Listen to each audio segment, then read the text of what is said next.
City of Palm Coast workshop this morning. It is Tuesday, June the 11th, 2024. It's 9 a.m. and we are in the community wing of City Hall. I would now ask if you would please stand and join me in our Pledge of Allegiance. Following the pledge, you're welcome to remain standing for a moment of silence to reflect, meditate, pray, or pause for a moment. I pledge allegiance to the flag of the United States of America and to the republic for which it stands, one nation, under God, indivisible, with liberty and justice for all.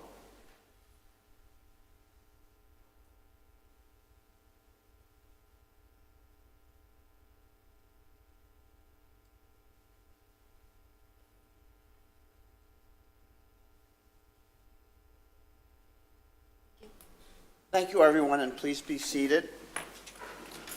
And if I could ask the clerk to call the roll, please. Mayor Alvin. Present. Vice Mayor Danko.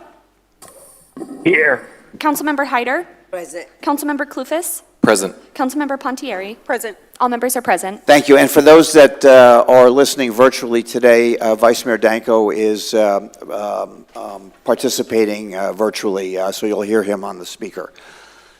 Our first order of business this morning will be our public participation. In order for city staff to be able to respond to your questions or concerns, please fill out a comment card with your contact information. The comment cards can be found on the table near the agendas or available from the communications director, marketing director seated in the back. Anyone wishing to speak may approach the podium, provide their name, and may speak for up to 3 minutes. Please direct all comments to the mayor, be concise and to the point, avoid delaying or interrupting the proceedings, and do not make any irrelevant, impertinent, or slanderous comments. Any person who becomes disorderly may be barred from making any additional comments and may be removed. So with that, I would open up the public participation for any public comments that are not a part of the following agenda. Celia?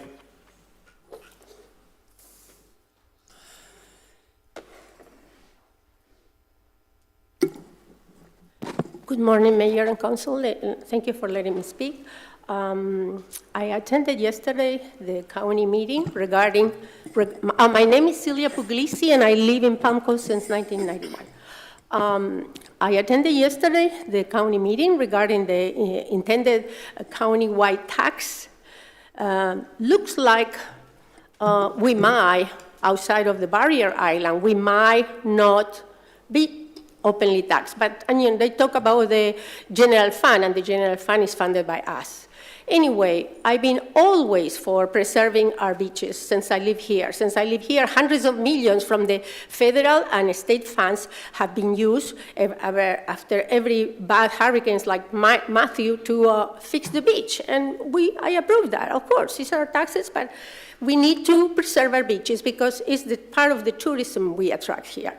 Now, regarding this additional tax the county wants, I spoke to them that on the terms that maybe our tourists that attend the beach needs to collaborate more with that tax, because maybe they, if by law they can raise a little bit the bed tax in the TDC, which is the Tourist Development Bed Tax for tourists, and they can collaborate more from that fund into the beach repairs. They're planning to get 3.5 million up to 10 million. 10 million is a lot of money for all of us if they assess to us. I live in Palm Coast since 1991. I have always lived on the saltwater canals. And since 1991, I haven't had none, insurance claimed, whether in my home, flood, or cars. But our insurance rates keep on raising because we have to pay for all those damages on the waterfront homes, mansions, and luxury yachts. And this has to have a limit for that. So they need to raise the taxes more into the visiting tourists, maybe TDC. I don't know how much the law allows for that. And also the people that is on the barrier island, because Palm Coast doesn't even have a beach with a lifeguard that can take care of our kids We have to drive all the way to Flagler Beach to go to a lifeguarded beach when we have children. I don't, but many families do. Palm Coast doesn't even have a waterfront, and we shouldn't be taxed or double taxed with this, proposal.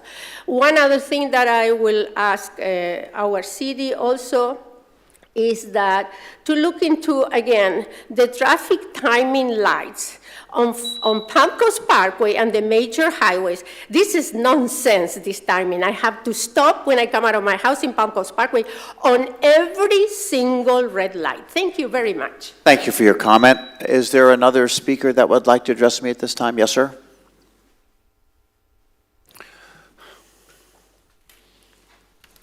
Good morning, Jeffrey Saib.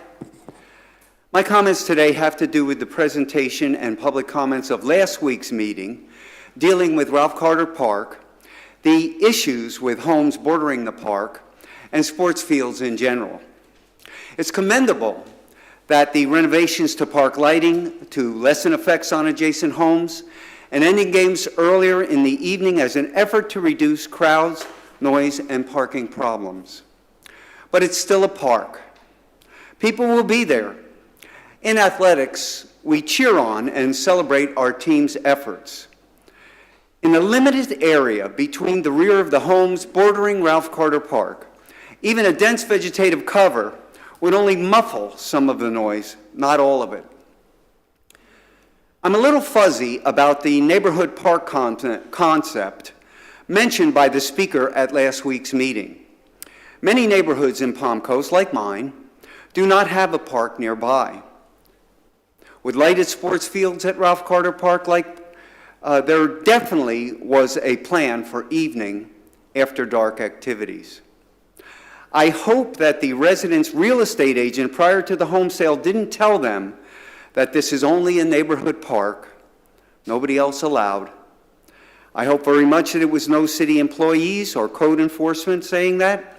If so, that was wrong of them. Just like the gentleman with a boat, our deed restrictions need to be better communicated in order to eliminate any confusion. I look at the Jim Holland Park, which is ringed by homes on all sides and has a large children's playground, tennis, pickleball, sports fields, with little to no vegetative cover bordering homes nearby, and wonder what's the difference. This situation certainly amplifies the need for more sports fields. Right now, we need another group of lighted fields set in an area where a sufficient sound and visual buffer of trees and understory of vegetation around the edge would lower the noise level to adjacent homes significantly. This brings up the YMCA. There are many gyms in this area right now with reasonable pricing. What we don't have are the additional lighted sports fields needed now and in the future, and a community pool large enough for multi-use. In the city's new recreation center, we have meeting rooms for many activities, so other than another gym, what is the Y as described now going to give us? Sports fields and a community pool would benefit everyone much more. Let's do it. Thank you for your comment. Are there any other members of the public that would like to address me at this time? Yes, sir.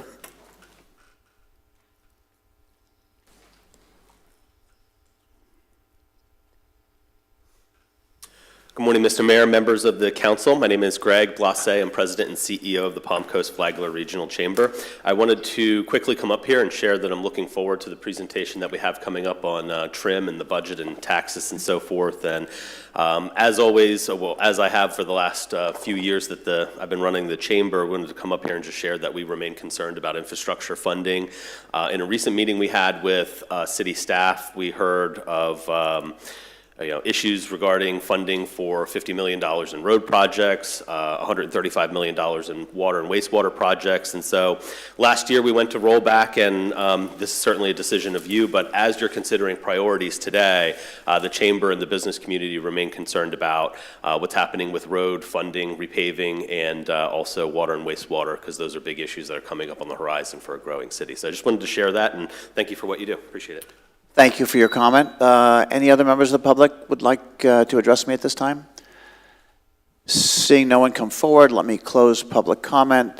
City Council on the dais, any comment back on today's comments? No comment. I have no comments at this time. I would just say, Hold on a second. comment. Vice Mayor, hold on, I'll get you in a second.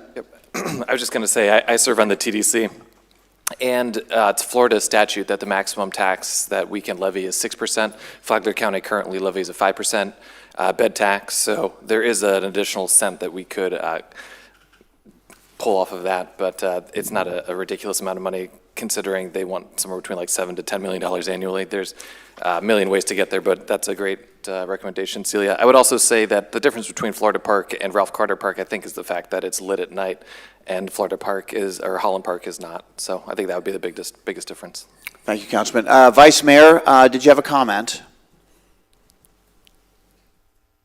Vice Mayor? I have no. Okay. I have no comment. Okay, thank you. All right, with that then, we will move forward in today's agenda with the first of 4 presentations, and the first one, an overview of property taxes, which is the TRIM, revenue restrictions, and financing options. And City Manager, did you want to lead us off on this? Yes, thank you, Mayor. Good morning, Mayor and City Council. As Helena comes up to the desk to get started, just wanted to give you an overview of this presentation. This is an informative budget presentation that focuses on the critical elements shaping our city's financial landscape: the truth in millage or trim rate, revenue restrictions, and diverse financing options. The trim rate ensures transparency on property tax setting, vital for maintaining essential services. Revenue restrictions, including property tax, mandates, and economic fluctuations, require careful financial balancing to support important and critical infrastructure projects. Today, we will explore and learn about various financing options, including revenue bonds and public-private partnerships. Strategic financial management and financial sustainability are essential for our Palm Coast progress, and we look forward to your collaboration in building a vibrant future. Thank you. So with that, Helena and your staff, you have the floor. Yes, thank you. Good morning, Mayor, City Council. Raylene will get us started. Do me a favor, as you just remember to keep your mics as close as you can, that's comfortable, so that the folks online can hear you well. Good morning, Mayor and Council. Raylene Bowman, your budget coordinator. We will not go over the timeline in detail today. However, we did want to cover what has been completed and the next steps. During the months of February and March, Council has met with the consultant for your annual strategic action plan evaluation. March 19th was the annual financial audit presentation, and March 26th and May 28th were reviews of the 10-year capital improvement plan and department overviews. As you can see, we have a lot on the calendar from June until September. There are many budget workshops scheduled.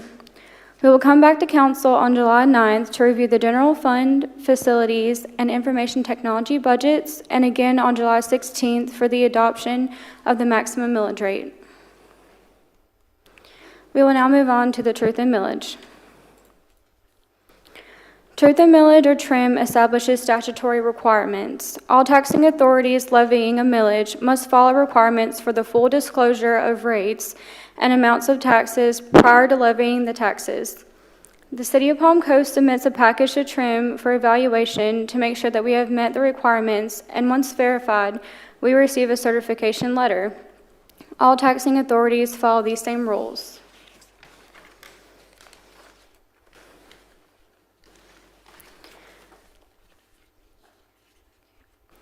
This is a look at the TRIM timeline, which is established by the Florida Department of Revenue. By June 1st, the property appraiser provided a total assessed value of all non-exempt property.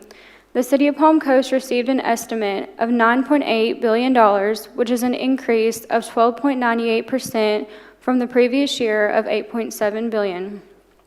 By July 1st, the property appraiser will certify the taxable value, and within 35 days of the value certification, the current year's proposed maximum millage rate must be set.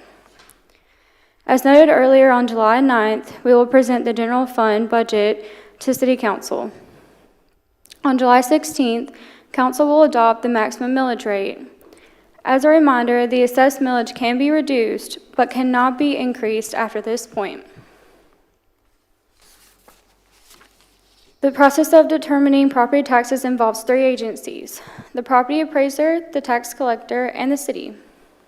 The property appraiser is responsible for the assessed value, which determines the base for the calculation. There are several exemptions that are available to residents, and the applicability of an exemption is determined by the property appraiser's office. The net of the assessed value, less exemptions, represents the taxable value.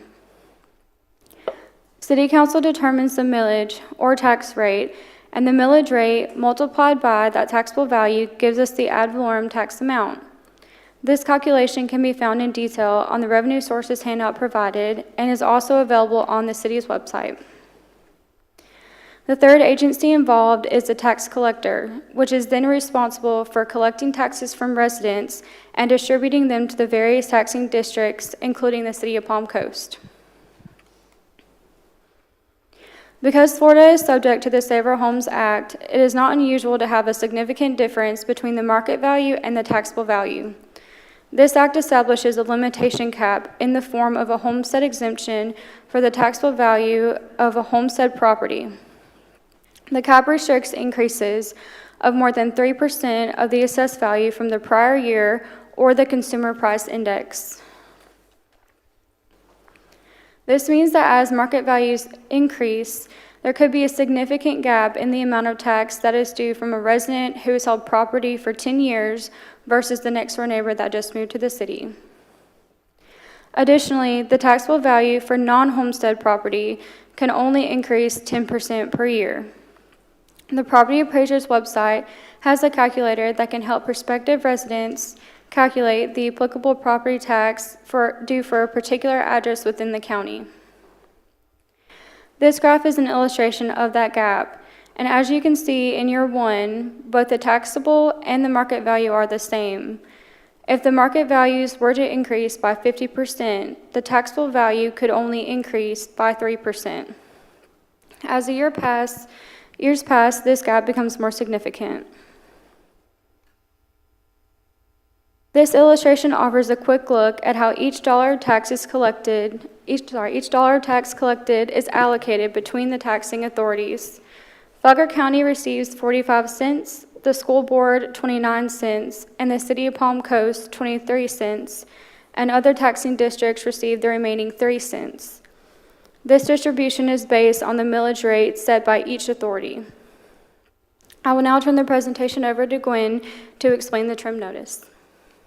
If I could just ask a question before we get too far, on your first slide, which was the calendar, Helena, could you just briefly mention the penalty if we are not if we don't meet the final deadline for our millage rate? No, not quite, but just as bad. So you wouldn't be able to levy any tax beyond the rollback rate, if I'm correct. I'm looking at legal for concurrence. So there's a significant financial penalty if we should miss that deadline. So That that is deadline correct. is sacred to us. Okay, thank you. Yes, that is correct. Good morning, Council. So we're going to look at the trim notice, and we're going to go a little more in detail this year than we have done in past years. So this is a tax notice, and you'll see it has the 2022 year and the 2023 year on the columns. So this is a Form DR 474 that is sent by the property appraiser's office, and the notice, the DR, is from the Department of Revenue, is where it comes from. So this is an example of a trim notice for a property with a taxable value of about $100,000. In column 1 is your property taxes last year, so 2022 in this example. So it applies last year to your property. In this example, the amount was $495 for the city's portion.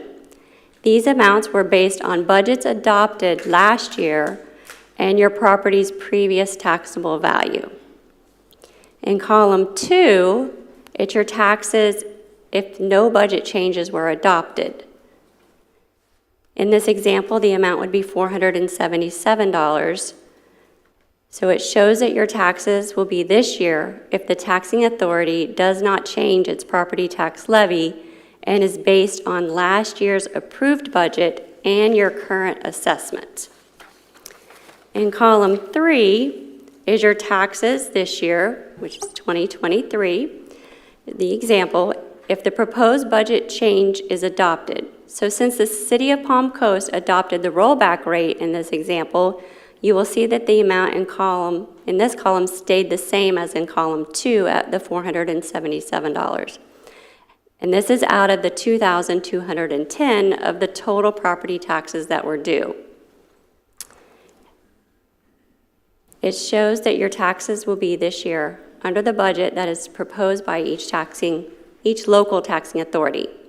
This proposal is not final and may be amended during the public hearings that are shown in the far right column as to the date and time of those meetings. Column 2 and 3 is the tax change proposed by each local taxing authority and is not the result of a higher assessment. This form does not show discounts for early payment, nor does it show non-ad valorem assessments such as roads, fire, garbage, lighting, drainage, water, sewer, or other governmental services, and facilities that may be levied by the county, city, or any other special district.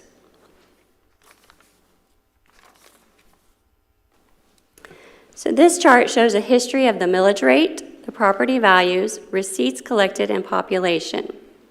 So the population estimates were from the Bureau of Economic Business Research website, which provides population estimates of the city's population every April 1st for the prior year. So this year's population number is coming from the 2023 U.S. Census Bureau, taking this information and applying the growth rate from the Community Development Department. It's estimating the population for fiscal year 2024 at 107,859. The fiscal year 2024 values are based on the preliminary valuation received June 1st from the property appraiser's office. We will receive a final number on July 1st, and we will update City Council at the July presentation. As you can see, at the same millage rate of fiscal year 2024 of 4.257, the city would generate approximately $40 million in ad valorem revenues, or an increase of $4.6 million. So this chart is a millage rate comparison of Florida cities that have a population between 80,000 and 110,000. This information came from two websites, the Florida Department of Revenue and the Office of Economic and Demographic Research. There are currently 17 Florida cities that fall into this population range. And of these 17 cities, Palm Coast has the fourth lowest millage rate. Of course, this does not have an apples-to-apple comparison, so we don't have the details about these communities or the services that they offer. So this chart offers a millage rate comparison of our neighboring cities and counties.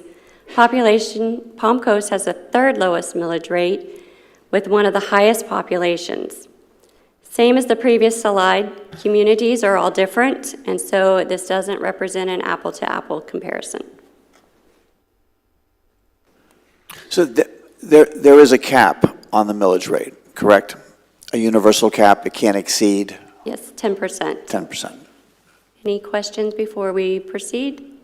At this point. I would put an asterisk that although all communities are different, Boca Raton and Doral very much, they collect a lot more taxes because the property values are much higher than us, so they're different in that regard. Very good. Okay, we will now cover the revenue restriction portion of the presentation. So we will start with the main special revenue funds restricted revenues. So the local option fuel tax. The city receives 6 cents per gallon of fuel purchased in Flagler County. It is distributed by interlocal agreement and is based on an average of road miles and population. This calculation is reviewed annually in July, and the current rate allocated to the city of Palm Coast is 72.97%. Per the Department of Revenue information received, the city experienced growth in the number of gallons sold. We had 780,000 gallon increase from 2022 to 2023. However, since the rate is 6 cents per gallon, the increase only amounts to an additional revenue of $50,000. This revenue is restricted to transportation expenditures. This revenue is a source that has remained relatively flat over the years, but the expenditure costs have continued to increase. Next, the next restricted special revenue is a portion of the state revenue sharing. The state requires 18% to be allocated to the transportation expenses. We currently allocate 40% to the Streets Improvement Fund, and this increase's allocation was done a few years back to help the deficit in the pavement program. Another major restricted special revenue is the State Road 100 Community Redevelopment Agency. Revenues received from property taxes in the area are restricted to the redevelopment within the CRA. Now we will move on to our capital funds restricted revenues. Gwen, I'm sorry, just a quick question. So we're more than double the minimum state requirement. Is that, just refresh my memory, does that go back in time with the city of Palm Coast for many years, or is it relatively new that we exceed the minimum by so much? So the state determined that the state revenue sharing revenues that they distribute, at least 18% needs to be allocated for transportation. I believe in 2019, started to look at the deficit in the pavement program and determined that we were going to increase the split. And that has carried since the 2019. So the balance of the taxes goes to the general fund. I have a question too on this slide. For the streets improvement fuel tax, it says you said that it's reviewed annually and we have this percentage breakdown. What about the interlocal agreement specifically is reviewed? Is it just the mileage and the population that we review, or do we also have the ability to adjust that percentage as well? So the percentage is determined based on the number of roads and population, and that calculation is sent to the engineering department, and then they work with the county to verify that is correct before it gets presented to the Board of County Commissioners for approval. Okay, and do they vote on that each year? I believe so. And then, so is our interlocal agreement a yearly agreement, or do we know when the actual agreement comes up to be renewed again? I do not have that information, but I can pull the agreement and have that for council. Okay, thank you. Of course.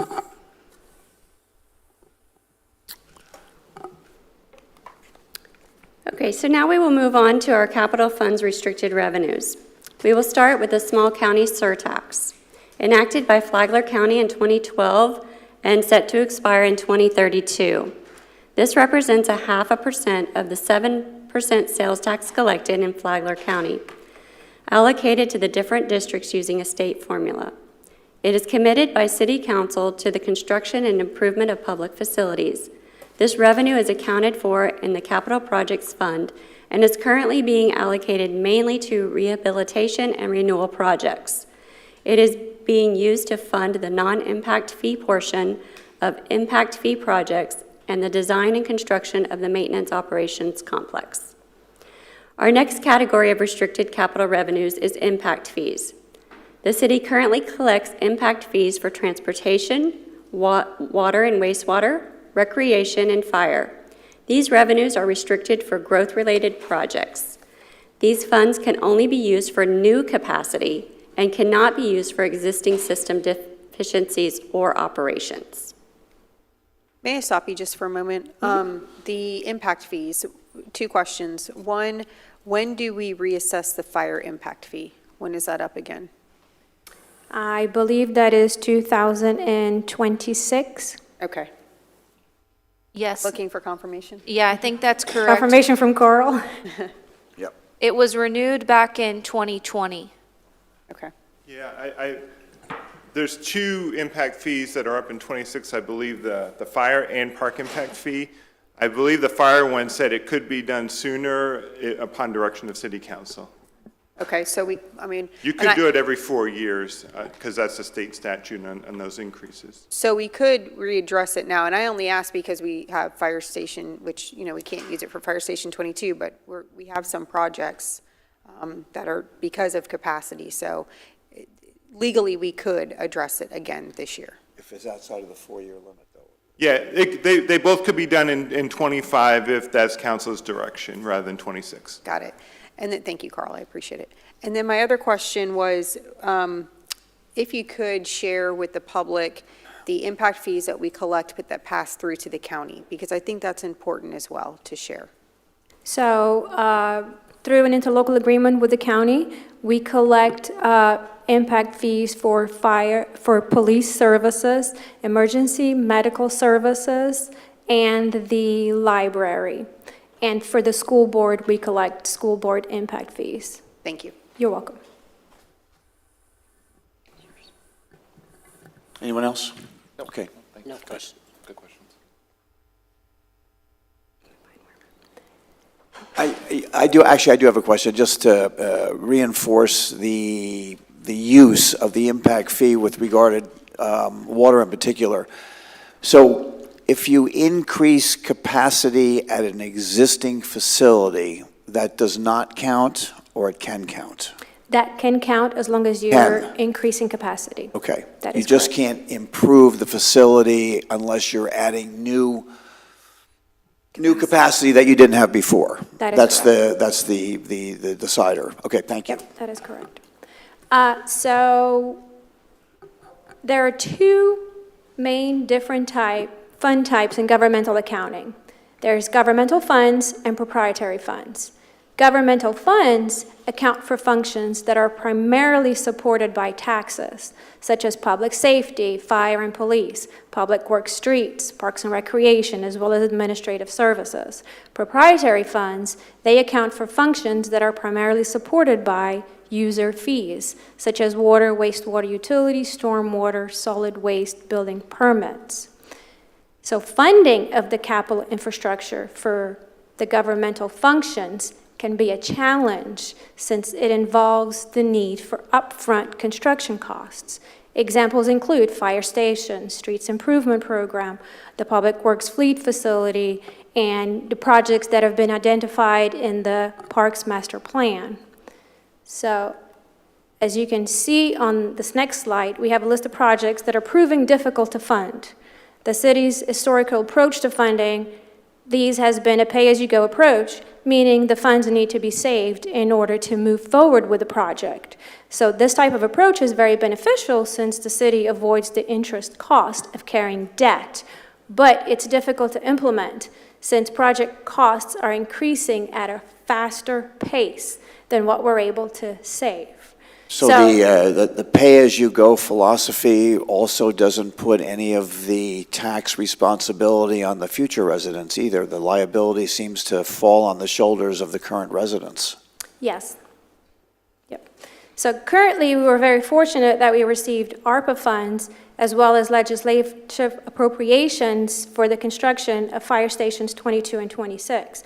But a portion of the project still remains unfunded and will need general fund reserves in order to move forward, right? Another good example is the streets pavement program that remains partially unfunded, as well as the maintenance operation complex. Specifically, the fleet maintenance building, as well as projects in the Parks Master Plan. How much have we saved up for the maintenance operations center so far? I believe Carl is working on those numbers, and we can have them for you at your next budget presentation. Thank you. So we'll now review enterprise fund restrictions. Our main enterprise funds are water, wastewater utility, stormwater management, and the building permit fund. The water, wastewater, along with stormwater revenues generated are used to maintain the system, as well as debt service requirements. And then the building permit revenues are used to maintain the permitting and building division. Can I ask you a question on that last slide? Thank you. Yes. When it says restricted by bond covenants in city council, can you explain that a little more? So because there's debt associated with the water, wastewater utility, first, your responsibility is to the bondholders, and then city council can restrict the revenues. Stormwater are restricted just for stormwater, but there are some communities that use funds from the utility for unrestricted purposes. That has never been the practice here at the City of Palm Coast, but it is a city council restriction beyond the debt. Thank you. You're welcome. So here's a look at the city's funding source for current debt. As you can see, there's no general fund debt. The majority of the city's debt is in water and wastewater fund, with a smaller portion in the stormwater fund, the State Road 100 CRA, and the Old Kings Road Special Assessment District. The debt outlined was used to fund capital infrastructure investment. It would have been very difficult for the city to do the needed projects without debt, since the funding source is user fees, and being able to spread payments over a longer period of time and amount current and future residents is key to keeping stable user fee rates. We will now take a look at unrestricted revenues currently in use and that support the general fund. We're only going to review your major revenue sources.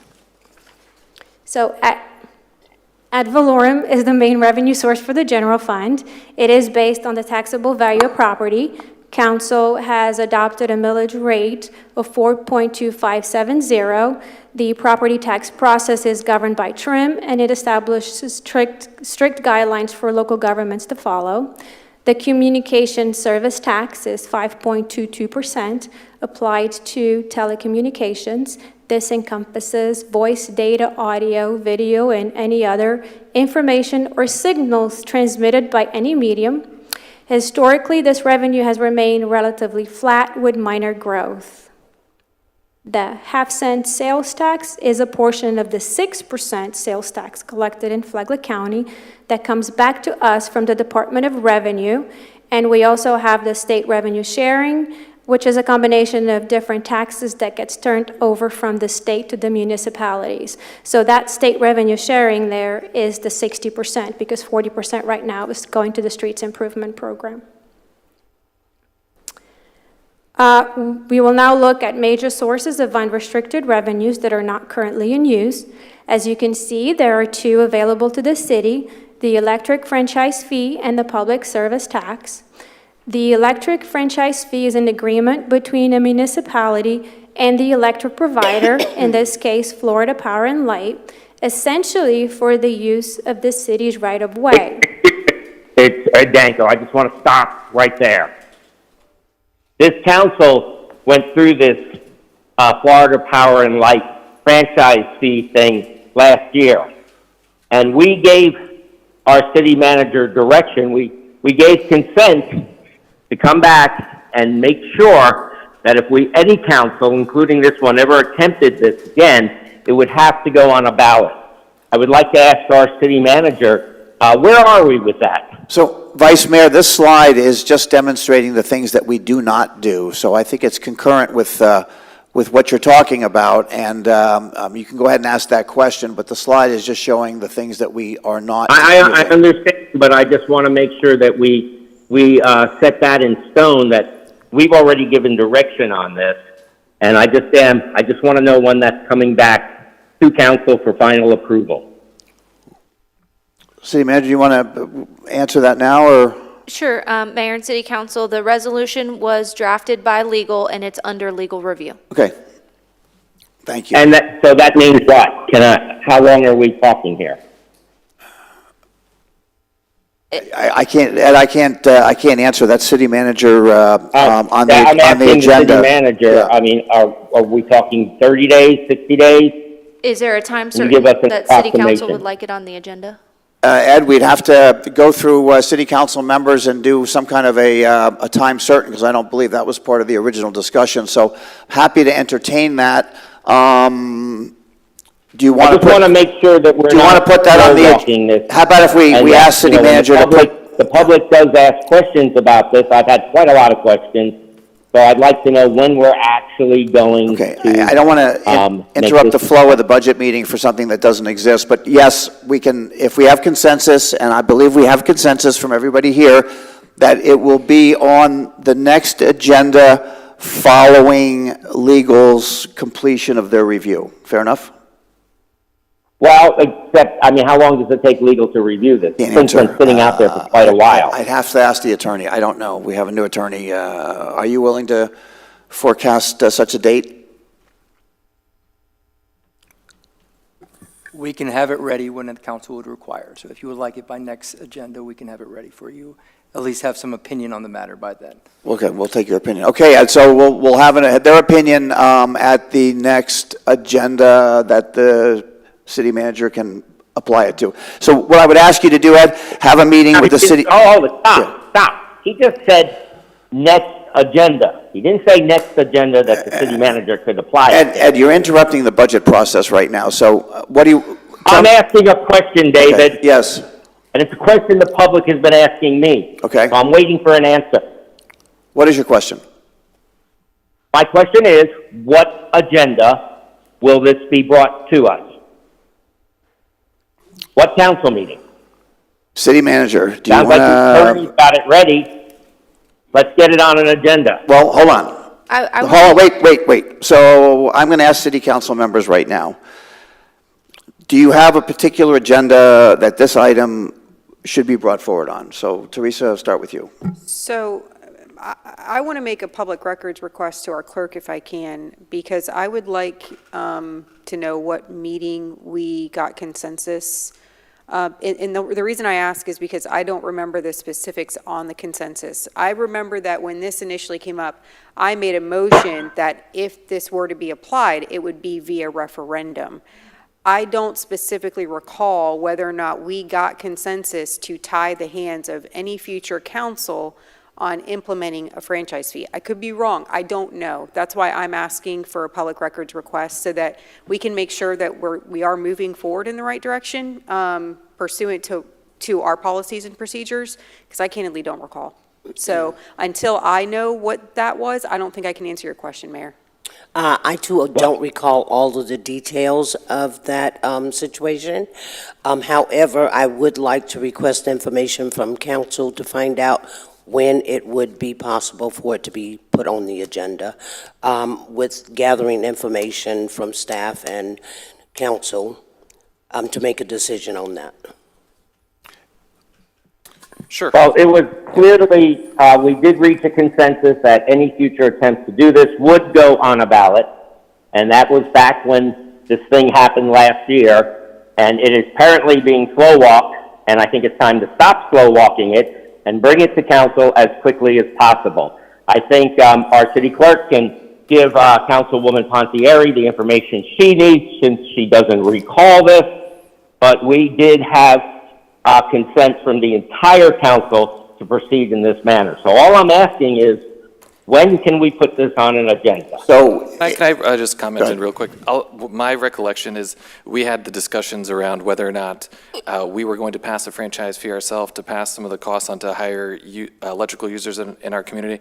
But I think I recall we were asking ourselves as a council whether or not we would want to put this on a referendum for the 0.5%, 1%, 1.5%, et cetera, et cetera. I don't recall there being consensus for us to pass something where all future attempts at this would be put onto the ballot, but I could be missed. so if I may, I'm going to ask Ed, Vice Mayor, I'm going to ask the clerk to make sure that each city council member has the excerpt from that particular meeting. And Ed, I would ask you if you would bring it up at our business meeting under your comments, which will be a week from today. I think everybody will be in a position to have understood what it was that was agreed to, and then we could move forward from there next Tuesday. I think that's fine. I just would remind everyone, I don't think our attorney would be working on this ordinance if we had not given consent to proceed. Well, That wouldn't make any sense. I don't know what that means, but go ahead, Councilwoman Pontieri. just the last comment I want to make is I don't want the public to think that this has purposefully been slow-walked. We've had the firing of our city manager. One of those votes came from you, Vice Mayor, so that obviously kind of put a pin in things a little bit, and then we had a change in legal counsel. So I think it's reasonable. Our previous city manager did slow walk it. I'm not blaming this on Lauren. I mean, our previous city manager did slow walk it. That could be and I think now it's time to, take the brakes off and let's proceed on this. That could be your opinion, Vice Mayor, but I just, for purposes of being transparent with the public, if that's your opinion, that's your opinion. But my point is that I don't think that our current acting city manager should fall on that sword, nor do I think legal counsel should. So I just want to, we're moving it forward now. We need to see what the meeting stated. I think that's the prudent thing to do, and then move forward from there. And we'll address it a week from today at the next meeting. That sounds good, and I just Good. want to make it clear, I'm not asking our city manager, our present city manager, to fall on any sword. Understood. Not blaming this on our present city manager. I'm just asking that we now move forward. There's been enough time, council has been working on this, our legal counsel, so it's time to bring this forward. So thank you for your comment. Now let's move on with the things that are a part of the current budget agenda item. Please, ladies, go ahead. Thank you. So, as I was saying, it's an agreement between the municipality and the electric provider, in this case, Florida Power and Light, essentially for the use of the city's right-of-way. It is calculated as a percentage of gross revenues, and the maximum rate allowed is 6%. Usage or purpose can be determined by city council. The public services tax is a revenue available to municipalities that levy a tax on the purchase of electricity, gas, or water services. The maximum rate is 10%. The statute provides for several mandatory examples, such as the fuel adjustment charge, as well as exempting certain industries. The statute also provides for several discretionary examples, such as an option of exempting the tax imposed on any amount up to and including the first 500 kilowatts of usage, as well as certain industry exemptions. The usage and purpose can be determined by City Council. Any questions on restricted and unrestricted revenues before we move forward? I don't think so, but before you get to the end, and I'm sorry to go back so far, so I think your first slide, which was the trim slide, Yes. in an effort to communicate even more transparently and to help our residents, especially our newer residents, to the city of Palm Coast, we had your 1, 2, and 3. That all of those items appear on your tax bill. So when we hear folks talk about my utility fee or whatever went up, I want people to be reminded, yes, that there are a significant number of line items that actually make up your tax bill. And I think we overlook that sometimes. Thank you. Yeah, can you comment on that? You're discussing the trim? No, what I'm saying is when people are talking about their tax bill, they'll refer to it as like the utility went way up, and they'll compare it to perhaps a utility bill in some other part of Florida. Well, I'm asking people to look a little bit more closely at their tax bill because there are a significant number of other services and line items that actually make up that total. That is correct. So the City of Palm Coast utility bill that residents receive includes the water and wastewater portion. If I go here to our proprietary funds, so proprietary funds supported by user fees. So your water, wastewater utility bill includes water, wastewater utility. It includes stormwater management, and it includes the collection and sanitations, which is your solid waste. There are some community... So all those things are part of it. It's not just what people may have historically thought of as utility. There are other components. That is correct. All three services are on one bill. All right, thank you for that. So You're go ahead. welcome.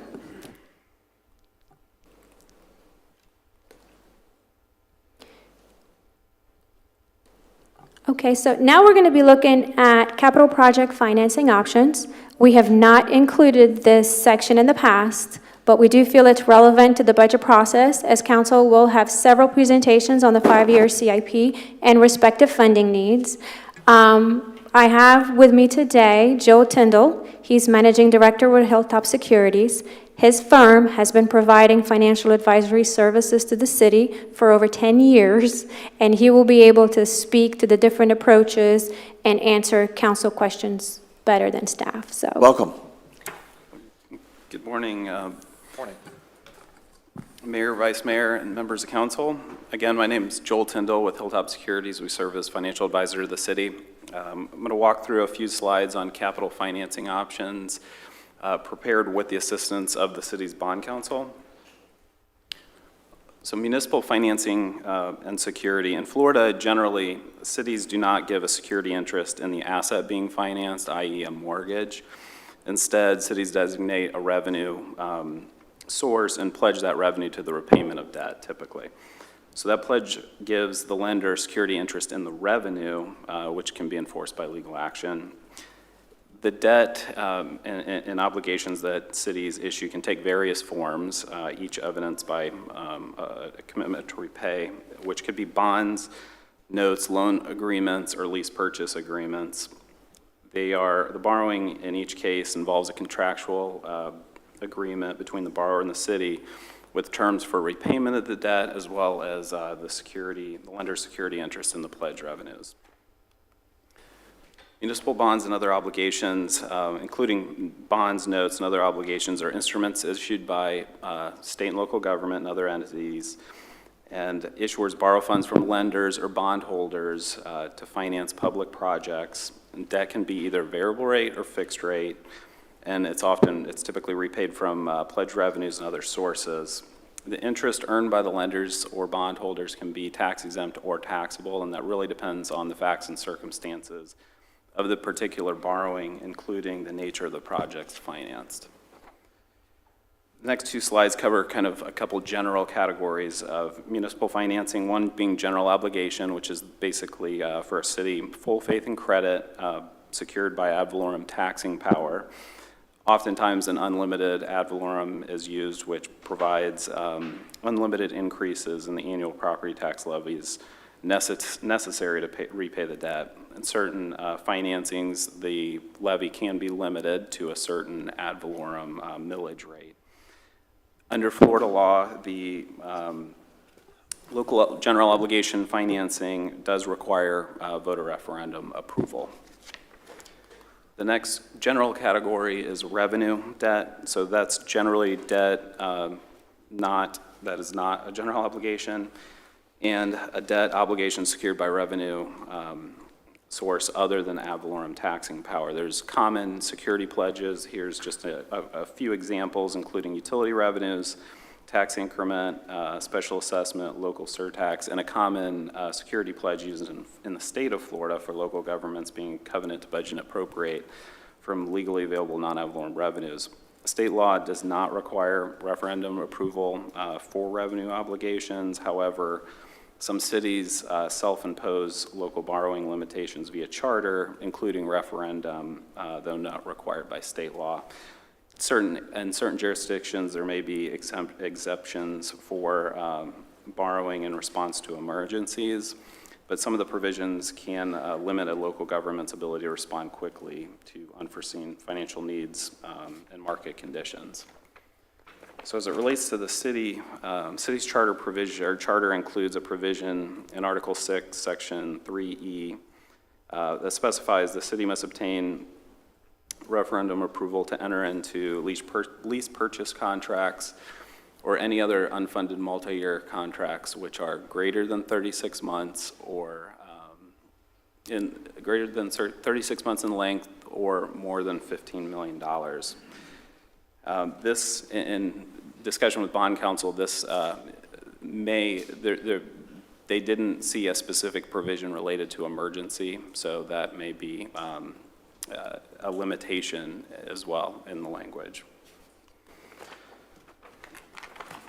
On the following slide, this just provides various different types of debt and debt-like financing along with the sources and security. As you can see, state law doesn't limit or doesn't require referendum approval for most of these different financing alternatives, including for the various revenue obligations greater than 36 months or 15 million. But depending on the facts and circumstances and obviously legal review, many of these could be subject to a referendum requirement under the city's charter. GO certainly does under the state law, but many of the other pledges don't. One thing I'll note is some cities and some jurisdictions around the state will take a security pledge, for example, tax increment or assessment, and provide a stronger backup security pledge to that financing.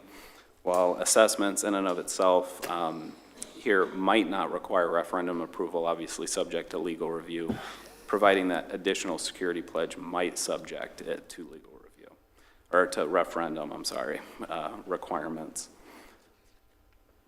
And with that, answer any questions. So let's start. Councilwoman, I don't know. No comment. Councilman Pontieri? Yeah, so what you just went through is really important. I don't want to breeze over it. I think there's upside, but there's also a lot of risk that I believe our charter is the way it is now to keep us from incurring that risk. You said something that I thought was really important. If we were to kind of go down this route of borrowing, we could put limitations on ourselves that would then have to pass later on, possibly via referendum or even supermajority, correct? Could we do that? So let me give you an example, maybe it'll help. So I think that private-public partnerships are really important. If you see any really large investments in cities that have flourished, a big reason they're able to do that is private-public partnerships, where it looks like our own rules, our own charter kind of precludes us from engaging in those. But I get it. It's to keep us out of debt and things like that against our general fund, so I understand the purpose. My question, though, is if we were to explore this route of being able to invest in larger projects for our city, could we put limitations on ourselves still? So in other words, we can't enter into a public-private partnership that exceeds XYZ interest rate or would require our general, our ad valorem to go up a certain percentage or is over a certain amount. Could we still add those belts and suspenders to ourselves? And part of this is certainly a legal question, but in general, the charter provision currently has those two kind of caps, limitations. Subject to legal counsel, bond counsel review, and any sort of charter provision, I think subject ultimately to a referendum and any change to the charter. I think you have flexibility. I'll defer to the city attorney in terms of how much flexibility you could rewrite into any change in any provision, but I believe you'd have flexibility to add different provisions if there was going to be a change. Can I just add to your thought? I think this would reinforce it also, but at a different angle. Would it be possible for us to include language that would force us to maintain our current exceptional bond rating on anything that we chose to leverage against? It's a little creative, but what it does is it protects the overall idea that the bond rating is incredibly important to the city, and we've done a good job over these years. However, we've done a pay-as-you-go, which is very unusual throughout the state of Florida. It makes us somewhat unique. I think it's possible. I will say with bond ratings, you don't ultimately know what the rating agencies are going to do with their criteria or making changes to different things. So you're kind of relying on a third party in some sense to, if that is a requirement. The other thing is, oftentimes public bond issues obtain a rating. Private financing through a bank may not be rated. So if you end up in a situation where you don't have public debt outstanding, you may not actually have a rating period. But you could sort of consider it on a project-by-project basis, keeping in mind that you want to protect your bond rating. You certainly could build in provisions. I think different financing could have different security pledges. So we talked about different revenue sources. So you may be issuing a financing that never had a rating on that particular financing in the first place. So I think there would be considerations you'd want to make as you're thinking through that. But all right. Can we hear from legal?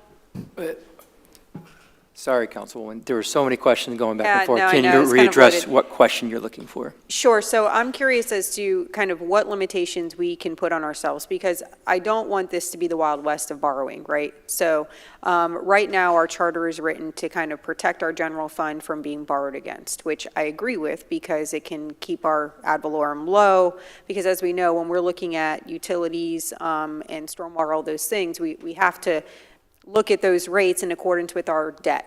So what I don't want to happen is for us to engage in this analysis and possible process of changing or moving forward with going referendum to change the charter and borrow against the general fund without keeping certain restrictions on ourselves and on future council so that our ad valorem, or rather our taxes can remain low like they are now.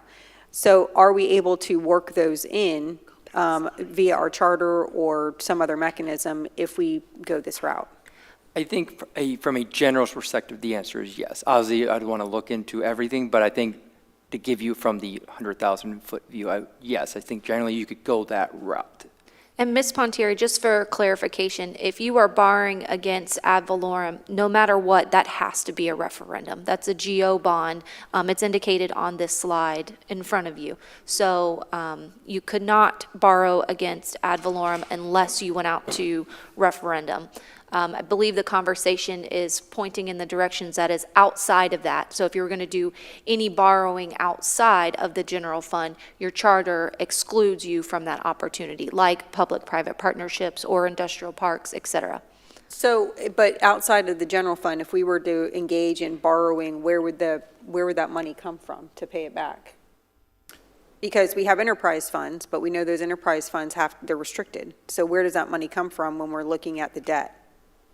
So currently, your general fund is also supported by state taxes, and some of the state taxes, of course, it has to be, like Joel was saying, vetted through legal. Well, some of the state taxes can be used as pledged revenues, but you would be doing a covenant to budget and appropriate, and that would be supported by your general fund, not specifically ad valorem, though. Ad valorem will be, just like Ms. Johnson said, through a voter-approved referendum. I see. And how much, I'm sorry, but the percentage of our general fund that's paid for by ad valorem is how much? It's like 46% or something? What is that? Oh, it is the main revenue source for the general fund. It is the main revenue source. Yes, it is. So, I mean, how much are we really looking at being able to borrow then? If we have to keep a bond rating, to your point, and it would need to go out to referendum to be based on ad valorem, is the juice worth the squeeze here, I guess is my question.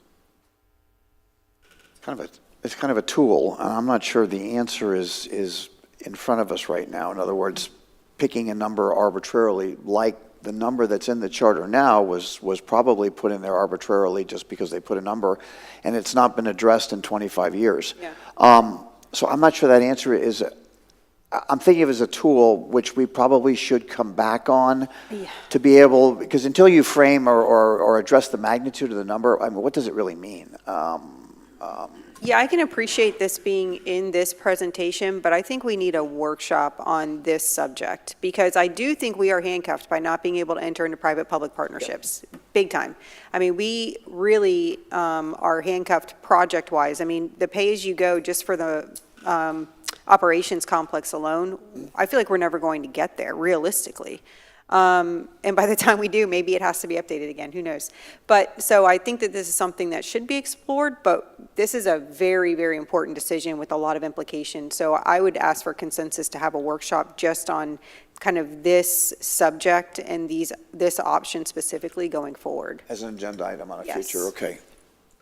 Yep. I would just say we were working towards the Maintenance Operations Center until we stopped funding it, right? I mean, how many consecutive years were we funding that? So I believe the direction was from 2017, if I'm not mistaken. So your 6. first budget year would have been the budget of 2018. So 4. But Carl can probably answer that question 4. a lot better. Understood. And then my other comment would be, we all can sit up here and agree $15 million 20 years ago is not $15 million today. So having these numbers hard-coded into our, paperwork that actually governs our city, I think is something that we should probably work towards pulling out and extracting so we don't have to open up the city charter every single time this happens. We'll have to do another charter review process, and that's a whole thing that opens up a bunch of can of worms. But I'm with you guys that we should probably sit down, review some of this, and realize that, hey, times have changed significantly just in the buying power of a dollar.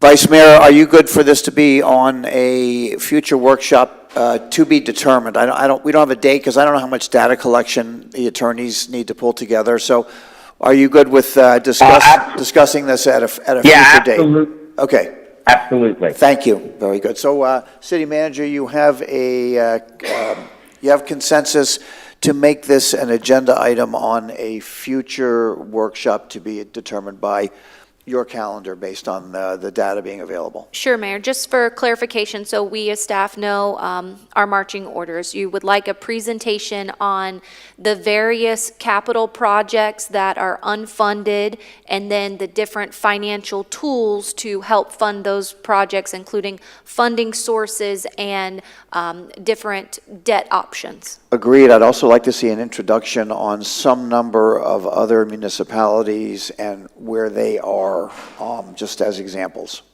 Okay, understood.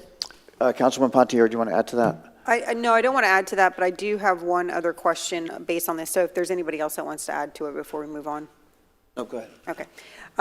One of the slides, I believe it's number 29 in the packet. I don't know if that helps you at all, but it says municipal bonds and other obligations at the top. Yeah, I think that one. Yes. There's a mention of refinancing existing debt. Do we have any debt that is possible, and you may not know off the top of your head, but that is possible to refinance without changing the interest rate? Because I know a lot of our debt is very low, if not zero interest, that we could pull money out of. And I only ask this question because, as we know, everything is more expensive. There's a lot of pushback to raise any fees, taxes. None of us want to do that. So could this be another mechanism to pull out some funding for some vital infrastructure needs that we have? And if you don't know the answer off the top of your head, just to get that information to us. Is that possible? So currently, we evaluate our debt along with our financial advisors, and we're not in a position where we could refinance for cost savings just because our rates are so low compared to where the market is today. Maybe Joel can help answer this question, but I think if we were to do any type of refinancing for additional borrowing, right, a refinancing where we're taking additional money, it would be seen as a new issue, and we might have to go for current market interest rates. But that's probably Joel's world, and he can answer better than I can. So, City Manager, do you want to weave that into that same workshop discussion? This is it's a general discussion about tools, this one in particular, but what Councilwoman Pontieri was referring to as well. Sure, Mayor. And you can help them get to that answer. Joel? Absolutely. So I guess pulling money out, one concept that people think of is if you have 20 or 30-year financing and you've paid down 15, you know what your payment is every year, so you basically extend it back out to 30 and you take that money. That would generally be considered a new financing, and the whole amount, there's some nuance to it, but if you're refinancing or restructuring the existing debt with it, it would be a new issuance at the new market rates. Okay, so we would likely see an increase because of the market rates being risen. Okay. And I wasn't sure because I know that our borrowing is different from, going out and just a regular consumer purchasing a car, right? And it is largely based on our very good bond ratings. So I appreciate that information. Thank you. Okay, ladies, please continue. Thank you. So this concludes our presentation. We want to remind the public where they can find all our budget information. As in previous years, we've set up the fiscal year 2025 budget preparation link on the city's website. This is where we will post all of our presentations, the budget calendar, and any supporting documentation as we move forward through the budget process. This completes our presentation. Any further questions? I want to thank you. We appreciate your ability to juggle our questions on the fly as you're going through this detail. And I want to reinforce what Councilwoman Pontieri said, that these are, we're about to walk forward on policy decisions to shape the future of Palm Coast that hasn't been looked at carefully in a quarter of a century. So very, very important decisions to be made, which I think that workshop in particular will be a good step towards transparency and understanding what the consequences of these policy changes could be. So I appreciate everybody's input with that. Ladies, thank you very much. You're welcome. Sir, thank you. We now move to presentation number 2, which is the residential speed study. Mr. Cote.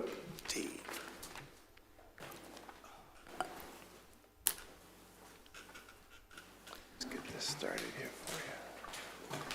And Mayor and City Council, as the team gets started on your next presentation, I just wanted to remind you that this was a priority in your strategic action plan for us to conduct this study at lowering potential speed limits in our residential neighborhoods. So I'm going to let Carl Cody take it away. Yes, good morning. Carl Cody, Director of Stormwater Engineering Department. We have with us today our consultant firm that was hired to present or to perform the study for the city, Kimley Horn. We have Manny, who's going to represent the firm and make a presentation today. And just a lead off, when we began that presentation, it included city staff, representatives from the sheriff's office, and the consultant, having a pre-designed service meeting where we discussed the project, discussed how we were going to proceed with the project, and gather data from everyone before we move forward with the program. And Manny here is going to walk through the process and then go over the results and then have some recommendations at the end of the presentation. So I'll turn it over to him to complete the presentation. Yeah, thank you, Carl. Mayor, members of the council, again, Manny Rodriguez, Kimley Horn. So let's get started. Very quickly, the agenda, we're going to talk about the scope of the project. We'll discuss the methodology and findings for the speed limit study, as well touch on the focus corridors that were also included part of the study, and then we'll finish it up with our recommendations and open it up for any questions. I know it's a workshop, so if you have any questions on the way, feel free to interrupt. The scope of the project. So as you know, the main item was to determine if the speed limit should be increased or decreased for the residential roads and also the central business district streets. The caveat for those CBD roads, there were only 2, so there's no changes that were recommended. So in the presentation, we're really talking about those residential roads. The other item were Florida Park Drive and Cimarron Drive.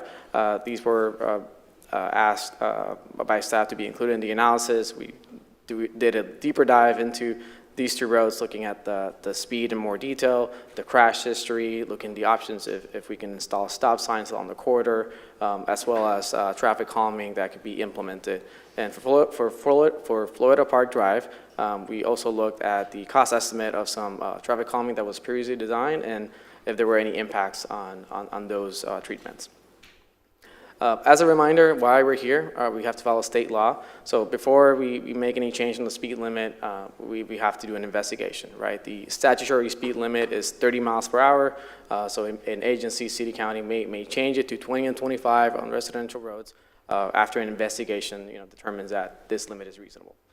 Now, both Florida statute and Florida Administrative Code, they defer to the MUTCD as the gold standard or governing standard when it comes to traffic control devices, right? Signs, pavement markings, signals, that document lays out the foundation, the reasons of when should they be installed and why. And that's performed by Federal Highway. FDOT also defers to the MUTCD as that gold standard for traffic control devices. And they developed the speed zoning manual, which establishes the methodology that we use to perform this study. Looking at local ordinance, it also includes the MUTCD as one of the regulations for traffic control devices as well. So we are following code, when we did this study. So in the speed limit, again, following FDOT methodology, one of the first things we did, we established speed zones, or how we call it, just neighborhoods throughout the city. Just looking at the layout of the city, we came out with 48 speed zones or neighborhoods in which we collected about 2 or 3 data points, and total about 109 locations. You can see we really have a really good idea of the speed limit throughout the whole city, and we coordinated with staff to ensure that we were looking at the roads in the street that were concerning. A lot of input from the police department as well, so we're really getting a good glance of what the speed looks like throughout the whole city. One of the key indicators that we looked at was the 85th percentile speed and the 10 mile per hour pace. So that being said, what are the findings, right? So from those 48 speed zones or neighborhoods, 17 met the conditions to establish a 25 mile per hour speed, right, reducing the speed limit. And as you can see on the screen, these are shown in green. Pretty scattered throughout the city, so at a first glance, we don't see a write checklists. I'm like, yes, we can drop to 25. It's pretty scattered. Some neighborhoods were shown to have higher speeds, therefore they didn't meet the requirement or threshold to have a 25 mile per hour posted speed limit. Now, the city of Palm... Could I stop for 1 second, just so I understand, the key performance indicator, the 85th percentile speed, the 10 mile per hour pace, is that 10 miles per hour over the speed limit? No, the 10 mile per hour pace is the 10 mile per hour range where most people are driving, right? Understood, So it could be okay. 20, 29, then that'll be like your 10 mile per hour range. Got it, okay, understood. Yep. Now, the city of Palm Coast is a little bit unique when it comes to the residential roads, right? It's when you look at the city, it's a big residential neighborhood, and we have residential collector roads and residential local roads. And the main difference between these two roads is basically on the amount of volume that they carry and how they kind of funnel volume from one road to another. Your collector road, the Florida Park Drive, Cimarron Drive, has a higher volume. Typically, they have the yellow line in the middle separating traffic, and they may or may not have sidewalks. And then your local roads is your typical local road that has driveways and mostly have a dead end. So when we separated the data and we look at the collector roads, only 8 out of the 42 met the conditions for establish at 25, right? So that means a lot of people are going higher speeds on the collector roads. Now, when we look at the local roads, then that's a different story. Most people are driving fairly slow on your local roads, and that tends to make sense. Then zooming out through the whole city, on average, you kind of hit a 30 mile per hour, right? There's a lot of roads where speeds are very low, but then you have a lot of collector roads where speeds are pretty high. Now, when we look at the focus corridors, Florida Park Drive is one of your residential collector roads. Speeds are pretty high, right? 37 miles per hour, that's where most people are driving at. And we know that speeds has a correlation with crashes, and there's about 9 crashes per year, right, along Florida Park Drive.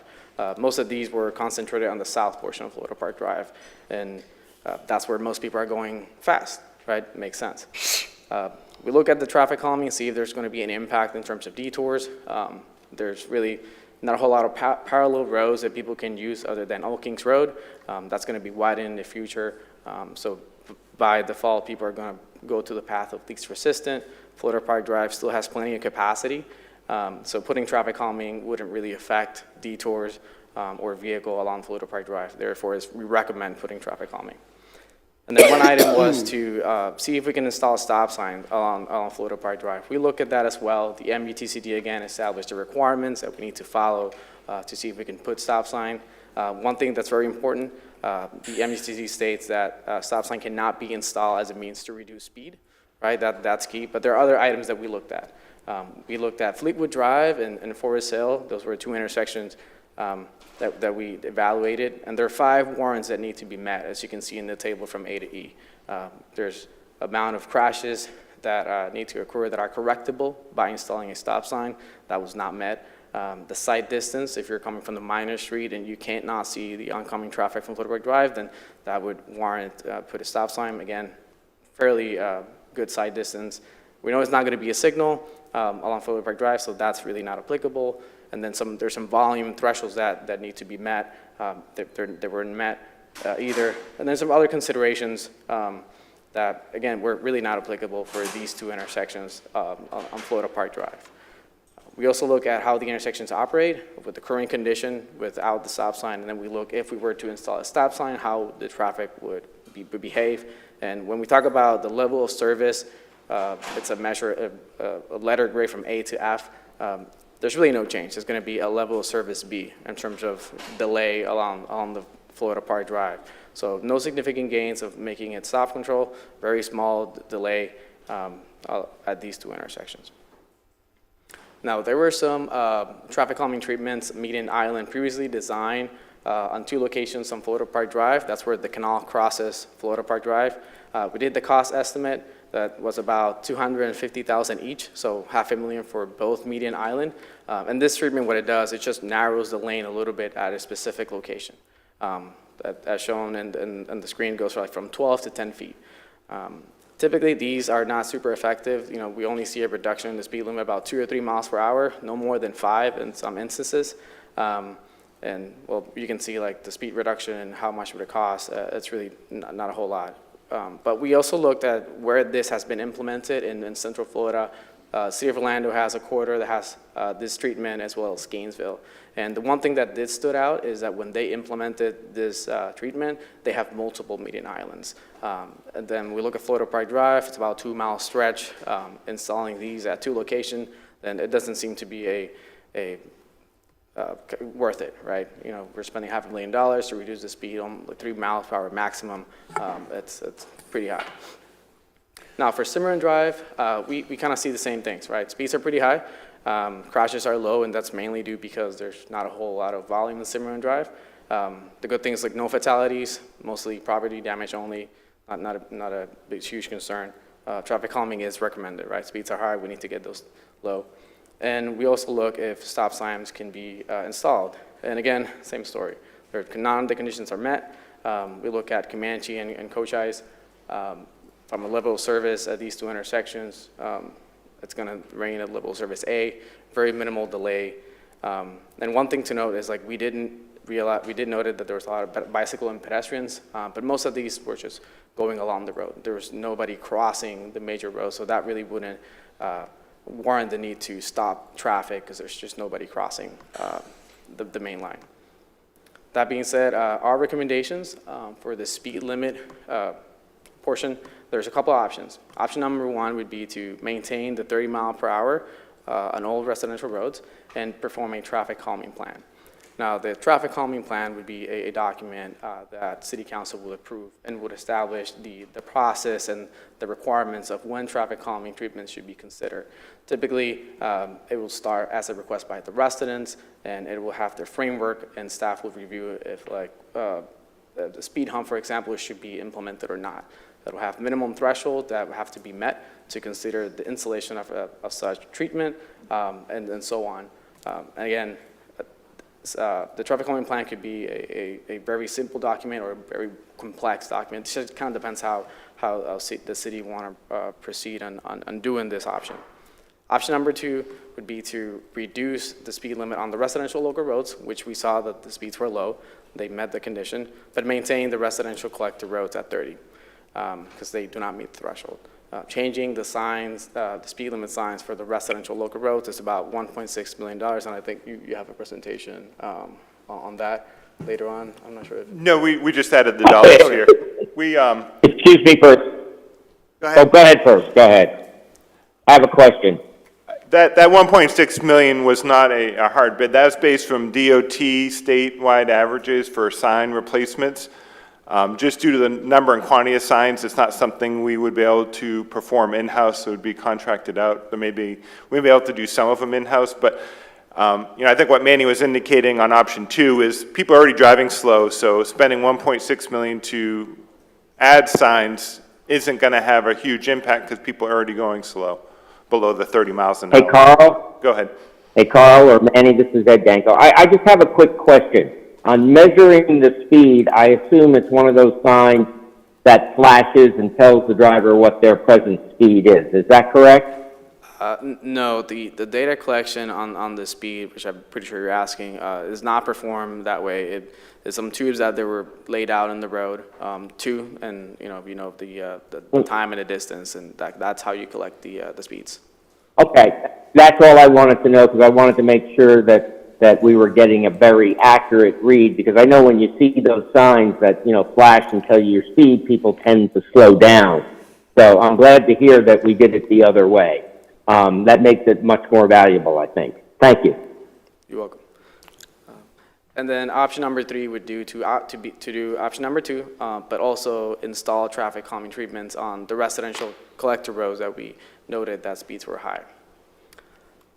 Looking at Cimarron Drive and Florida Park Drive, again, we do recommend traffic calming. For Florida Park Drive, in lieu of the median islands that were previously designed, we recommend doing some speed humps. Both of these roads, we recommend doing lane width reductions. So once the road is resurfaced, you just push the outer white lines a foot inside, so you have like 10-foot lanes instead of 11. And then maybe potentially raising the intersection of some intersections, for example, Florida Park Drive or James Holland Park. That could be an alternative to creating just more awareness of drivers crossing that intersection. And for Cimarron Drive, other things that we did see that were effective, the dynamic display signs that Florida Park already has, we saw that once vehicles were approaching that area, they tend to reduce the speed limit. So it is actually an effective treatment of installing those dynamic display signs. People see how fast they're going. And another item was the raised pavement markers that could be also implemented in Cimarron Drive that helps vehicles stay in their lane.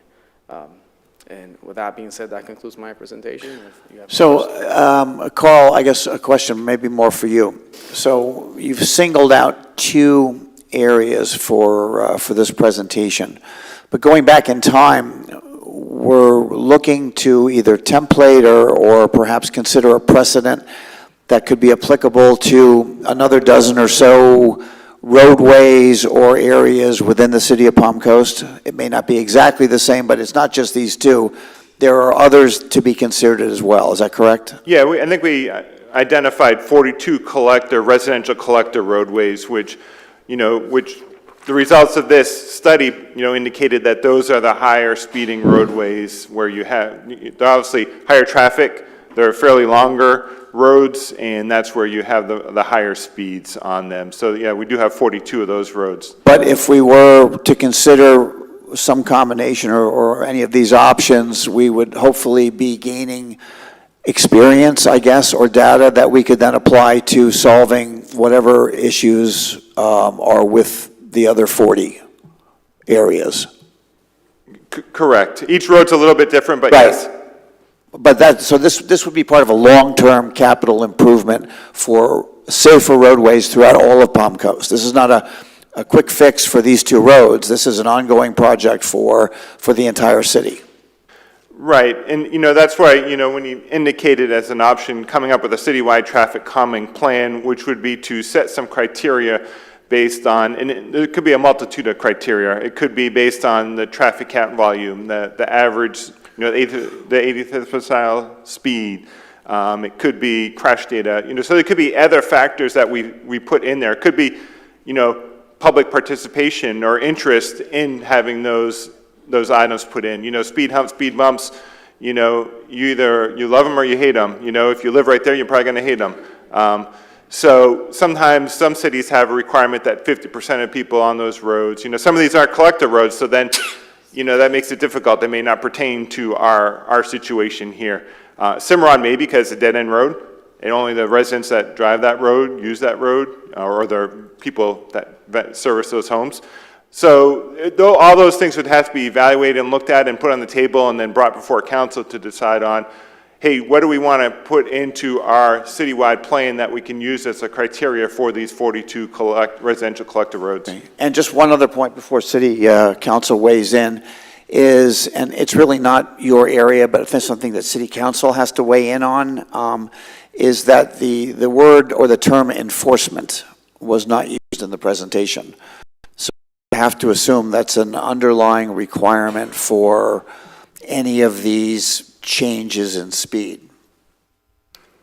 What's been your experience? In other words, Yeah, enforcement has been a traffic calming treatment. We did recommend that on the actual report. We included as an option to be explored. Because again, each road is different, right? So maybe what we may think that this treatment works, it may not work for a specific road. But yes, enforcement would. so I mean, I'm taking a different tact here. If I'm looking at 1.6 million or perhaps 1.6 million plus in support of the sheriff, if we were to put that towards catching up with deputies in terms of enforcement, it becomes a slightly different conversation than we're having today.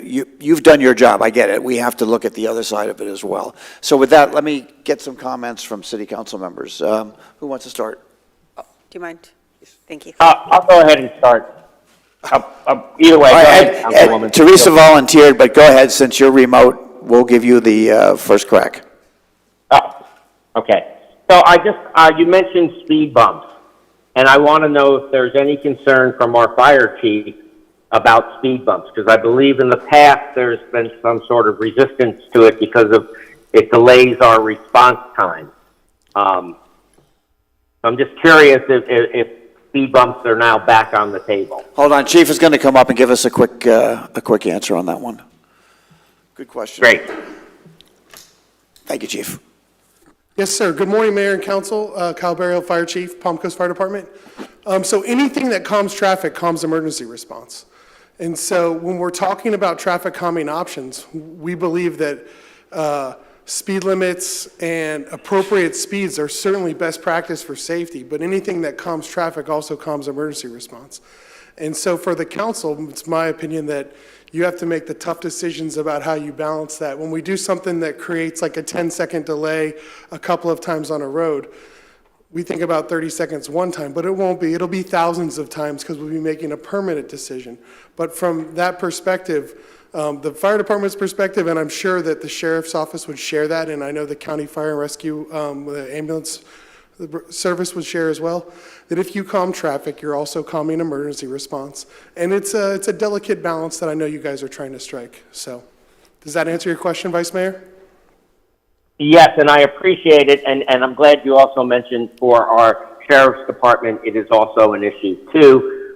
Response times are crucial, and they say you're talking about the seconds that you need to save a life in some cases. So I'm not really in favor of speed bumps. I'm more in favor of lowering the speed limit than I am for speed bumps. Thank you, Chief. Yes, sir. Vice Mayor, thank you. Thank you, Chief. Thank you, Mayor. Councilwoman Pontieri. So thank you. Thank you for the presentation and the work that was put into this, and I also want to thank my council for supporting this, this project and this research, because I don't want Florida Park Drive and Cimarron to kind of commandeer this conversation. We know that there's been a lot of push to look at those two roads, and for good reason, but I am very much in favor of coming up with a plan that can be applied to future roads as well. I get outreach from citizens all the time about, hey, can you look at my road? Can you evaluate my street? And I think that we should make that mechanism available to people. So I'm definitely in favor of a traffic calming plan to be implemented. I know the city of Ormond Beach had one for quite some time, and I know you all are familiar with that because we spoke about it. So I would like to explore that option so that even if we come up with fixes for Cimarron and Florida Park Drive as a result of this study, we can also apply certain criteria to future roads as well. Because, we've spent this money on the study, right? Let's make the most out of it. With regards to Florida Park Drive and Cimarron specifically, I am in favor of speed humps, and I'll tell you why. And I spoke to Chief Berryhill about this, and he mentioned the 10-second delay per speed hump. To me, 10 seconds, while yes, any second is crucial when you're talking about saving a life, I agree. But when we're looking at the bigger picture, lowering speed limits for people saves lives as well. So I agree with Chief Berryhill that there's a balance to strike. When I'm looking at the cost to lower speed limits of $1.5 or $1.6 million as a rough estimate, I can't justify that to my residents. I can't do it, especially with all of the other expenses that we have. The alternative is a speed hump at what I believe you all told me when we met was $7,500 a piece. Is that correct? Yeah, that's an approximation. Okay, so if we could add a couple speed humps to Florida Park Drive and Cimarron at, let's say, anywhere between $7,500 and let's say we put 3 in, so we're talking about, $22,000. That is a much more palatable resolution than a $1.5 million price tag to lower speed limits all over the city. So I'm in favor of a couple things, and I want to be very clear. I'm not suggesting to council to make a decision today because I think that as we're looking at the monies that we bring in this year for taxes, we as a group will then have to look at everything holistically and decide what priorities we're going to move forward. But I would like to keep on the table the option of narrowing the lanes when we do resurface. I think that's a great idea. You kill 2 birds with 1 stone and probably at very minimal cost, if any additional cost at all, if we're repaving anyways. And then adding those speed humps when there's certain criteria met. And clearly on Florida Park Drive and Cimarron, we have that criteria already met per this study. So I would ask my council to just keep those options kind of on the table as we move forward and look at our budget and what priorities we are going to fund with our ad valorem as we move forward. The last thing that I do want to just state is I know the discussion on the medians has come up over and over. Mr. Carr has brought it up. Ms. Puglisi has brought it up. Again, $500,000 for 2 medians for what you've described as a minimal impact. I just can't get behind that. I can't support that because to me, when we have such limited funds, the ROI isn't there. So those are my thoughts on the study. And what I would like to see in the future is a proposed traffic calming plan so that we can then engage in this type of application in the future for other streets. And I would add, and I think you mentioned it, you might have mentioned it, but it's come up in many, many public meetings in the past. Correct me if I'm wrong. I've spent a great deal of time working with the city of Ormond Beach and the mayor in particular. It's my understanding that if we use Ormond Beach as any type of an example, that the residents in proximity or the neighborhood for a speed bump must all sign a petition in favor of it. That's number one. Number two, they pay for it. And number three, if they want it removed, which often happens when people start to hear the bumpity-bump noise, they again have to have a petition to have it removed, and then they pay for it yet again. Those details are rarely shared, but that's what the city of Ormond Beach has informed me. I'm not negative about it, but I want everybody to understand the reality of what another municipality is doing. So it's just a footnote. And I can... Can I just respond Sure. to that really quickly? I'm sorry. Yes, you're correct that that is their plan, but we can do whatever we want in our plan. In other words, we could say, 75% of the residents have to agree, and they don't pay for it. We as a city pay for it. So I hear you, and I'm not suggesting that we model ours exactly after Ormond Beach because I disagree with much of what, but the concept itself is what I'm just trying to correct agreement some misinformation that Sure. gets put out here I sometimes. just wanted to add on to your Ormond Beach one. They are actually revisiting their current plan and updating it now based on feedback from what's happened since they initiated the plan. They put it on pause and they're revisiting their plan and changing some of the criteria. So they're in the work of updating that. Council members, questions, comments? Yes, thank you for the presentation. There's been a lot of valuable information shared here. I am definitely in favor of traffic calming solutions for the community, and I also like the idea that we are looking futuristic in terms of making this a long-term plan for the entire community because of the growth and the timing in our community, and there's going to become a lot more traffic coming here. So we need to make sure that we have solutions and ideas in place for the increase in traffic here in the city of Palm Coast. So thank you very much for your presentation. Councilman Clufus? Yep, I think that this is all good intentions, and I think that if we move forward with something like this, I think a pilot program will be very revealing of the true longer-term impacts of having traffic calming measures. It feels like a great idea to have traffic calming measures everywhere, but there's reasons why there aren't speed bumps on every road that we drive on. We'll find those things once we have a smaller kind of like beta program, I'm sure, inevitably into the future. But there is a lot of public nuisance for these traffic calming methods for the houses that are right next to it. I think that's a big component of having buy-in from all of the houses that are around it. I think if we give our citizens the option and education about how we'll reduce speed, but we'll also increase pollutant generation and things like this, and we let them make the decision for themselves, live with the outcome, and then we reevaluate based on the results that we find for some type of beta program we have like this into the future. I think long-term, if a solution is great, that's awesome. We will implement it into the future. But I think having a long-term plan just based off of what we have these findings here, I think until we see the real-world implementation of these things, it's hard for us to be able to draw a conclusion for the long-term plan, only because it's evident that we don't have speed humps on every road that we travel, and there's reason for that. So, thank you. Vice Mayor, does that cover your comments as well, where we're headed? I had one question. Go ahead. And I don't know if this is correct or not. I've heard this before, but I don't know if they even exist. But are there speed bumps that accommodate our fire trucks, ones that collapse under a certain amount of weight, that won't slow our fire trucks down or our ambulances down. I've heard this, but I don't know if they exist or not. Yes, there are some speed humps that do accommodate for fire trucks. Not exactly how you describe them, but yes, there are. And so that these speed bumps would in effect not reduce the response time as much, but still solve the problem for calming traffic in those areas. Can we get an estimate, a price on, I'm sure they're probably more expensive.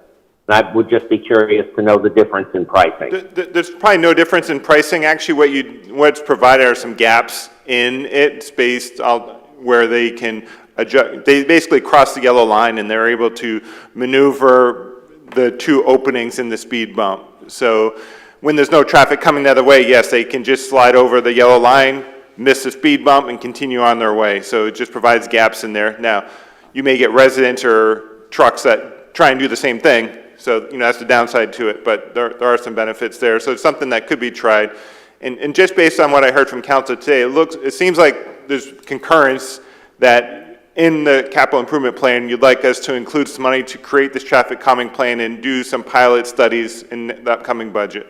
So that we can prioritize, as Councilwoman Pontieri said. Yeah, I think it needs to be in there so that we can then identify our priorities. Yeah, I would also like to see a cost breakdown of what because I don't know how many in the locations of where the speed humps would be recommended. Right, I think we'd have to create that traffic calming plan first, because I think based on the length of the road, where the intersections are located, we'd have to study each road individually, based on, one, where those intersections are, and then the length of the road, and then the speed as to how many we place and where we place them.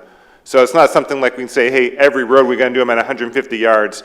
It's not necessarily true. So we would have to, we could do that deeper dive, but that's where we spend the money and create that traffic calming plan, setting up all the criteria. You don't place them within 50 yards of an intersection.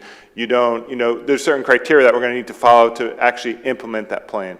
Okay, I understand what you're saying. I just wanted to also piggyback on something that I heard too with regards to enforcement. I'm in agreement with the comment that I think we need more traffic enforcement of our speed limits on our residential roads. This is not anything new. I've asked our sheriff's office of this before, and I want to be very clear.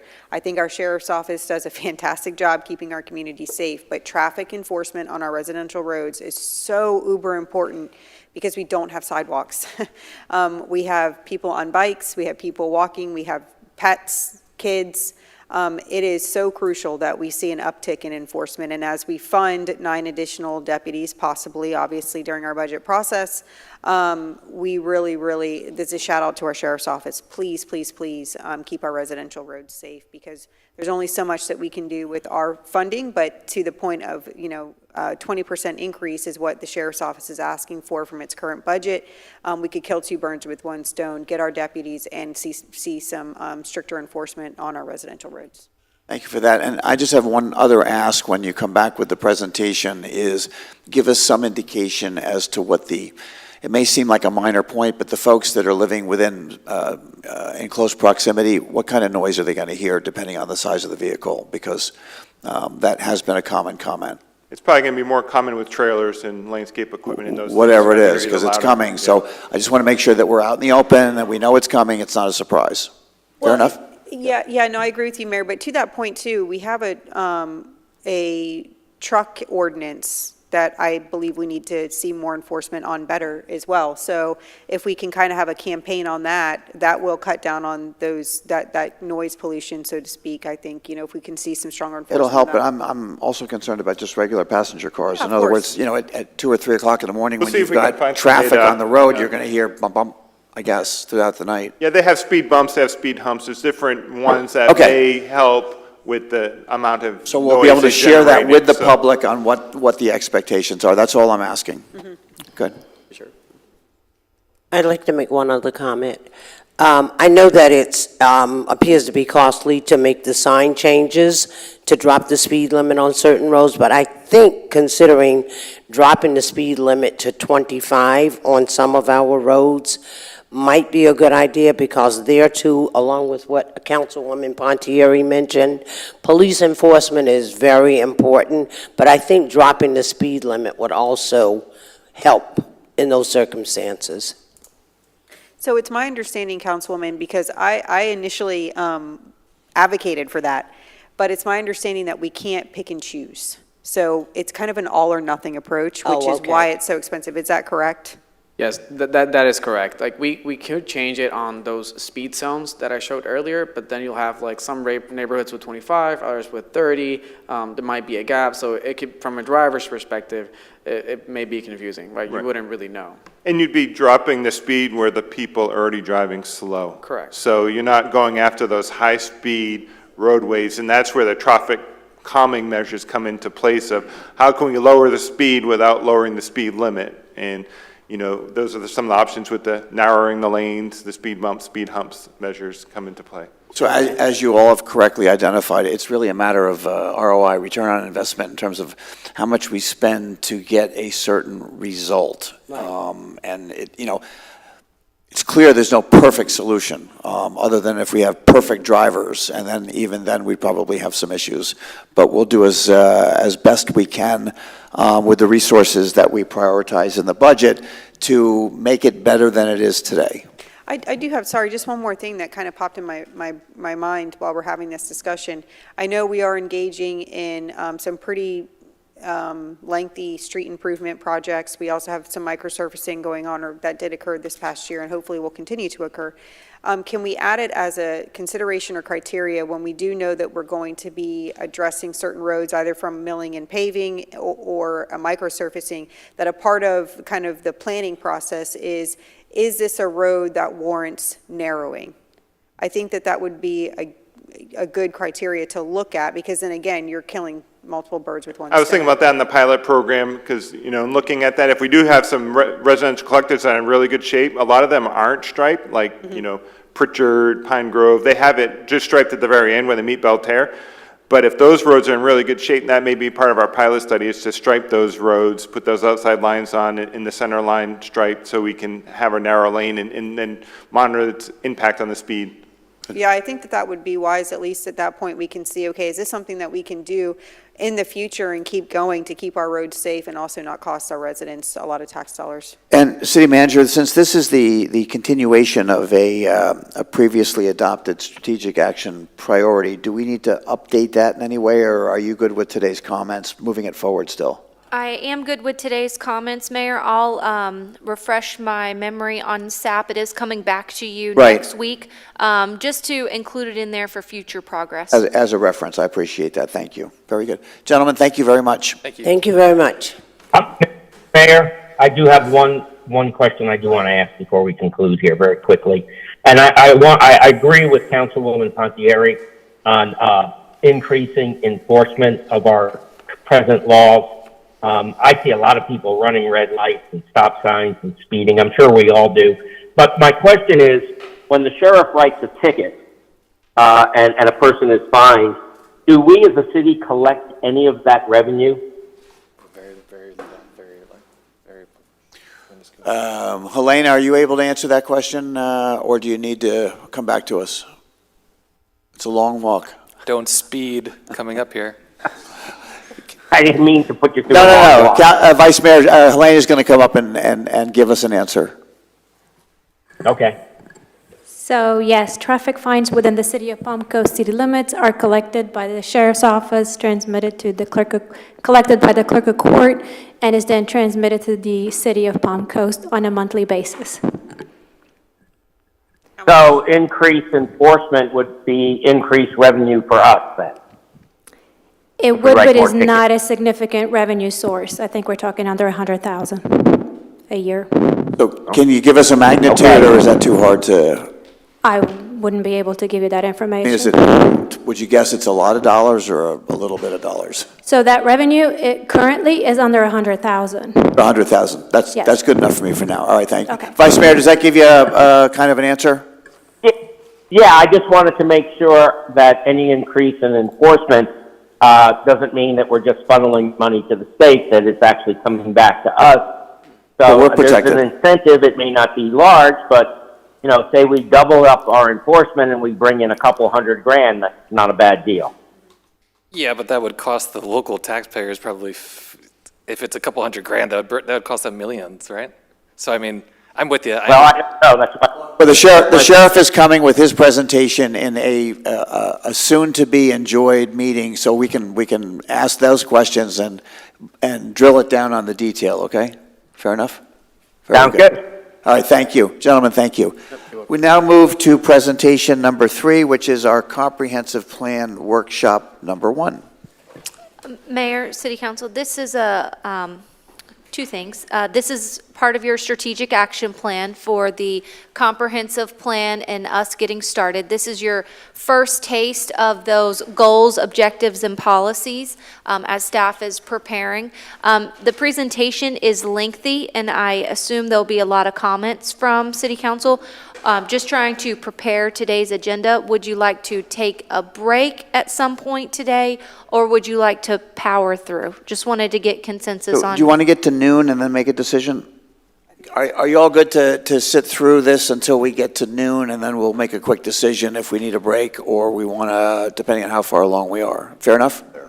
Okay. What's that?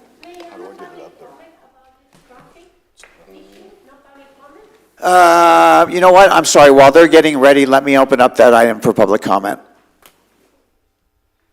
Thank you, Mayor.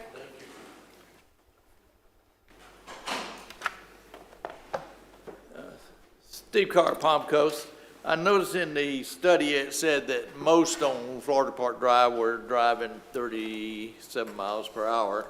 I would sort of like to know, what is the percentage of the people that were over, say 40 miles an hour, and how many were they, and how many days were there actually no speeding, or things like that, so that you can judge how often the speeding is and how bad the speeding is. I mean, just saying most people drive 37 miles an hour doesn't really give me a good vision. All right, so what we'll do, Mr. Carr, is we'll make sure that the data that's available for the study is made available to you. And that was the 85th percentile of drivers Yeah. were driving that. And, well, that was the main thing is, but as far as what I have studied online about traffic calming is a lot of times traffic calming, when you use traffic calming, it reduces the amount of traffic also that goes through the route, because some people are just really wanting a quick way to go. And so when you calm the traffic, it's no longer a quick way for them to go, so it'll reduce some of the traffic, which would then also reduce some of the pollution. Okay, thank you. Thank you for your comment. Celia?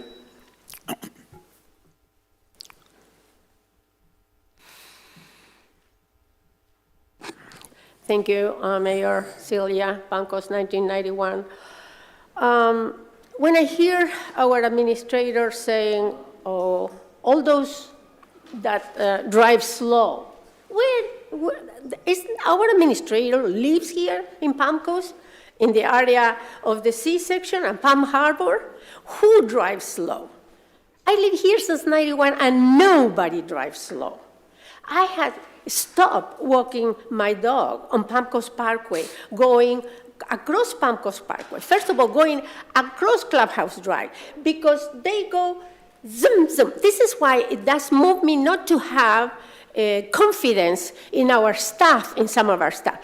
Where does Mr. Carcoty live? Does he live in Palm Coast? Probably not. I cannot walk across Clubhouse Drive. I don't even walk my dogs in Clubhouse Drive by the golf course, because every time I have to go across that, it's horrible. The things that we have to wait and the speed the people come. When I go to Palm Coast Parkway, I think I'm going to be inhaling these fumes and the speed even the dogs get. afraid of, because some who have the open exhaust, going into our park across the community center. I have to come out on Colbert, and somebody was hit there on Colbert just going across, in spite of the flashing light. The traffic is horrendous how they speed. So where administrator gets that, oh, for those streets that people drive slow. Where are those streets? I don't see them.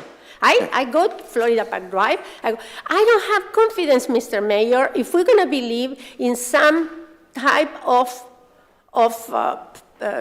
statement which does not reveal the reality of what we are exposed to. I have my girlfriend that lives half a block less, quarter block from Florida Park Drive, and she's scared to go across the Florida Park Drive with her dog. So, and if you're going to have, like Mr. Goatee suggests, oh, you have to ask the whole Palm Coast who, if they want the humps. Excuse me, the whole Palm Coast doesn't live in Florida Park Drive, in those 2 miles of Florida Park Drive. They don't live off Clubhouse Drive. It's very unfair that people that travel and uses those roads as pass-through are supposed to give an opinion of the people affected within the same street. And in the past, people from Cimarron, a friend that I know lives in Cimarron, criticized the people of Florida Park Drive because we were fighting for it. Now they have the problem. This problem will increase if you don't see the reality of this. Thank you for trying, though. So, and Celia, so we'll also make the study and the results of the study and the data available to you as well. Yeah, I'm done for that too, Very good. Thank you. somehow. Okay. Thank you.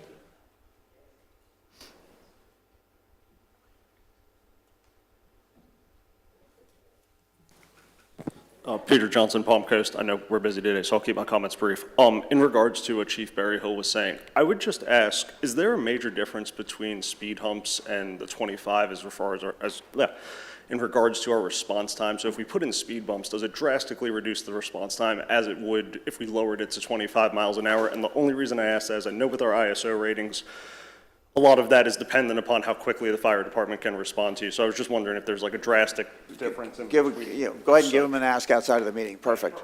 Thank you. Good morning, Council. Welcome back, Teresa. Last year, May timeframe, I contacted this company. It's called Traffic Logics. Mr. Copeland from that company got back with me, and he sent me their brochure and everything for their traffic calming devices.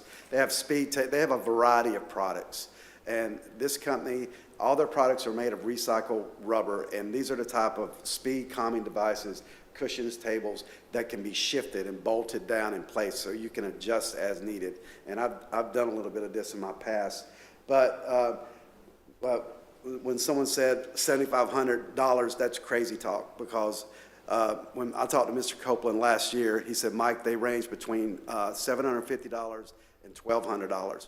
So if you're paying $7,000 for a speed calming device, you've lost your damn mind.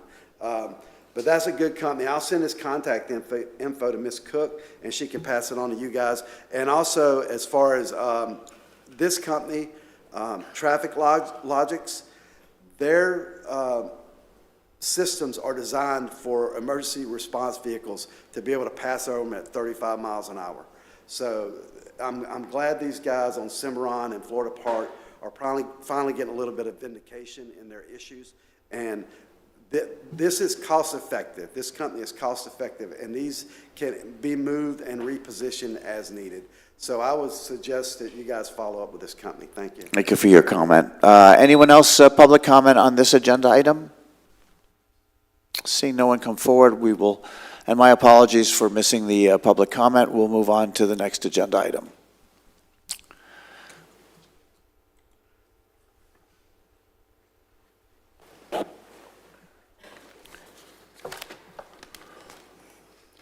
Good morning, Mayor, City Council. Ray Tyner, Deputy Director of Community Development. I have Kathy Ebal next to me, part of our consultant team, and Jose Papa. It's great to be here today on this process for our first workshop with the goals, objectives, and policies. Today, for our agenda, we're going to just have a brief overview of kind of when we started and where we are now. And then we'll talk about the final draft of our vision statement. And then we have 3 draft goals, objectives, and policy elements today for you. One is the property rights. That one is a requirement of state law that all municipalities and counties in Florida have a comprehensive plan element dealing with property rights. Intergovernmental coordination, that is also highly of 9J5, Chapter 163, was an old requirement that required local governments to have an element dealing with intergovernmental coordination. And then also public schools facility elements that deals with our coordination with public school facilities. And you know, that was a requirement of state law as well. We opted to keep that, and it was been updated for the our interlocal agreement that we've been working on with the last couple of years with Flagler Schools. The 3 elements today are, you know, kind of our first elements. I just want to emphasize these were the ones that we had less public comment on or suggestions on. The other elements that were such as environmental and coastal, transportation is where we got a really high public input from. But these are just as important as well moving forward and consistent with our guiding principles. So, as you recall, Mobilizing for Success, we started this process with a direction of City Council to try to reach as many citizens as we possibly can in the city for our community. We accomplish this by doing a significant outreach campaign utilizing the project website. As you know, we developed this unique, it's called Social Pinpoint on our website that has really been a very good success on getting public input and activities within the last 5 months. We've done pop-up events, meaning every event that we had, we were out there, civic group meetings. We had our project ambassadors, some of our graduates from our Citizens Academy. We're members of that as well, and also a lot of media coverage. So, our estimate, and this was done, about a month ago, but really reaching out to over 80,000 people that were an avenue of who we reach out to for the community. So even today, like we said at the beginning, our community engagement does not end until this is done. We have our drafts that are on Social Pinpoint right now and getting feedback from our citizens, and we will continue to do that engagement as we move forward. So as you recall, at the last City Council meeting, we brought you our vision statement and we brought you our guiding principles. So we did have some comments. We did not finalize our vision statement, and Mayor and City Council, y'all were going to, provide us some additional input, and that happened. So what we did is we draft a new vision statement, taking into consideration your comments as well as the Planning and Land Development Regulation Board comments. You remember some of the major comments were, utilizing our guiding principles that we all agreed upon to incorporate that as much as you can in our vision statement. So this is our kind of our new draft. It did go to our Planning and Land Development Regulation Board. They gave it thumbs up. So I'm going to have Kathy, she has a better voice than I do, to go ahead and read it for you. Kathy. Good morning, all. So the vision statement for Palm Coast 2050, a city on the rise, Imagine 2050, is: we embody environmental stewardship and promote active lifestyles. We promote our ecosystems and our natural and cultural resources, while expanding arts in our community, developing parks, recreational facilities, and trails, and preserving open space. We generate diverse economic opportunities, promote lifelong learning, and provide quality education and training. By striving for growth and prosperity for all residents, we ensure a healthy and positive community with a strong sense of pride. We prioritize community health, safety, health, and wellness, giving our residents the ability to work, live, and play in our community with peace of mind. We are a city with responsible fiscal planning, efficient traffic circulation, smart managed growth practices, a diverse tax base, and a well-maintained infrastructure, all of which enhance our quality of life. We preserve Palm Coast's unique suburban character while supporting opportunities for a variety of housing choices to meet the needs of individuals and families across all life stages. Together, we have maintained a thriving, diverse, and vibrant Palm Coast for generations to come. The purpose of this vision statement, which is different than the vision that you have in your current comprehensive plan, is that it is future thinking. It is aspirational. It is an idea of whom Palm Coast is and who it will become.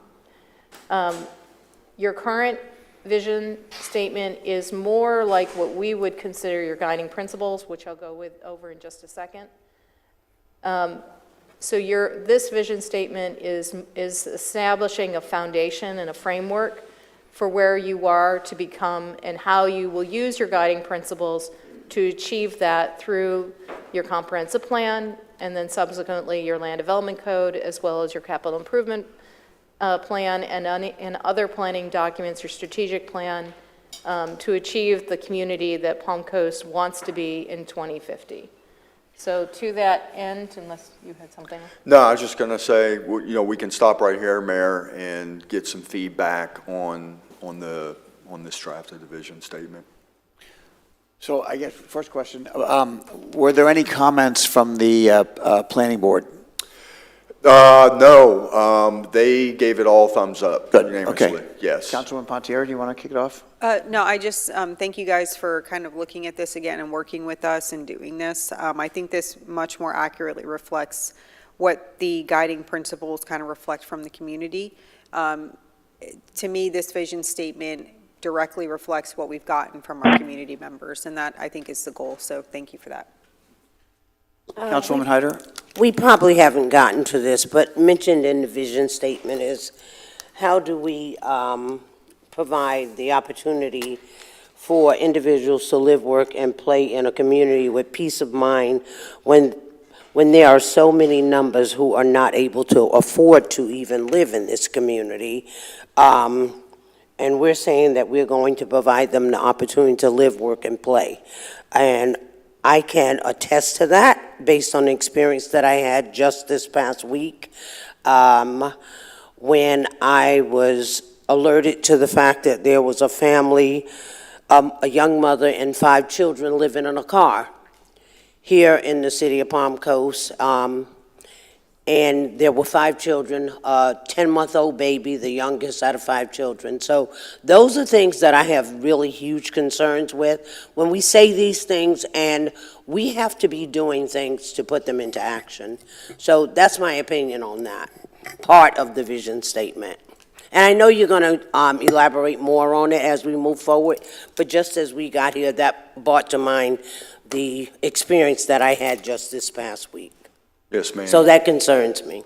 Yes, ma'am. I think, the vision statement is, kind of at your 30,000-foot level, right? That's what Kathy was saying, the aspirational vision of what our community wants to become.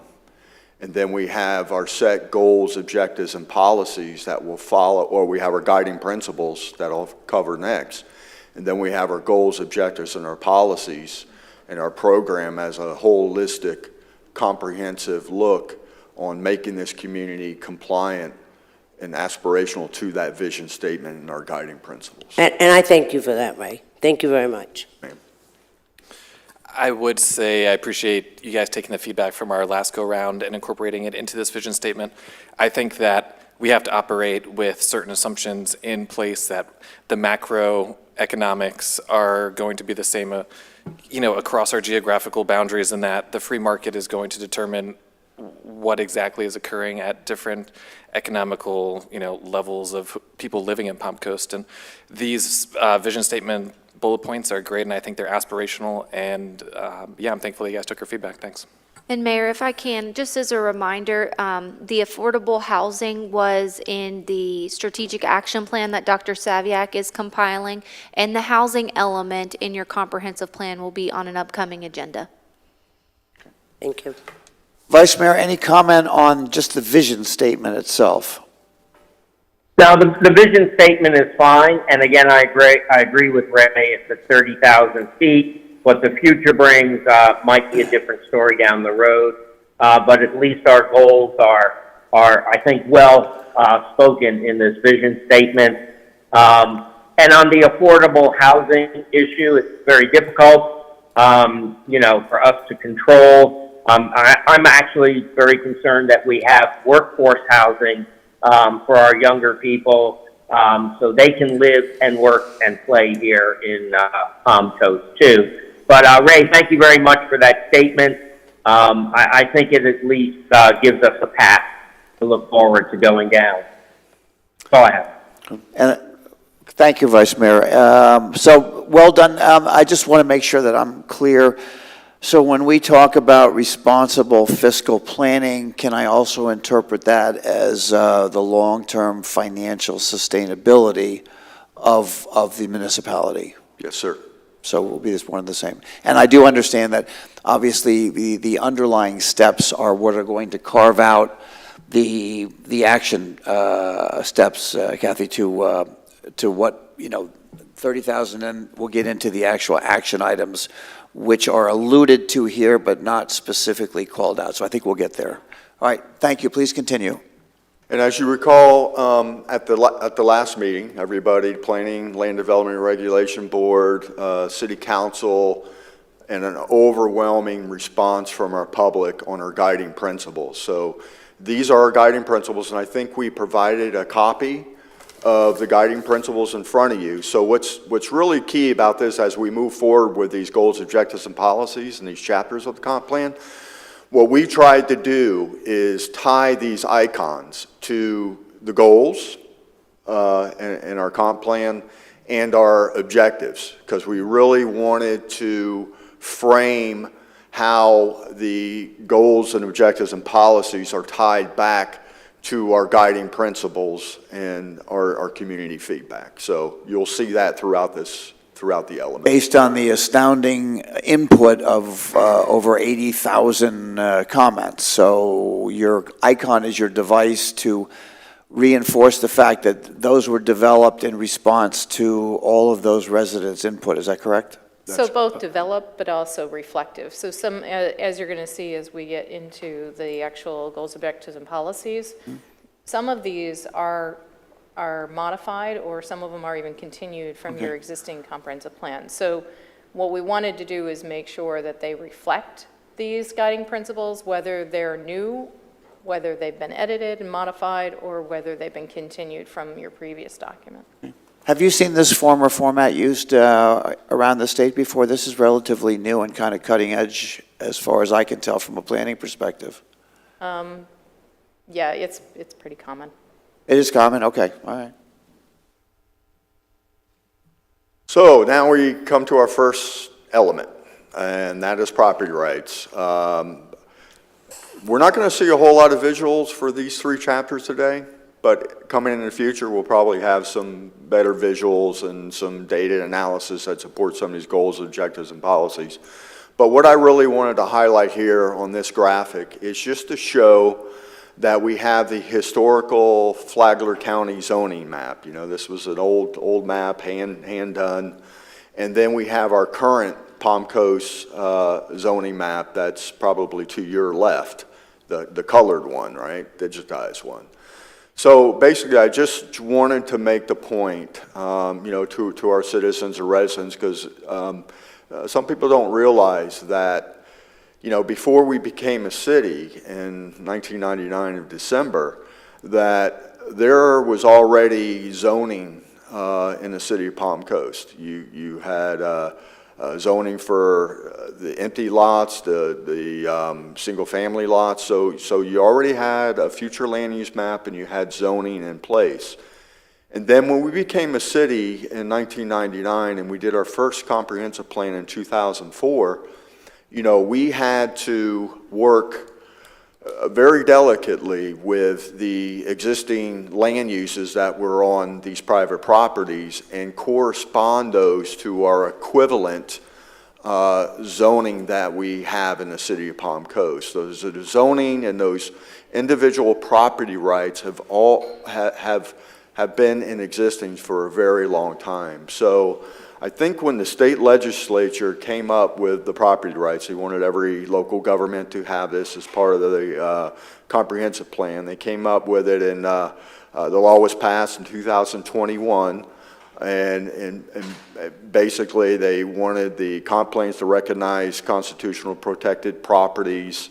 The element, you know, tries to balance the public and private interests, and is a legal, again, for us to be legally in compliance with the state mandate to have this as part of our comprehensive plan.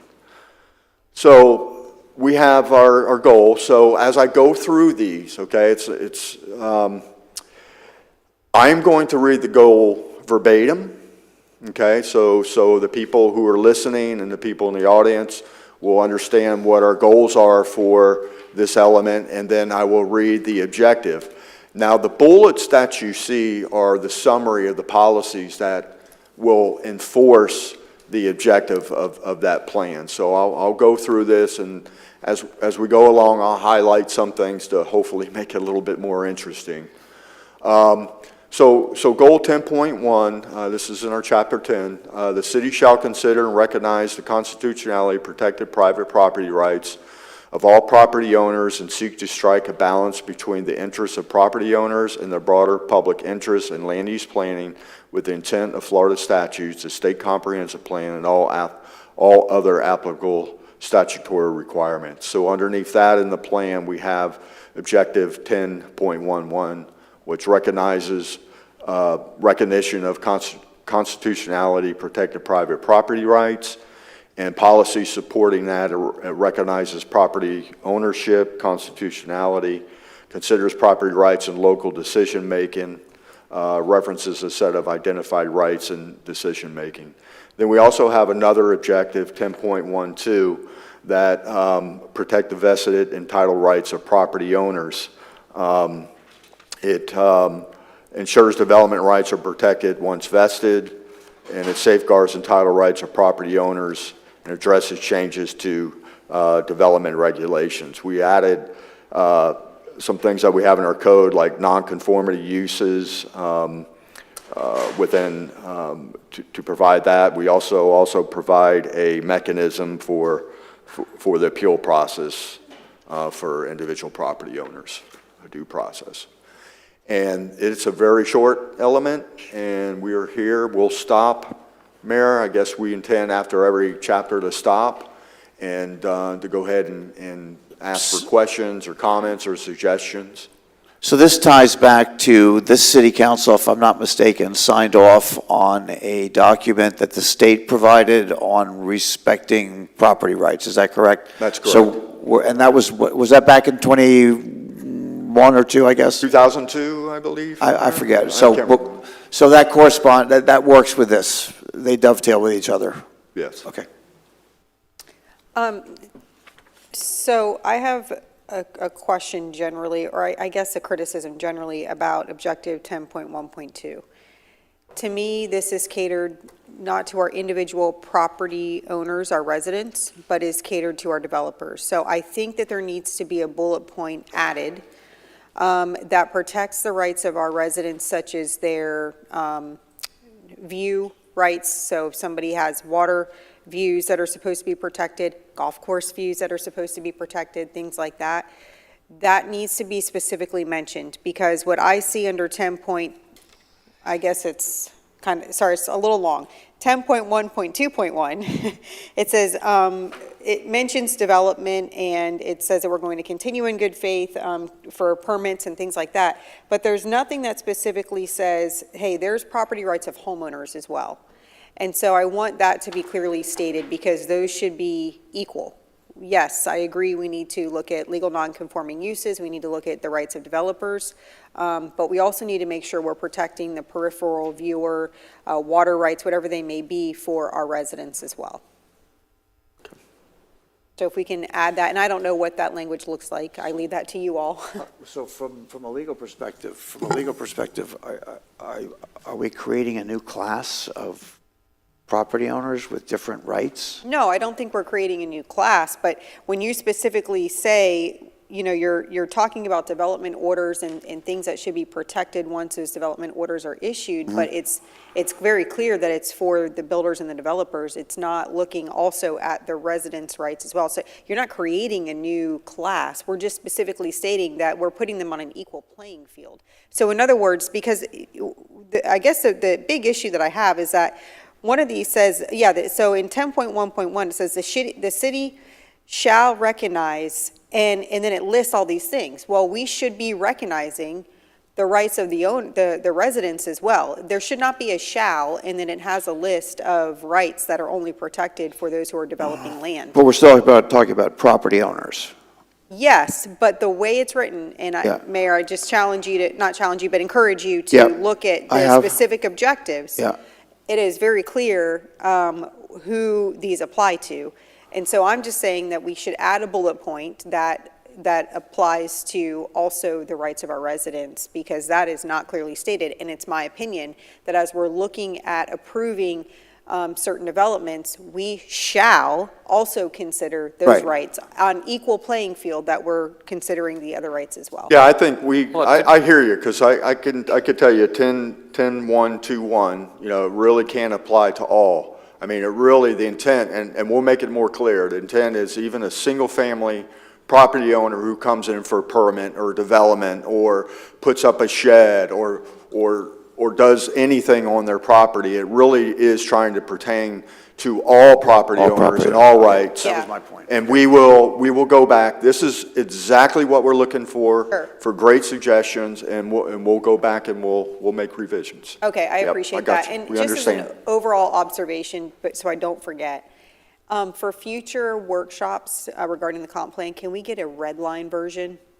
so that we can see specifically what's been added, changed, or deleted? Yeah, we were going to start off with the red line version, but you just couldn't follow it. We can put both of them in there. You will not be able to follow the strikeout, but we will provide the strikeout if that's what you desire, and the clean version. Let's go ahead and do it. Do both. It's the right way, and I know it's voluminous, but it's the right way. It may cross all of our eyes, but because I was trying to look at side by side, and that's a nightmare. Very hard. We'll do both.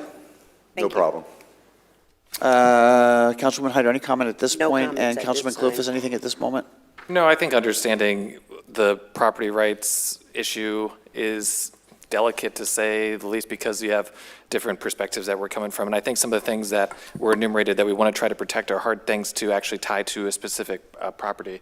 So I totally understand the intent of Councilwoman Pontieri, but I think that is holistically kind of incorporated into what we're trying to do here. So yeah, that's my only comment. Okay. Vice Mayor, any comment up to this point, and then if not, we'll move forward. No, I will just say I'm in agreement with what Councilman Clufus just said. Very good. Thank you for that. All right, please. Thank you. So it was interesting listening to our budget workshop, and I'm sitting here listening to our budget workshop, and I'm going, wow, just in the budget workshop was mentioned, you know, coordinating with the county, coordinating with the state. It is absolutely amazing how important intergovernmental coordination is with our agency and with the city. And you know, even though, like I said before, the public really didn't touch, you know, as we're touching, they're touching things like transportation, but really, it really does touch a lot of those guiding principles on effective communication and intergovernmental coordination for fiscal responsibility, environmental protection. I mean, I can go on and how important intergovernmental coordination is. So, you know, the aim is really to foster seamless coordination amongst the city, our local governments, our special districts, the state, regional, federal, touching all these elements in our agencies to effectively collaborate. So our intergovernmental coordination has several goals, objectives, and policies, and the goals sometimes are highlighted with different agencies, like St. Johns River Water Management District, for example, how we coordinate with them, but I'll go through those now. Goal 7.1, to achieve an effective and efficient planning and public resource and funds to implement the provisions of public facilities and service collaboratively with other public agencies. We have objective 7.1, improve intergovernmental coordination and establish a dispute resolution process. Those policies included point representation for interaction with outside agencies. It's important to have a key person. For example, Fong Nguyen is our staff liaison that works with the TPO, for transportation issues. Objective 7.12, coordinating planning and other units of local governments. We have policies supporting that, participate in forums for growth planning and dispute resolution, coordinating efforts with mosquito control for consistent action. That's one thing that I met with our mosquito control, new to the comprehensive plan, to add some policies, for example, and working with them to make sure that our coordination and our growth, they understand where our growth is so they can help fight mosquitoes. Reviewing our development plans and that type of thing, coordination is vital. We have policies that call for, as needed, enter into interlocal agreements for facility identification and cost allocation, cooperate with neighboring local governments for utility services, work with agencies on air, water quality, pollution control, and conservation. Continue with goal 7.1. We have objective 7.13, and that is coordinate planning and adjacent local governments and other agencies, notify neighboring jurisdiction of land use proposals, coordinate comprehensive plan and decision-making processes, participate in policy-making forums for growth planning. For example, working with the county, it's vital that, we have property that's not annexed, like with the BJs, for example. Coordinating with them, looking at their plans, try to make sure that it has that Palm Coast look, and coordinating those efforts, for the water and the sewer, looking at each other's plans and making sure that we're consistent with each other as much as practical. Goal 7.1 again, objective 7.15, address impacts of development on the region, coordinate with regional bodies and provide detailed information as required by law. So for example, on that one, the Regional Planning Council, you have large developments, DRIs, for example. We go through the Northeast Regional Planning Council, and they're kind of like the clearinghouse, making sure and helping us to coordinate with the other agencies for these large projects, make sure, we're consistent with the regional plans, for example. Objective 7.16, coordination of planning with education and health facilities. This is primarily geared towards health facilities, the hospitals, making sure that we coordinate with their long-range plans. Like, for example, our existing hospital, you see an office medical building that is there now, along with the main facility on State Road 100. That's a master plan. Coordinate with them on their long-term planning and other facilities that may come in the future. Okay. And Ray, once again, the icons are a reference that help you go back to the public's actual input, that you collected all that data, and the statement here, or the objective, grew in that area from that icon, just so the public has a reference back to what they had offered up. That's right. Okay. Yes, sir. So goal What's that? We stop that, cool. Would you prefer us to go through all of the infrastructure, or would you want us to stop after the goal? My preference would be to stop after the goal. It's a Okay. lot. That good with everybody? Yep, go ahead. So I have a comment, just generally speaking, and this probably could apply to everything. For these goals and objectives, do we have any type of timeline set in place? Because when I look at this, it says, talk with this entity and this organization, but there's nothing that says within, 60 days of a proposed plan, we will coordinate. And I ask because I've been contacted by neighboring counties, cities, says, hey, you guys are looking at XYZ development. I didn't know anything about this. You're going to add density. Do you know what that will do to us? And it seems like they were somewhat kept in the dark until like it was on our agenda. So is there some type of timeline or I guess, scalable, measurable that we can look at to say within a certain amount of time of XYZ occurring, this city or this county will be notified of what we're doing? So and maybe Kathy wants to chime in too, but, just in general, the comprehensive plan with the goals and objectives policy, our time frame is 2050, okay? The policies are general, kind of more of a higher level. They're guiding, they're strong, they're powerful. When it talks about intergovernmental coordination, that's something that we will do consistently, ongoing. Typically in your comprehensive plan, you won't typically see a due date, this is when this has to be done. Sometimes you do, like our land development code, for example, if there's certain regulations that we want to put into the land development code, a lot of times we will say, within 1 year of plan adoption to have this adopted in our comprehensive plan. You'll have certain timeframes like this.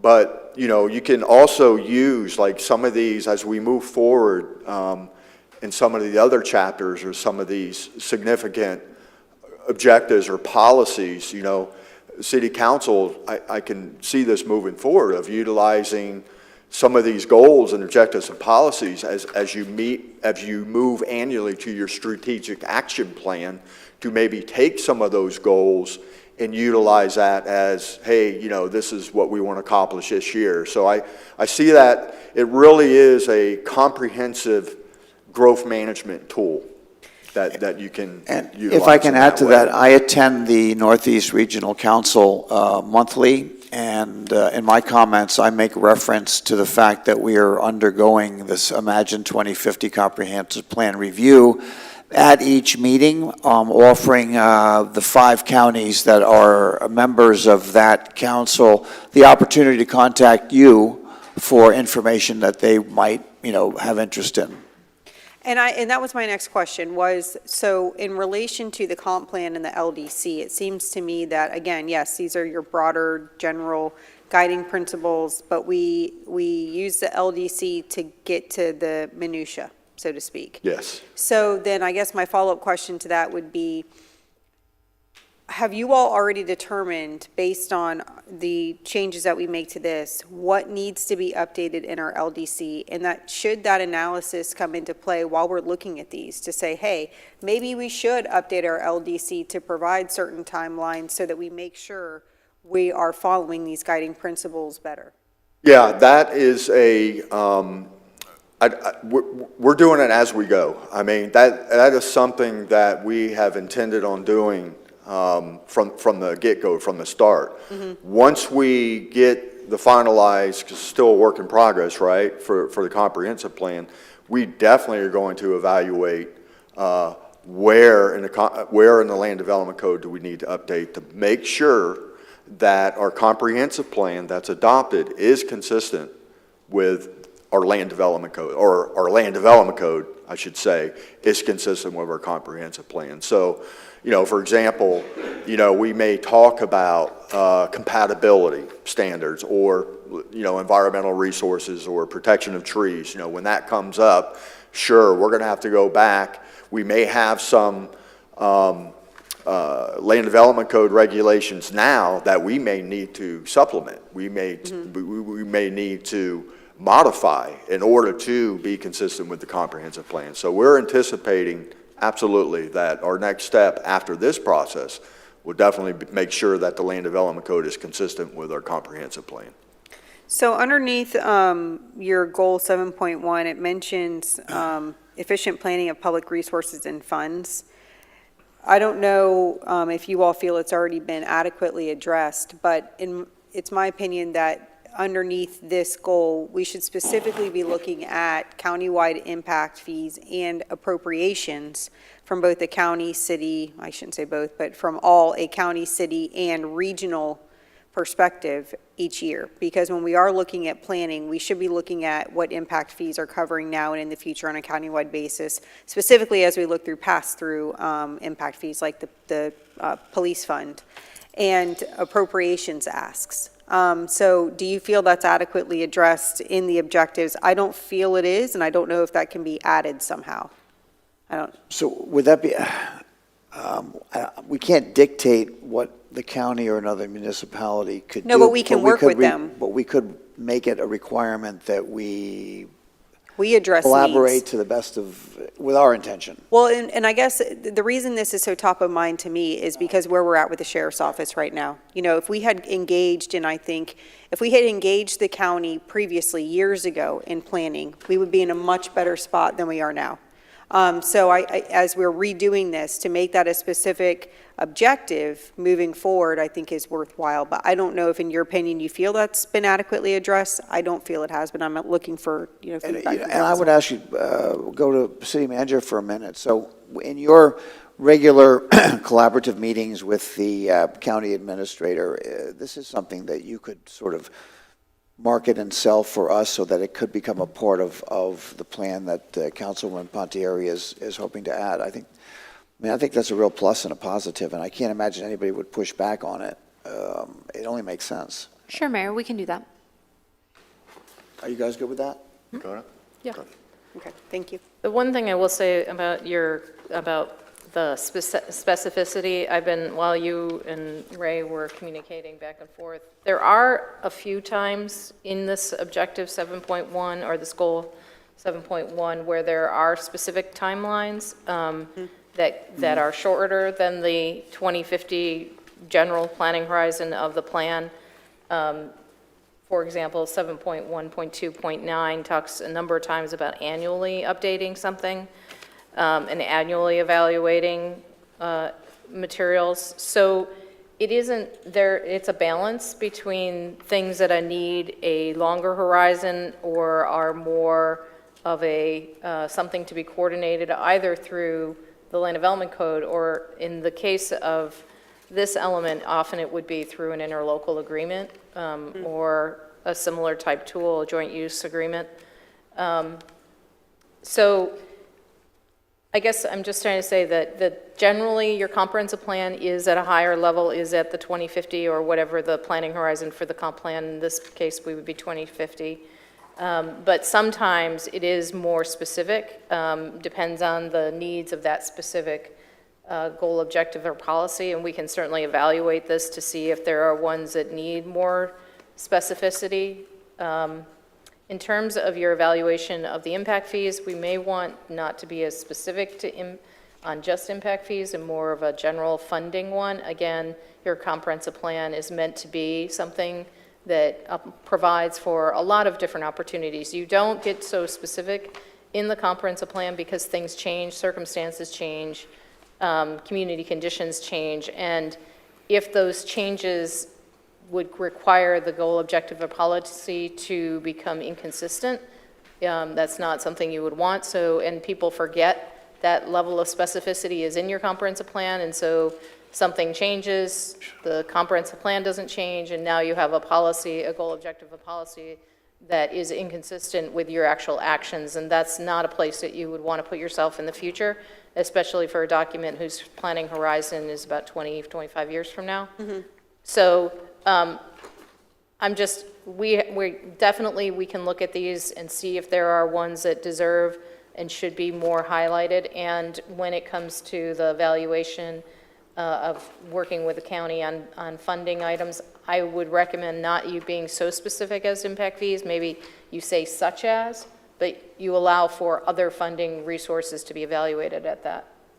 Yeah, no, I completely agree, and I appreciate that. You don't want to preclude anything by not specifically listing it, and I get that. So maybe just, whether it's you add such as, or whether we just say, you know, we want to annually or biannually, whatever you all find is appropriate and pretty standard, but looking at funding sources that are jointly used or can be garnered, such as appropriations. Because, again, in my mind, I'm thinking, could we get more if we are making this an objective that we evaluate either every year or every 2 years? Because I feel we've missed out because we haven't made this a top-of-mind objective in the past. And let me just add to that. I'd like to see you add sort of I guess it would be a hidden thread I'd like you to weave into all of this, that to Councilwoman Pontieri's point, that there's a Protect Palm Coast, there's a protection of home rule that underlies some of these points, so we can reduce the usurpation of home rule by state government, and working together collaboratively is one of those defenses that in the long term could be very beneficial to all of us, I think. So appreciate that. Thank you for the comment. Anybody else on this chapter? Okay. I have nothing. Thank you, Ed. Okay, goal 7.2 is resolve disputes that arise in an amicable and satisfactory manner, you know, to coordinate with our different agencies. Objective 7.21, identify, create a process for the resolution of potential disputes. Policies that enforce this, recognize, identify potential disputes and development procedures. Review and update the land development code within 1 year for potential areas of dispute. Incorporate criteria and development regulation to identify significant impacts and provide mitigation standards. Objective 7.22, informal and formal dispute resolution process. Utilize informal dispute resolution processes for resolving disputes with government or agency. Employ the voluntary regional dispute resolution process for formal dispute if informal method fails. So one good example, this is, these policies are, the way I look at them, are more geared on helping to prevent disputes. You know, for example, 7213, we look at, we talk about significant impacts of different resources, for example. So, you know, let's say a large development like a DRI, we want to be able to make sure that the Florida Fish and Wildlife Conservation Commission is involved in coordinating with us to make sure that state resources, significant state resources, are appropriately mitigated or not significantly impacted. You know, FDOT, working with them ahead of time to make sure that any large development that we are working hand in hand with them, with the city and other agencies, to make sure that their roads, we don't do this alone, to make sure that state roads, city roads, that we're all in agreement on future development or potential large development, helping to mitigate those type of things. The St. Johns River Water Management District, for example, water resources, you know, for DRI projects, we're working hand to hand with them to make sure that, you know, our developments, our future development is consistent with our the regions, the St. Johns River Water Supply Plan, and coordinating with their significant resources to help mitigate for those, so we don't negatively impact their resources as well. Now, is that something that within the structure of our current organization you are already participating? You picked out St. John's as one example. So are you, you know, in that group so that you can understand what their vision direction is and compare it to where we're going? Yeah, absolutely. I mean, just this past year, St. Johns River Water Management District, I think it's every 5 years, they update their region water resource plan, I think they call it. And our utility department is already working with them. We're working to update that plan and make sure that our planning and our management of our water resources and potable water resources are consistent with the district's plan. Absolutely, Mayor. Comforting to know that. Anyone? Vice Mayor, any comment? At this time? No, I'm good. Okay. I'm good, thank you. Okay, good. Okay. So 7.3 is another goal, maintain an innovative and proactive program of intergovernmental and interagency coordination, cooperation, and partnership in order to protect, preserve, and enhance significant natural resources and to protect a high quality of life in order to identify and resolve mutual issues and concerns. We have Objective 731, ensure a high quality life within the adjacent city. Our city planning activities shall continue to be coordinated with the plans, programs, projects, land development regulations, and other local governments and agencies to ensure a continuation of high quality of life. So again, this is more policies geared toward coordinating our planning activities with not only our neighboring local governments and agencies, but our regional agencies as well. It could be another good example is environmental.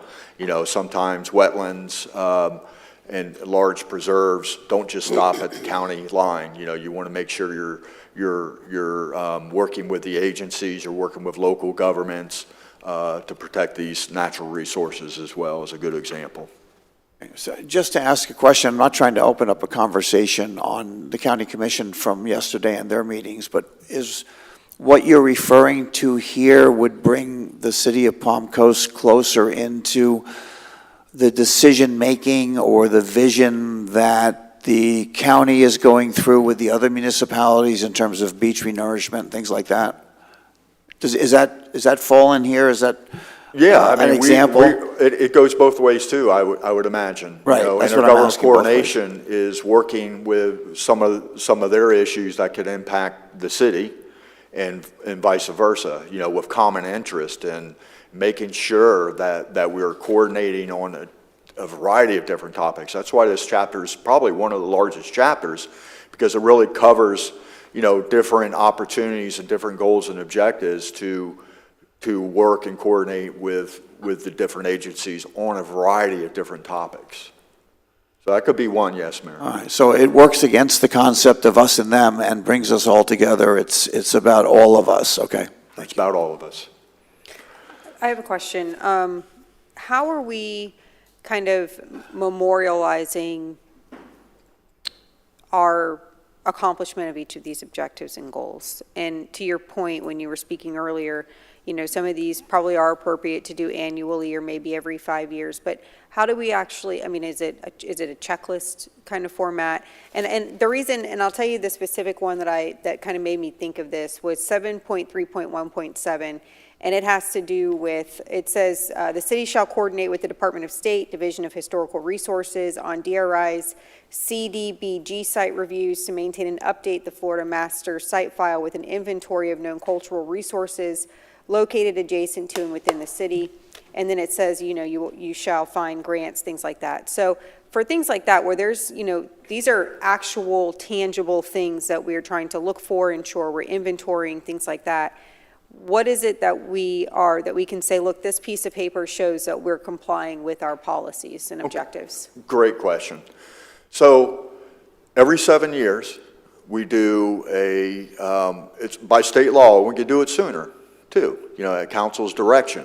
So the EAR-based amendment, what we call it, that is the opportunity that what we do as staff is we make sure we go through which ones has been accomplished, kind of a survey, so to speak, exactly what you're saying, council member, is providing you that information at a regular period of time to make sure that we're covering these goals, objectives, and policies. We can do that through an ear-based amendment because, you know, us as planning staff, and I know you as city council, that this is a breathing document. It's not going to sit on a shelf, right?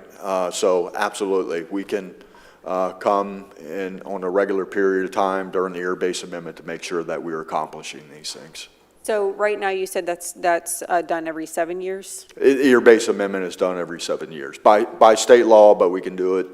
We can go through the comp plan and any, you know. Ray, do you want to Technical. explain what an EAR is, the It's acronym? Yeah, it's an evaluation. It's a state mandated where you go through and you update your comprehensive plan, you do some public outreach, definitely not extensive as we did, and then that goes to the state for their review to make sure you're updating, you're keeping track with your policies, you're meeting state law and that type of thing. But that, in my mind, is a great opportunity for us as staff to do that amendment process that's required to the state on steroids, to do a little bit more heavier work for this city council and for our citizens to see how well we are doing with implementing this comprehensive plan. Okay, so I don't want to get into this discussion now because I think it's a rabbit hole, but I would like to discuss with you all, maybe not something so extensive that has to go to the state on a shorter time frame, but maybe every 4 years, a re-looking at the comp plan to maybe do an internal review. And I say every 4 years because it allows the new council to say, hey, this is what we've done, this is what we're looking good at, this maybe is what we should improve on, so that we can make sure that this doesn't stay on the shelf. Because to me, every 7 years, that's if somebody gets elected to 2 terms, they've seen it once. Right. And to me, that's insufficient. So maybe we have the discussion, and maybe that discussion is had with each of us, obviously separately, and then we can bring it back to further discuss it. But I think that that's something that should be looked at. Yeah. We'll call it the inner ear. Yeah, the inner ear, there we go, yeah. Thank you. The inner ear. Okay, I think I did 7.3. This one is 7.4. Goal, maintain and enhance the mobility of roads and all other modes of transportation and traffic circulation. Obviously, this is transportation, and our objective of this chapter is coordinate transportation planning.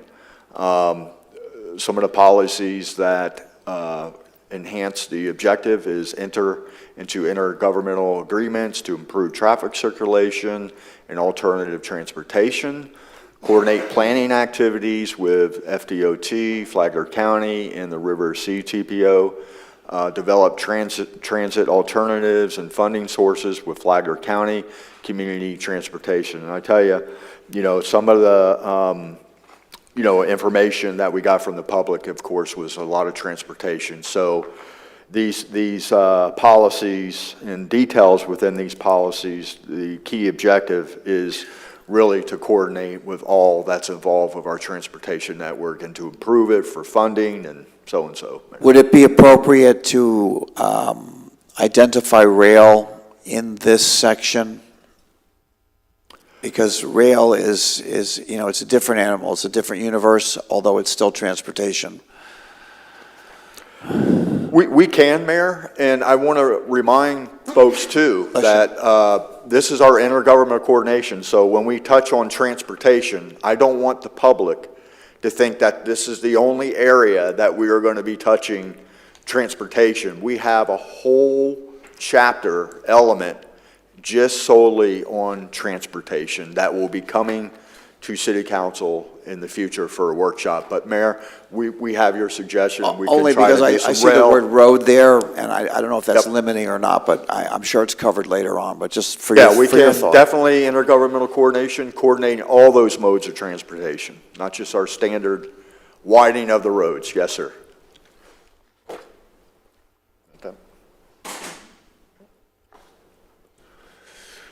Again, this policy is geared toward affordable housing. Intergovernmental coordination-wise, we, again, for this chapter, we have a totally separate chapter that will be coming to City Council on the housing. So basically, Goal 7.5, provide safe and affordable housing with a variety of types and sizes to meet the needs of all residents. Objective 7.5.1, coordinate provisions of housing. The policies talk about coordinating with the public and private sectors to ensure a variety of dwelling units are available. Collaborate with Flagler County for the affordable housing incentive and fund identifications. Some of these key policies are, that we do have a city representative that will be on the AHAC committee, the County Affordable Housing Advisory Committee. This is tied up with our, how we manage our SHIP, our local housing assistant program that are partners with the county, that we partner with to provide those services to our citizens. And I assume this also infers that we are in contact with the state, who has become a component of all of this going forward. I don't know if that's necessary to say that, but there's a big effort necessary for the city to be in constant communication with the state regarding initiatives that they may, push down to us. Yes, sir. Force on us is more like it. Well, I said push down. Yes, okay. Yes. I'm okay with that. A couple things. So, and I know you said we're going to have a separate affordable housing that's not having to do with intergovernmental, correct? Yeah, a housing element, not just Housing dealing with element, affordable, okay. but housing in general. Okay, Yes. so I still think that the objectives are appropriate to mention or maybe add. Looking at definitions of affordable housing. So, and I don't know the specific calculation that determines what makes affordable housing affordable, but I know it's a moving target. It's based on certain incomes, and I can't remember the exact formula. But right now in the county of Flagler, I think that shakes out to be like $2,000 a month, which to me is not affordable housing. But anyways, I digress. My point is, I do think that because we don't define, like the city of Palm Coast does not define what affordable housing is, it might be worthwhile to add as an objective to make sure we are working with the county or the state on what affordable housing means and how we're still meeting that objective. And then also, and this has to do with the county as well, and could be the state, actually conducting an inventory of what's available before we just decide, hey, we need more affordable housing. Because that may not be the case. We need to do an inventory of what's in our county before we go out and either provide tax incentives or just say, hey, because we feel like we need affordable housing, we do. That's not the case. We need to actually engage the county and make sure, what do we have available, what's the need, and then what do we need to do? Because if we are going to give tax incentives and things like that, keep in mind that that's money that's coming out of other taxpayers' pockets. So let's make sure we have measurables that we're working off of before we just engage in these activities. And I do think that we need to engage the county and probably the state in some of those. So that's why I say specifically, I get we're going to have a housing section, but it might be worthwhile to add some of those into this one as well. Okay. I agree with that, Councilwoman Pontieri. Also, yes, we do need to define what affordable housing is. And we also need to decide, because of the fact that affordable housing has a negative connotation whenever we use that particular word, affordable, immediately the mindset goes to subsidized housing, government housing, and that is not what I would like for affordable housing to look like here in this community.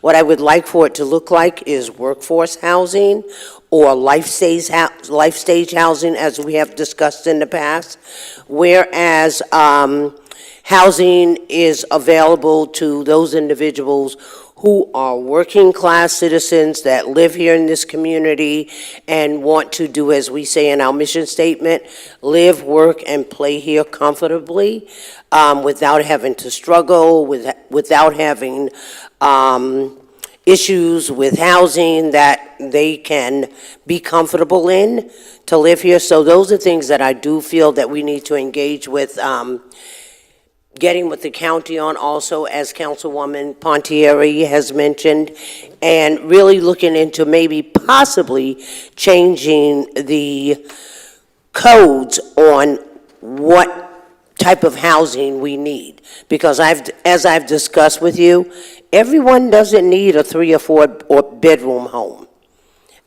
We, at certain stages in our life, we may only need a 2-bedroom home. So we have to look at that. We may not need a 2 or 3 car garage. And all of those things make homes less affordable to individuals that are in the workforce. So those are things that we need to look at, and possibly changing the planning code on what type of housing, or what size housing we can have in our community. Yes, ma'am. So those are things that I think that we need to take into consideration. Yeah, I would concur with everything that was said. It's a multi-pronged attacked approach on how we get this all done. It's an educational opportunity for us to educate, the community on why having a diverse housing inventory is important to the overall macroeconomic conditions in Palm Coast and who we're trying to attract and the aging demographics that we have in Palm Coast. It's a very elaborate situation / I don't want to call it a problem, but the situation we find ourselves in. So I think all of these things are good in jest, and I support intergovernmental coordination, but realize that to be successful to the very core of the mission that we're trying to solve, it requires more than just intergovernmental coordination, but this is absolutely correct. Yeah, this is great feedback, I really appreciate it. We're not going to solve any housing issue on our own. And basically, this is what this is trying to do, is we need partners to help us tackle these bigger issues as we move forward, right? The next one, Ray, tell us when you get to a point where you're comfortable taking a break. I promised that we would, at noon, ask if we wanted to take a break. So I don't want to mess up your... We are at our we are almost done with the infrastructure. So if we... I'm sorry, we're almost done with the intergovernmental coordination. Right. And probably 5 minutes, we'll be done with this chapter. And then the next one we have would be public schools facility We can element. take a break after he finishes this particular section, so you keep going. Is that good? Sure, if you want, or we can just keep, how many more things do we have? Just one? So this next goal is offer public recreation, open space, and a variety of leisure opportunities, right? So this is dealing with parks, right, and recreational facilities. Objective 761, coordinate with local governments and public agencies and to ensure that city public recreation parks and open space systems complement other recreational parks and open space systems in the area adjacent to the city. People look at parks, they might not necessarily know it's Palm Coast Park or Flagler County Park. So some of these policies that help support this objective, coordinate with local governments to ensure city systems complement neighboring ones, work with Flagler County to connect greenways and trails with park and conservation areas, continue cooperation with Flagler schools, right, for joint use for potential park facilities. This is a great example that you remember, I think this past year, you adopted the master plan that was in cooperation with Flagler County and the city of Palm Coast. That is just a wonderful example how this will work, and maybe something in the future, we're looking at trails. We're already talking with them. Maybe we need a trails master plan where our trails are to connect with them. So that is a great example of what this intergovernmental coordination is trying to do, to continue to work with them on these park facilities and future park facilities. So, I mean, that's, in its simplest form, that's just based on the concept that a resident that lives in any one of the municipalities or in the unincorporated county doesn't really care where they hail from, but they're going to use the park. Because the parks are for everybody. The parks are for everybody. Okay. That's right. All right. That's right. Okay. Then the last goal is 7.7, maintain and expand the city's infrastructure, facilities, and service to provide acceptable level of service in order that the current and future needs of the city will be met in cost-effective and efficient manner to sustain a high quality of life available to the city. So Objective 771 really focuses on the protection of our potable water and our aquifer recharge areas. As far as aquifer recharge areas and high aquifer recharge areas, we don't really have them in the city.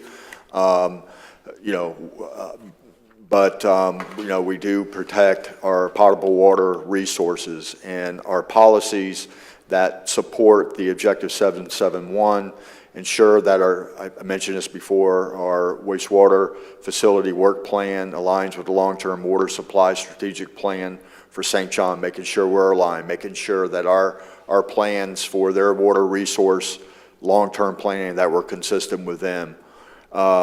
Protect our potable water and aquifer recharge areas through techniques and partnerships.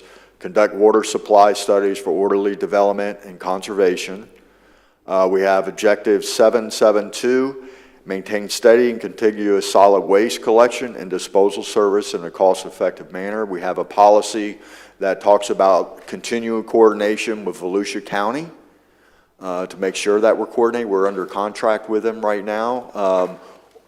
As a city, they have a long-term use for their landfill, and we have a policy in there to start beginning our conversations with them, and I believe it's a specific date where we need to start having conversations with them, potentially expanding our contract with them for the county landfills. And that really wraps up our intergovernmental coordination. I know we provide you a lot of information, and I really appreciate the feedback from this element. Did you achieve your goal today in terms of comment from City Council? Yes, Mayor, and I just wanted to echo that Flagler County is also in the process of doing their comprehensive plan, so we will share our feedback with them, and as these elements relate to each other, hopefully we can have similar language in both of our elements and comprehensive Well, it plans. sounds to me like that was written, and Councilwoman Pontieri already underscored that, so that's already a part of this plan that's in process, so good for you guys. Yeah, so when we come back, right after the break, we're going to hit our last, Kathy will do that in our public school facility plan. Mr. Whitman is here because we work really closely with Flagler Schools in the county to come up with this. So, City Council members, are you good with do you want a 20-minute recess?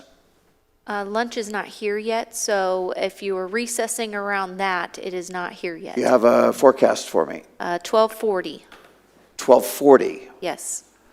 Do you so all public want schools to take it a is. 10-minute break now, or can we power through? It's up to you. I can power through yeah, until yes, lunch gets sure. here, yeah, but I'll leave it up to you all. I can power through. I just wanted to do the radio voice of, all right, thanks, guys. We're going to take a quick break. We'll be right back. If you guys are up to it, please continue. Okay. Keep it moving. So I'm going to, I'll do the slides for you, Kathy. He's going to take, this is our Chapter 9, our public school facility element. As I explained before, this used to be a state law that every county and city had to require that. It's no longer, but we opted to keep it to make sure it's consistent with our interlocal agreement that we've been working on for the last probably a year and a half with Flagler Schools. So Kathy is going to go through the goals and the policies with this chapter. Sorry. I'm sorry. Here we go. So as Ray mentioned, the public schools facilities element is now an optional element. We discussed it at the last meeting about why we are maintaining it. From a macro level, just to remind everyone, we're keeping it because schools were one of the most important issues that were raised by your community. In fact, it is in your vision statement. And recognizing that the public's interest in maintaining a strong school system and having good school facilities is important to you. On a more micro level, the reason it's important to keep it is because there are things that we need to work in coordination with the school district, making sure that we have good access to schools, definitely impacts how our neighborhoods are developed. Making sure that we have land for future expansion of schools, either on-site or in future sites, and making sure that the land uses and the planning procedures are well coordinated between the two jurisdictions. That is the reasons that we are recommending the maintenance of the public schools element, and if there are any further questions, I'll move forward with your two goals. So the first goal, 9.1, is the city shall coordinate with Flagler County School Board to ensure the location of public school facilities are matched with future development, meet the needs of existing and future populations, and serve as a resource to the community.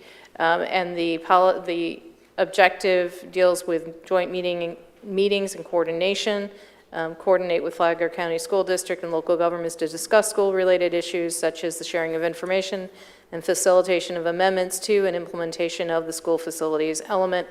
The policies under this, there are 3 of them. One of them relates with coordinating between Flagler County School District and the city.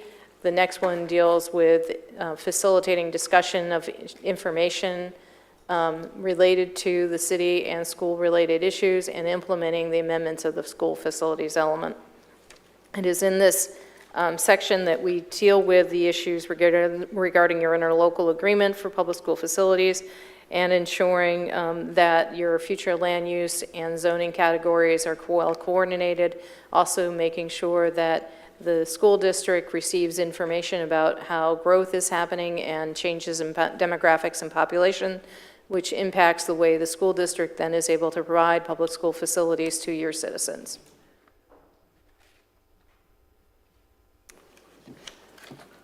The next objective deals with development review involving the school board and the development of review approval process in order to coordinate land use and development.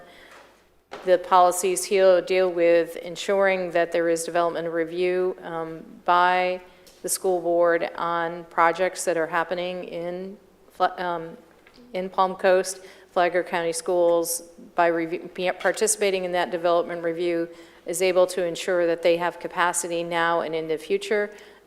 Some school districts that no longer, or some counties that no longer have the school element are losing out on the ability to properly plan for the future growth of schools and providing the future capacity.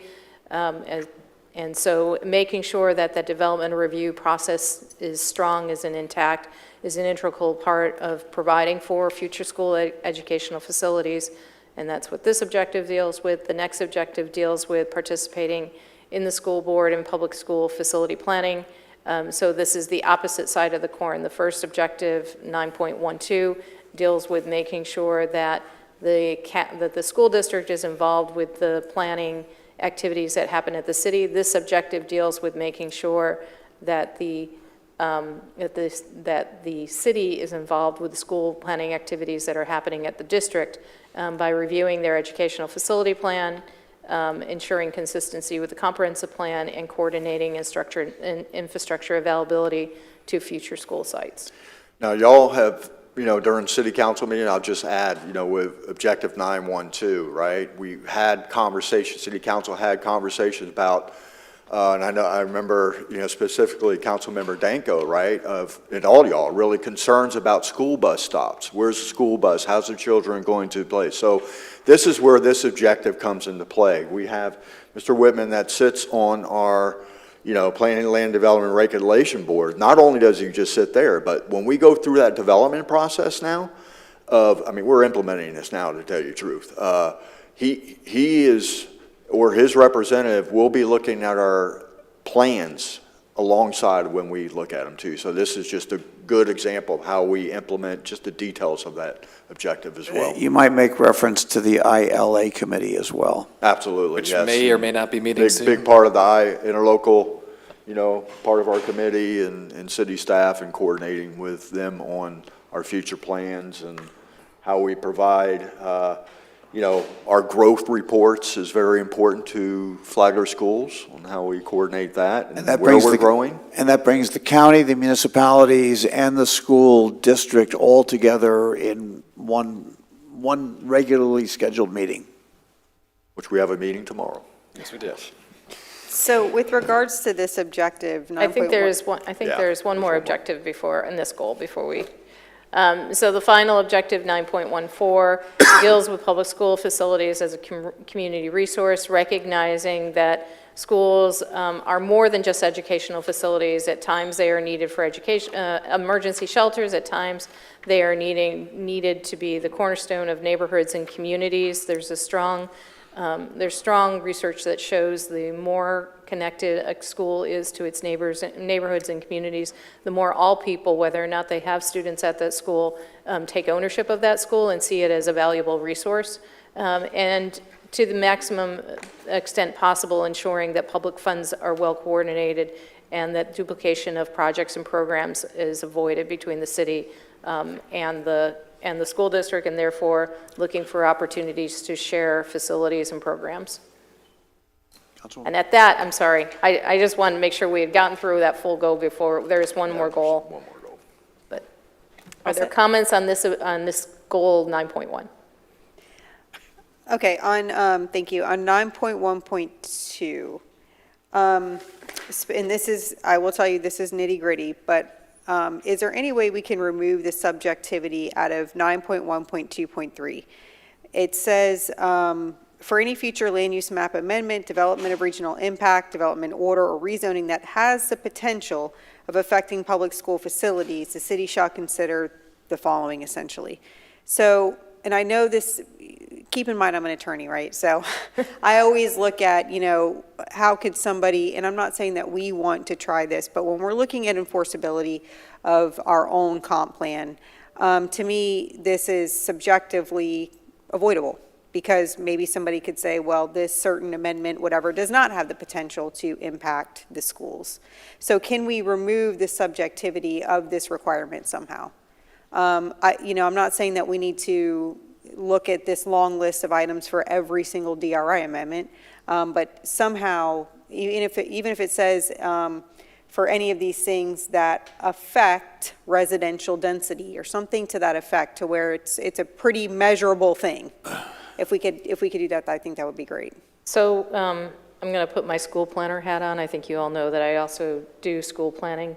And in the only type, when we're evaluating school capacity and school impacts of development, like we do actually for Flagler County School District, we only look at developments that deal with residential developments. It's the only type of development we're concerned with. We don't look at commercial development. We don't look at industrial development because those don't impact or have the potential to impact a school district. So the easiest way to fix this objective is to just add the word residential development because it's the only type we look at. That's perfect, yeah. And then the only other comment I had about this specific policy is in the section of 9.1.3, is there any way to get city council involved? And I say that, so that somehow, because for instance, when we're looking at 9.1.3.3, it says that the city shall review potential school closure, significant renovations, existing schools. I don't know that we as city council have anything regularly where like every 2 years we look at the state of our public schools. Do we have any mechanism for that right now? So I would say that the interlocal agreement committee, it's a bad name, but that group is now tasked with monitoring the budgets and future forecasts for all school capital improvements, I would think. Now, that may not be enough, but there's kind of a mechanism in place. The one thing that we don't do yet is bring back the minutes or the data that's presented at those meetings along with staff to city council. Yeah, so for instance, every year, I think, we go through the development, the development report or the growth report, I think it is, Yep. the annual growth Growth report. Yeah, we don't have any mechanism like that for our schools. I think that that should be added somewhere in here. Because, obviously the school board has its role, but we as elected officials also have a responsibility to make sure that we're working with our school board, looking at capacity, things like that. So whatever we can add in here to get city council more involved with that analysis, I think is probably worthwhile, just like we do with the growth report. Mm-hmm. And they, What about the Bieber, Kathy, do you wanna- Bieber reports? So that would be a part of it, but, a robust presentation from the ILA committee that's got everybody there back to city council, I think would two things, would provide all the information, but also open up for all the questions that we might have. And how often does the committee meet now? I should know, but is it? So annually. Annually or semi-annually? You could just shout from your seat. Yes, we produce an annual report. Right. And the working draft is on the dais for the ILA committee, oversight committee to consider tomorrow. Right. And so a copy of that report would give you an overall shot of all development happening across the county, including Palm Coast and all the other jurisdictions, so you can see the interaction in but that group actually meets how often? Is it It's required to meet once a year, but it has met more often as. a lot more often than once a year? That's why I'm asking. Okay, so there's a mechanism that could be better defined, perhaps, to bring forward the information and involve city council. I think the way, I agree, that would be a good upgrade to our participation in that committee. Yeah, because I feel in the dark, to be quite honest with you. Agreed. Yeah. Okay. So if we can just add that I'll leave it to your discretion where you think that's appropriate, but thank you. Great, thank you. The second goal in school deals with school concurrency. It reads as follows: the city shall enforce adopted level of service standards through appropriate processes by recognizing the school district's statutory and constitutional responsibility to provide a uniform, efficient, safe, secure, and high-quality system of free public schools, and the city's authority for land use, including this authority to approve or deny development orders that generate students and impact public school facilities. The objective 9.21 deals with level of service standards, that you can cooperate with the school board to ensure the constitutionally adequate public school facilities are available in the 5-year and long-term planning periods by adopting level of service standards for schools, and the ability to maintain those. The policies that deal with, implement this deal with maintaining your interlocal agreement for public school facilities, that is where your level of service standard is adopted, and then utilizing level of service standard to determine when it is appropriate to expand public school facilities.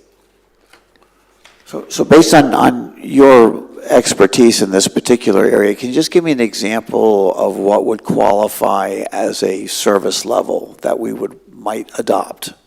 So the public school facilities, and in fact, your level of service standard is established at 100% fish capacity for all grade levels, K through 12. And 100%, so FISH is the Florida Inventory of Schoolhouses. The Florida Inventory of Schoolhouses is the statewide database of all student stations that are available on a certain campus. So 100% means that your level of service standard is that all schools have a level of service that 100% of all seats in all schools will be utilized. Usually school districts start paying attention when they're in the 90 to 95% capacity range, so that by the time you get to 110 to 130%, 110, 120% capacity, you're adding new capacity. Now, the state statutes in Florida, and I can get way in the weeds on this, but the state statutes do provide for a number of different ways that school capacity can be added, that can be done permanent through new brick and mortar, either new schools or new school wings. It can be done temporarily through temporary portables. It can be done internally through operations of how a school runs their programs. So the gist of this is that once a school starts getting close to that 100%, so like I said, 90, 95%, the school district is likely paying attention to and identifying how they can achieve additional school capacity in the many ways. There's 7 of them specifically outlined in statute that allow for a school district to consider. Okay, so, but for the public, we're talking about capacity, we're not talking about academic performance. We're talking, this is, and we are talking about student stations. We're talking about Stations for capacity, okay. Yeah, we're talking about seats. This is when the planning side of the planning side of public schools facilities is really about your facility operations, about how well you efficiently and effectively provide ability for students to learn. It's the educational side that talks about the other issues. Now, of course, there's coordination between the two because the facility side is looking at capacity for programs and different types of programs and needs for different types of programs. But here we're talking about capacity. Very good, thank you. Is it time to, I don't want to step in too early. I can wait. We have a few more objectives. Okay. This was the first one. I'm pretty passionate about this one, so I'll let you get through it, but I just want to make sure we cover it.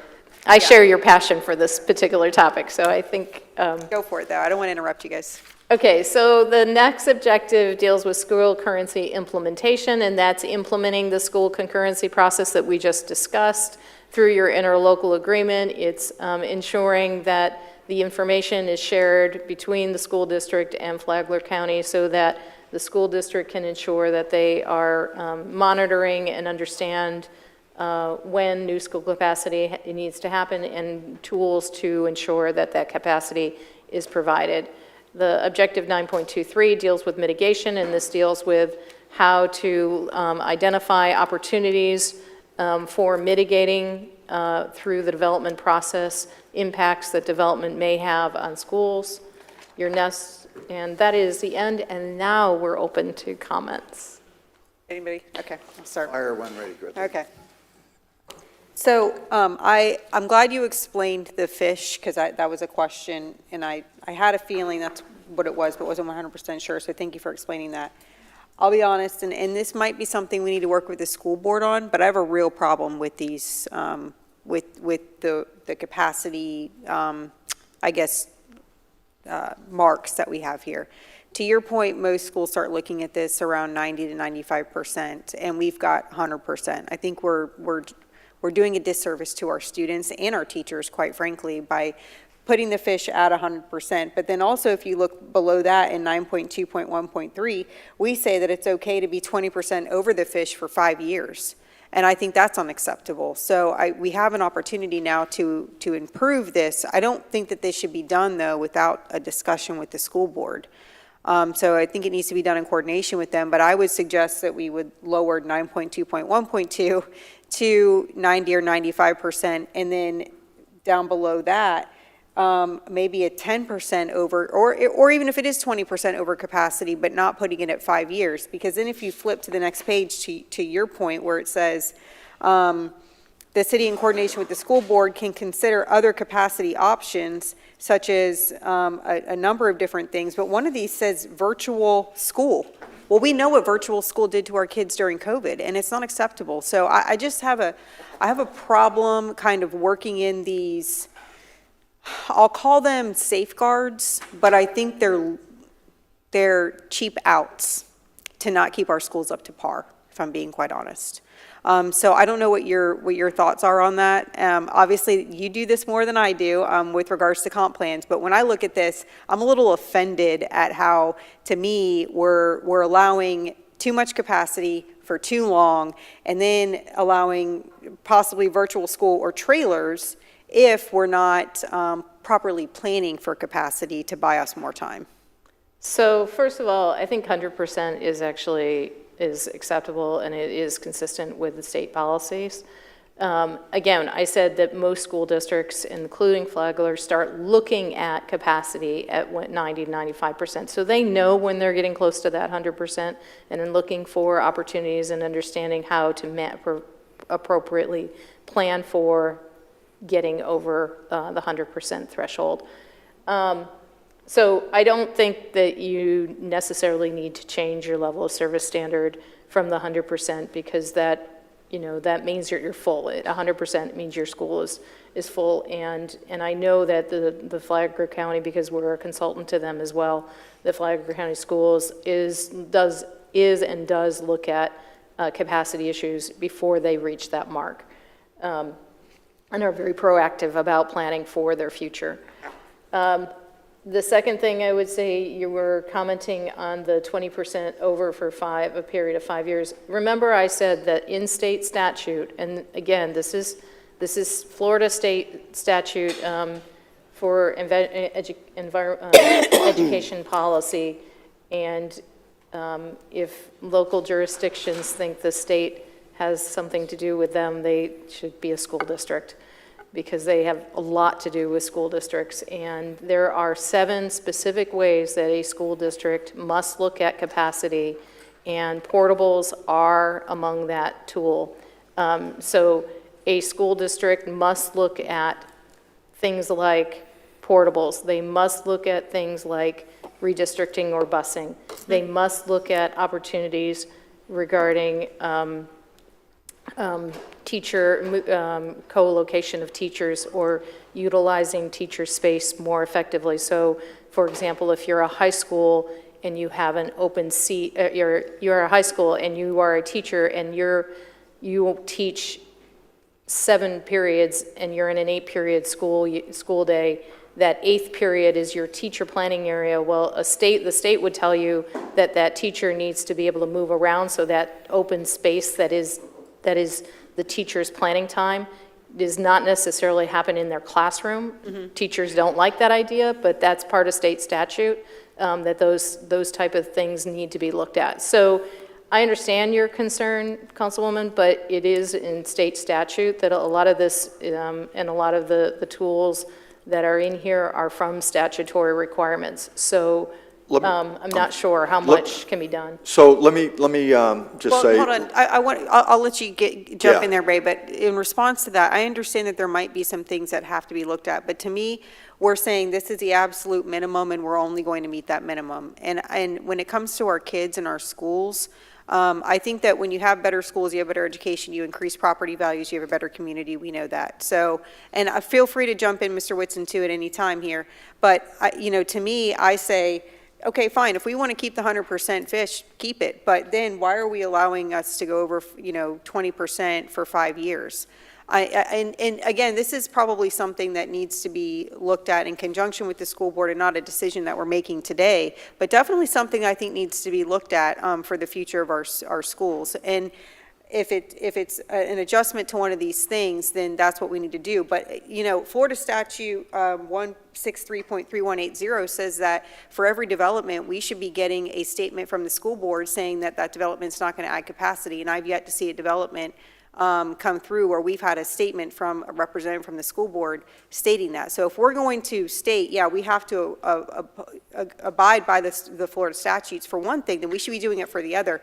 And 163.3180 isn't anywhere mentioned in this comp plan. So I get what you're saying about the statutes, but if we're going to go by them, then let's go by all of them. And if there are minimums that we're saying, yeah, we're just going to go with the minimum, well, let's go ahead and be honest about that, or let's raise the bar. And I think we should be raising the bar if we can. So I just will say that I think Flagler County is very excited to work with you and is appreciative that the element has been maintained in this jurisdiction. And, we agree with you that, and every study shows that the better coordinated the schools are, the better the partnership is, the better your tax values. It is one of, if not the number one thing that people look at when they're buying a home is where are the school districts and what are the levels of school districts and what are the grades of the school districts. So there is a strong connection between community development and school planning. And so, I applaud you for looking at these issues. It's just, and it's something that would have to be done in better coordination with Flagler County. Yeah, sure. And sorry, Ray, I didn't mean No, that's okay, because I hear you. If I could just chime in, Ray, Go ahead, excuse sir. me, if I could just chime in. I did have a quick question, because I think Councilwoman Pontieri brought up a great subject, virtual classrooms. Is that part of the state statute? Yes. It is? Yes. So in what way? If you could be a little more definitive. So again, virtual schools are a publicly sourced choice option that school districts are to look at for looking at capacity and understanding and providing for those options for their students. So it isn't a question of whether or not a virtual school can be provided. It is a virtual school options must be provided by the local school district. And it is today. There are kids today going to virtual school. Yeah. I just have to say, for me, it's a non-starter. I think what virtual schools did during COVID was really, really disgraceful to our children and their education. And I would hate to see us ever do anything of that nature again. I agree with Councilwoman Pontieri. Can I just for clarification for a few things, could you just touch base again on how concurrency works and then how these developments come to the school board and they ask for seats and whether or not we're going to be capable of filling these things. And then touching base just real quick again, I'm not sure whether the recommendation is to build more schools. I'm part of these ILA discussions. We've learned a lot about how projections for our overall population growth and the amount of students that they produce, it's very important that you are able to actually fill an entire school too. It's not just like you bump over to 101%, all of a sudden you get a new school, and then the timeline that it takes to produce a new school, and that doesn't always mean better schooling, is if you have an additional school because you need all the staffing requirements that go along with those things. And then long term, the absolute worst thing you can do is close a school. So if you can't sustain the population growth for XYZ time, closing a school is incredibly detrimental. That's one of the worst things that you can see happen. So can you just touch on a couple of those things, because I feel like Councilwoman Pontier brought up some stuff that is touched on when we do developments in the city of Palm Coast because they go through the school board and things along those lines. So the first question on concurrency, the way concurrency works is that the local jurisdiction submits a application to the school district. The school district does an evaluation based on their student generation rate, which was just updated here in Flagler County Schools. I do not remember off the top of my head what the number is. Oh man, I did. But it's a value. But the proposed development is evaluated based on that student generation rate, and a letter is submitted back from the school district to the jurisdiction to let them know how many students are to be expected from that development based on the student generation rate, and then an evaluation is also provided that shows what the current capacity of the schools that would be zoned for that development, and what the then long-term impact of that development is on the schools. And all that occurs before a shovel goes in the ground? All of that occurs before any development is approved. Actually, it's before it even goes into the planning board for an evaluation, and then to you for a final approval. So yes, all of that evaluation of what the potential impacts of a development could have on the school district and the school, based on the school zone that they're attending or would be attending, is done very early. And that is done at every single residential development we have. And as a matter of fact, we're doing prop share agreements. So before it even gets a preliminary plat or at final plat stage, they have to work that agreement out with Flagler Schools. Yep. Yeah, and Councilman, I get that. I mean, I understand the concurrency, and I understand that the steps that they go through. What I'm saying is that our policy, our minimum policies, I think we need to readdress as far as what we are saying is acceptable capacity-wise and for how long. So, I mean, I'm not saying that, there needs to be a step added in the approval process for a development or for concurrency, but what are we saying is okay as far as capacity and for how long? So that's kind of more my issue, and what I think we need to probably, to the point of this presentation, intergovernmental coordination, get with the school board on and see what can we afford, because we may not be able to afford improving those standards, but I think it should be looked at. Okay, I just wanted to clear up just to make sure, because it sounded like, I just don't want anybody in the audience to think that there's developments that are coming here without the approval. No, and I didn't mean to convey that, if that's the conveyance, no. And one other question, just to frame this for the public. Go ahead, Ray. Okay, just because I'm biting at the bit a little bit from the earlier comment regarding the policy 212, what I heard, and I really appreciate all the feedback, as we will go back to Flagler Schools. We'll have these discussions on what we can and can't do.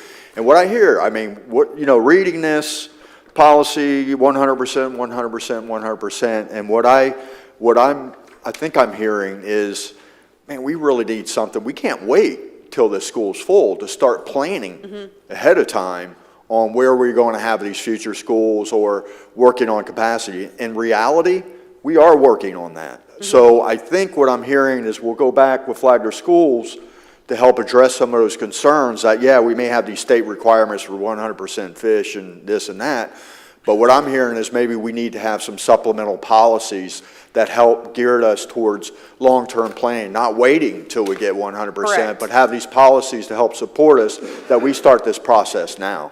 So we're already out more than 5 years in planning, documented. That's the ILA committee, considers all that. So that's already in process. The one question I have, just to help the public and me as well, the municipality, the city, has what authority when we start to stand next to the school district? In other words, I understand putting policies in place, but we can't, I don't think, dictate certain performance levels or service levels that the school district, which is a separate government,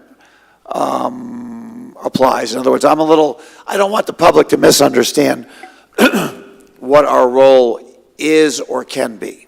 So you're right, you cannot, the school district is the one that establishes their level of service standard, and then they coordinate it through the. But we can collaborate with them and come together on what makes sense for the whole community, so.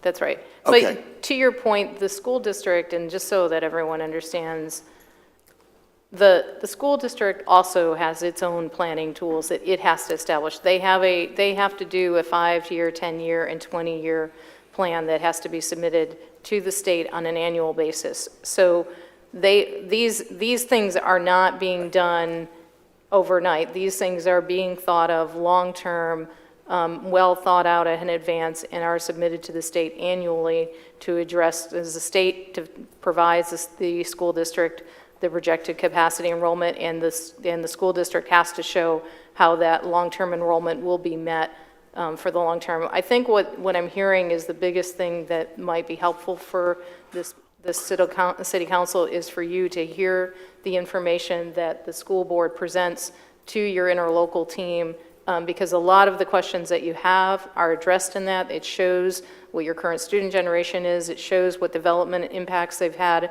over the last year, and it shows how the school district is planning to address those development impacts in the 5, 10, and 20-year period. Good, and if I may, well, before you speak, also the definition of capacity. So people are going to leave today's meeting with different understandings of what capacity means, because capacity also includes flex space, general spaces within the school. It's not all about how many student stations or chairs we have for each student.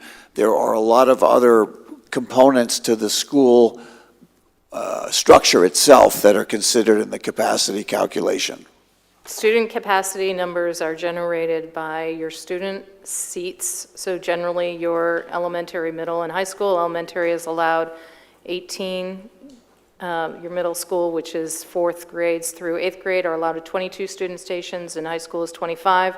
You also have student stations for your ESE programs, which are less than that, and you do have proportional student station space for what are your core facilities. That includes your media center, your gymnasium, and the like. Okay, I'm sorry, Mr. Whitson. Thank you. Concur with everything Ms. Eboff said, but there's kind of 3 big things driving this discussion, and let me just kind of lay those out, and then I'll sit down. I will say that the school board would welcome a conversation about this, first of all, but the 3 big things that are driving this are state statutes, the actual interlocal agreement that we negotiated with all jurisdictions, which is the framework that the ILA policy meeting will be held under tomorrow, and money. Yes. Because money, we've done some takeoffs on what it would take to do a new middle school and a new high school, and you're talking nearly $300 million. If you were to do it the same, standards, the same way that we've developed campuses in the past. So the question is, can you develop new school capacity, new schools in a different model, maybe by phasing them, by doing them in a different manner? All those discussions need to come, and we would welcome the opportunity to sit down with the city, because you're a major driver. Well, and we pay a lot, too. this- So, I mean, a third of our ad city. valorem go to the schools. So, yeah, I think it's natural that we'd be involved in those conversations. Yeah, absolutely, and we welcome. And I'd like to just say before I sit down, what a fabulous staff you have. It's a pleasure. I talk to you guys probably 3 or 4 times a week or more. So, thank you. Thank you for Thank that. you. And obviously, City Manager, you'll convey our interest in a collaborative spirit in making the best possible school district that we possibly can enjoy here, because we all understand its importance and its value. Yes, I'll relay that message to the superintendent. It is 12:41. What does that mean? Lunch is here if you'd like to take a break, Mayor. So let me ask city council members, did you want to take a 20-minute break at this point? 5 minutes and we're done. 5 minutes? Mayor, I was just going to follow through. We are almost done. I just wanted Okay. to cover our next steps. Finish it up. Hit it. Yeah, just our next steps. We'll take your information. That has been outstanding. I really, my expectations is just really great, and I appreciate all your feedback that we got. So our drafts will continue to be online. We'll still continue to take public feedback. Our next, we're going to PLDRB on June 26th for the housing, infrastructure, and conservation. I'll just do city council. We're scheduled for July 9th on housing, infrastructure, conservation, and parks. We will attempt to try to take your comments and questions before that workshop to see if we address them or we hit the mark. We'll try to do that. You know, timing is everything, right? But that's going to be our attempt before every workshop that we start. We'll follow back on what we heard, and this is how we addressed it. And then our workshop 3, July 23rd, is our future land use and transportation and our CIE. And then our transmittal hearing on August 20th for the business meeting. So again, I really appreciate it, and we'll go back hard to work. We have Irene back there actually taking extra notes for us to make sure we don't wait on the minutes and get working right away. So thank you. Mayor, if I can, great job, Ray and team. As I know that this information is very lengthy and important to you, we're also starting and going to be in the middle of the budget process. So we'll try and strategically align the agenda where your budget and other operational business items are at the front, and then take a break, and then probably convene a special workshop just on the comprehensive plan items. Very good. Thank you, guys. I mean, really, Thank a lot of you. work. Very Thank you good. so much. So are we good to want to recess till 1? That's fine, Mayor. Does that work for everybody? Let's take a quick break. We'll be right back. Question is, For some reason. What happens when the links won't work. Yeah, I don't know. Yeah, that won't even work. It keeps saying like page fails to or something. Like I can get to the page where I can download it. Download. It won't let me. I restarted my computer. Yeah, thank you. All the other links you sent. Lunchtime? Are we,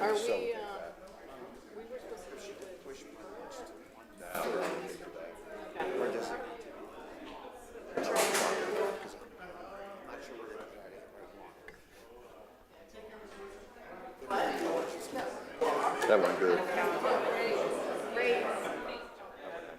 so you have another one to come?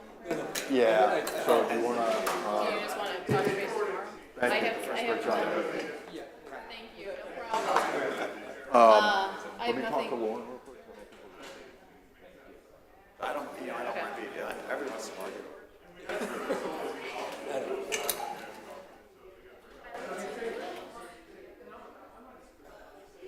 Yeah, I wouldn't worry about it. I'll just go to IT. Yeah, that sounds good.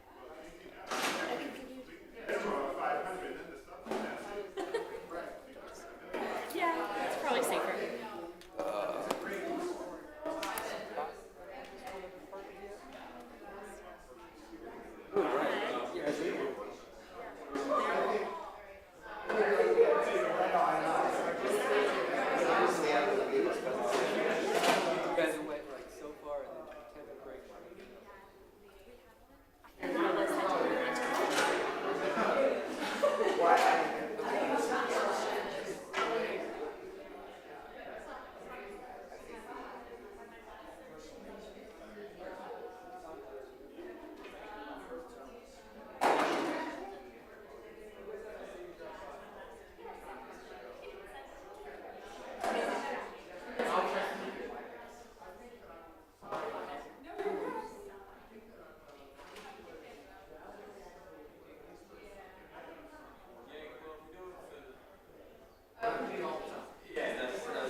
Nice long day.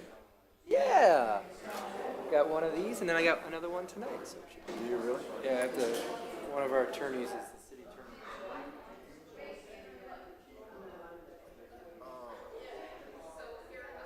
That one is,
adjourn the meeting. And Vice Mayor, are you still on the line? Yes, I am here. Okay, perfect. So I'm going to go ahead and re-adjourn the meeting. We ended the comp plan discussion at the last segment, and now I need to open that item up for public comment. If there are any members of the public that would like to comment on the last item discussed regarding the comp plan, please come forward. Seeing no one come forward, we'll close public comment on the comp plan, and we'll move forward on our final presentation this morning, which is titled Exterior Colors. And who will lead the charge on that? Okay. And Mayor, as our team is getting started, I just wanted to remind you all that this presentation before you was per Council Member Hyder's request from your March workshop on gathering some consensus for this presentation. The presentation is going to be very informative about our current color options and history and how we got here. If you'd like to provide any staff direction at the end, we'll be happy to hear that. Okay, thank you. All right, so ready when you are. Okay.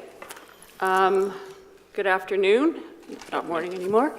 Mayor and City Council, my name is Tracy Doak. I'm the zoning supervisor. I'm joined by Barbara Grossman, Code Enforcement Manager, and Rick Picataggi, the landscape architect. And we're here to present you an overview of exterior colors in the city of Palm Coast. Why does the city regulate house colors?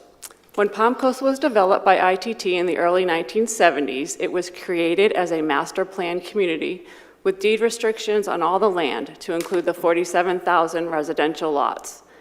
The deed restrictions were developed to ensure that the character, nature, and the general scheme of development was met, and it included architectural design consistency. In 1972, ITT began selling the deed-restricted residential lots and established the Palm Coast Community. In 1992, the Palm Coast Community Service Corporation was created, which included the Architectural Review Committee. It's important to note that the Palm Coast Community Service Corporation existed for 13 years after its creation, so that at least 32 years of development history exists with the deed restrictions regulating the exterior colors in Palm Coast. In 1999, the City of Palm Coast incorporated. In 2004, the city adopted the comprehensive plan with policy 3.3.1.3, which enforced architectural and aesthetic regulations in order to promote high-quality housing. The policy also required these regulations to be reviewed on a continual basis and be updated as needed.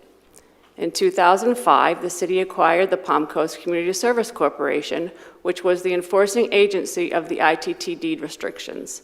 The city continued to enforce those deed restrictions until 2008, when the city adopted the Unified Land Development Code, which incorporated many of the ITT deed restrictions associated with the aesthetic regulations and included exterior colors. So to reiterate from the prior slides, from 1992 through 2005, there was an Architectural Review Committee and the Palm Coast Community Service Corporation. Both would receive color samples and swatches from builders and owner builders for review to determine if the colors of homes were acceptable by policy and to meet the regulations and the deed restrictions. And then in 2008, the city adopted the Unified Land Development Code, incorporating many of the ITT deed restrictions associated with aesthetic regulations and including exterior colors. In 2013, the code was amended. The 2013 ordinance amended the city's code regulating exterior colors, except for properties zoned master plan development, which are exempt from the wall and garage door color regulations, by defining earth tones and using the light reflectance value, LRV, measurement of color. This ordinance also provided for exceptions to include unpainted natural stone, brick, roof material, or naturally appearing substances and garage doors that are not painted but varnished or stained. Front entry doors are also excluded from the exterior color requirements in section 13.02.06, except for subsection B3 prohibited colors. Measurement of color is where the light reflective value is used for building walls and garage doors. Allowable wall and garage door colors include pastels and white, along with earth tones. We also have guidelines for accent colors. Prohibited colors are defined in this section, and specific prohibited colors will be described in detail in a future slide. Color samples without a known light reflective value are addressed. If a color does not have a known LRV value, the land use administrator shall compare the sample to a color chip with a known LRV to determine its LRV.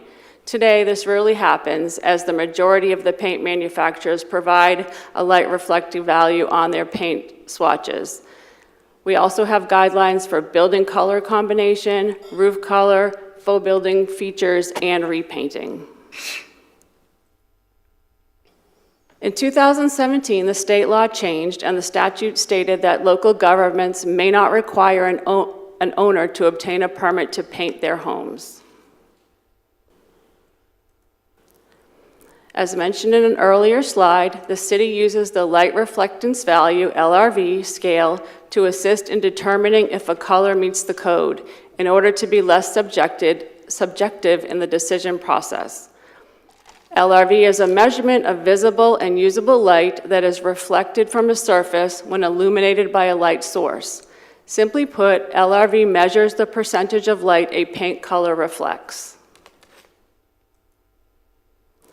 On the LRV scale, 0 to 25 are allowed as accent colors, except prohibited colors. 25 to 80 is the range for the defined earth tones, and any color ranging from 80 to 100 is allowed as a light pastel.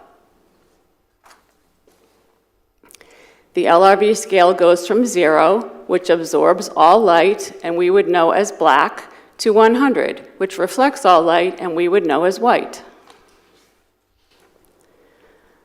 Colors are included in 2 different chapters of the Land Development Code. Chapter 13 is the first chapter that addresses colors, and specifically house colors. Section 130206B1, exterior colors, colors of walls. A, light pastel colors in white. Acceptable light pastel colors in white shall have an LRV of 80 or greater. And B, earth tones. Earth tones include shades of brown, brown taupe or sandy taupe, beige, terracotta, olive, sage, and gray. Acceptable earth tone shades shall have an LRV of 25 or greater. The second chapter that talks about colors in the Land Development Code is Chapter 13, the glossary. These particular colors are defined in the LDC Section 1402 glossary. So below are the prohibited defined colors: fuchsia, a dark purplish red color, a red with a tint of purple or hot bright pink; magenta, a dark purplish red color; purple, color combinations using reds and blues to include colors known as violet; and orange, color combinations using yellows and reds lacking visible brownish shades. These are the earth tones defined in the glossary of the Land Development Code. Olive green varies from a medium yellowish green similar to the color of green olives to a dark brownish green to the grayish olive drab also associated with military issue clothing. Sage, a gray-green color; taupe, a dark grayish brown or brownish gray; and terracotta, a brownish orange. When the city regulates colors, a color sheet is provided for new home construction and additions only. Permits are not issued to repaint residential houses, and the regulations are non-subjective. The city bases its approval on the colors defined in the Land Development Code. The city does not regulate the color of driveways, front doors, except for prohibited colors, mailboxes, and gutters.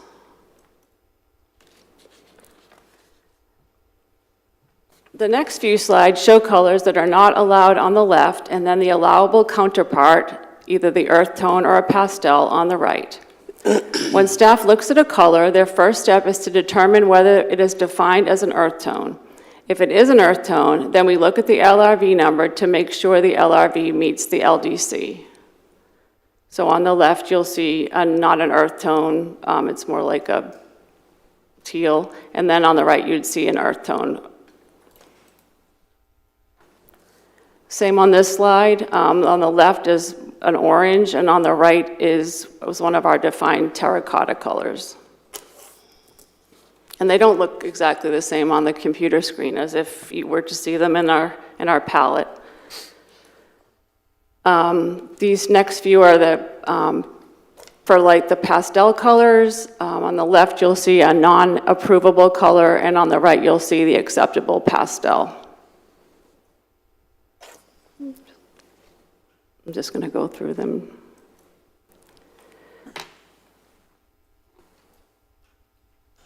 Currently, the city experiences the following challenges dealing with exterior colors. No permit is required per state law for residents to repaint their houses. There are 5 pending code cases where residents painted their homes colors that don't comply with the code. This unfortunately causes the residents to have to repaint to come into compliance. Citizens get upset when their choice of color is not approved. We have had occurrences of builders submitting paint colors for new homes and then painting them non-compliant colors. And one of the things that we feel is important is educating painters and homeowners, as they do get confused with how the light reflective value works. Many of our local stores do a great job assisting the city. Some provide the city's allowable colors in books or have a wall of city-approved colors and will assist their customers from Palm Coast in detail with the city's code. They have been wonderful partners with the city. The above picture is a sample from one of the stores depicting allowable earth tones.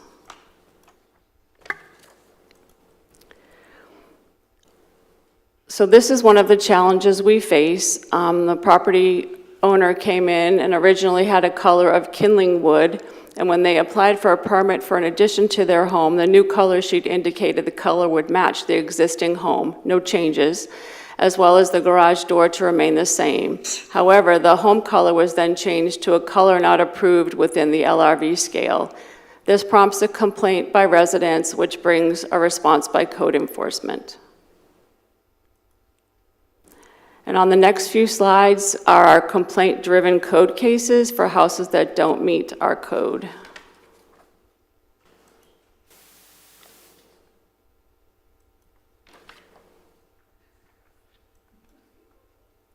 And then the following slides are homes that do meet the color regulations of Palm Coast.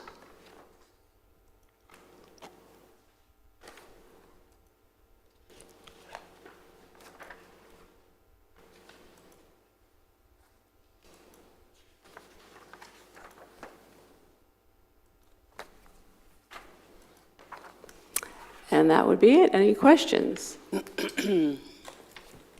Councilwoman Hyder, or I'll let Yeah, you I be do first. have, yeah, I do understand that light reflective values, it is difficult to understand. It's even difficult for me to understand, and Mr. Tyner has tried to explain it to me several times. The other question that I have, and you may need to go back, did you say that there's no regulation on driveway colors? That is correct. So an individual could paint their driveway whatever color they want, Fuchsia.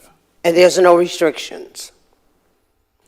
That is correct. Well, it couldn't be fuchsia. It can't be one of the prohibited colors, though, right? Is that what? They in our- can paint, fuchsia, they can but, paint it any color that they want, the driveway. Yes, it's kind of like when I first moved here, my house was off-white with Mediterranean and a red roof. Took forever to get that red roof removed, 18 years. So what happened is the contrast of the driveway was done with the tape so that it was the same colors of the house. So it was like squares where it had the, the white, off-white, and then, of course, the Mediterranean red, so it matched the house. Now, there are people that, for instance, the one you saw that was green and blue, actually their driveway is blue. So there are no... But that's what I'm trying to understand, is if there's regulations and restrictions on the color of your house paint, and then you can paint your driveway any color? You could paint it graffiti if you want. Well, then that becomes signage, so that's a little bit different. Okay, but you could paint still, okay, back to that, you can paint it any color that you want is what confuses me. Because if you can paint your driveway any color. Well, the structure is what we approve. The driveway is the concrete when it comes in, so the structure is what's approved with colors. Well, that part I don't understand, why that would be allowed, that they would allow you to paint your driveway any color at all, and not allow you to paint your house a color that's not offensive, but allow you to paint your driveway a color that is. And that's totally out of the light reflective value color code. That I don't understand. Yeah, the only thing I can say is it's not addressed in this particular land development code, What? the driveways. Is that something that we should address in this case? If you would like, I mean, Would you- there's in homeowners associations, they do regulate what a driveway looks like. Yeah, So most things they address in homeowner association. But that one kind of struck me because I was not aware of that. I had no clue on that one. So argumentatively, I think that individuals that want to paint their house in certain colors has an argument there. So if I may, let me try to get the ball rolling here. Does staff have, because you'll do the permit and the approval process and have dealt with a great many residents over time. If city council, and I can only speak for myself so far, were to expand the color palette a bit, not out to the extreme border of the slide that you showed us, is that something that you feel is in the best interest of the community based on your experience? And I'm going to leave the driveway out for just a second. We'll get there. Let me just talk about the house first, because that's all that exists right now. Is that something you feel the community has been asking for? Well, there are people that want something a little more. I'm saying, I'm saying, yeah, if you want to open it up, fine. Of course, you have to distinguish how far you want I to didn't define open up yet. We're getting there, because there's something between what it is today and what the extreme border of the color palette is. So is that the kind of direction that staff is looking for? Yes, it's what your pleasure is as to what you want. Or no change? Correct. Okay. Who wants to take a shot? Yeah, I just have a couple questions. My first question is, how did we determine initially, or do we know how that initial LVR was determined? Like, how did we arrive at this is going to be the color palette we allow? Historically. So when we became a city and we did our first land development code, our direction of our city attorney at the time was that because we incorporated Palm Coast Community Service Corporation, we had a lot of these private deed restrictions that went with that. So we tried to incorporate as much of those standards into our land development code for the existing ITT 47,000 platted lots. So one of the things that I think was very important for us as a city is that we did not want it subjective. Okay, a committee to sit there and go, wow, this color looks good, this color, yeah, I think that looks good, and do it by committee. So the light reflective value is really a scientific way, a method of not to be subjective, right? To sit there, either meets a number or doesn't meet the number. So we really try to focus in on those certain color palettes, you know, like Tracy had mentioned in our code, the earth tones and those type of things, and to use that light reflective value. So if we move forward, you know, and if it is the desire of City Council to open it up, we can surely do that. You know, we would still want to utilize that light reflective value, because the worst thing that we can do as a municipality is to not be consistent. Yeah, no, I agree with you, and I agree with using a measurable, so using an LRV. I guess my question is more, how did you arrive at 80? Why was that the number? That was 80 was based on what that product looked like based when we first did this code in 2008 and workshopped it with staff and planning board and council at the time, right? It's actually looking at those colors, looking to see what was consistent with Palm Coast Community Service Corporation at the time, what color palettes did they allow, and then looking to see what that light reflective value of what they approved of what they allowed, and incorporate that into city code. Okay, gotcha. And then do we know what is pretty standard in other cities or even homeowners associations, things like that? I mean, have we looked at that just for comparables? Yes, there are many cities that do have, you might see what colors are prohibited, what they would put in their code, whereas we're actually using the scientific formula to be able to say an LRV. Then, of course, with your homeowners associations, I can date myself a little bit, and I'll go back to 1992. And what happened is, and then from there on, with the builders, and we had the boom there for a while, every builder, Miranda, KB Homes, Centex, ITT before, all of them would come in with their color palettes. So we would have books, okay, and this would be their roof color, this would be their, the color of the house, this would be their trim, this would be their front door, and then we could look at every one of them. Those were approvable colors. They went through the Architectural Review Committee. There was a builder, there was an architect, there was an engineer, there was a citizen at large, and so that's how they came about with the colors. And then, of course, when we went into the Land Development Code, we kind of merged those colors that were existing with the LRV. Okay. And just to help Barbie complicate it some more, there are HOA communities that prohibit you from using a color pattern which is similar to any house within 3 houses of your location.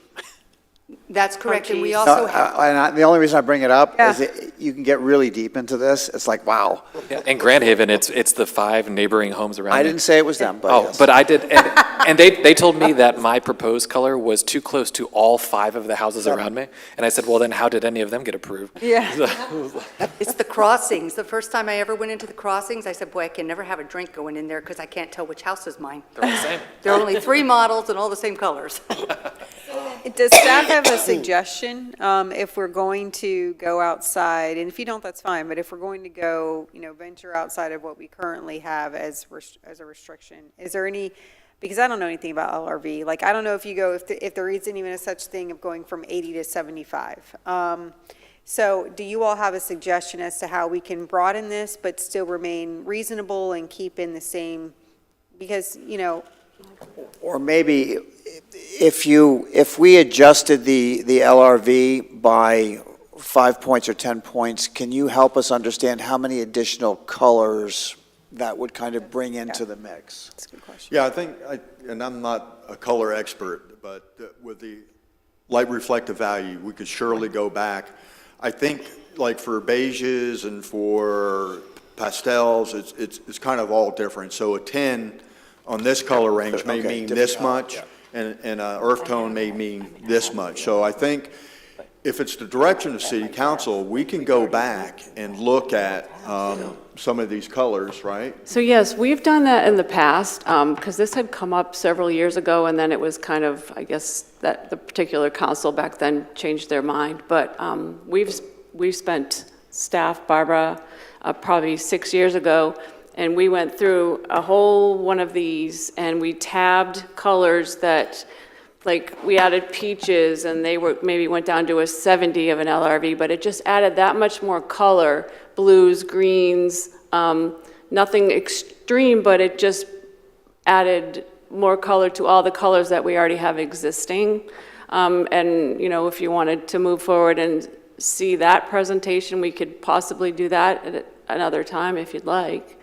It's going to be up to you guys. Yeah, I think, and Vice Mayor, I'll ask you in a second, but I think City Council is agreeable to seeing a presentation that would increase the number of color options without, again, getting too close to the border of the various palettes, which would be, I'll use the term extreme. That's one. Now, the other comment, go ahead, Vice Mayor. Yeah, I'm just wondering a couple of things, and I can't see who's in the room because I'm driving and I'm on a phone.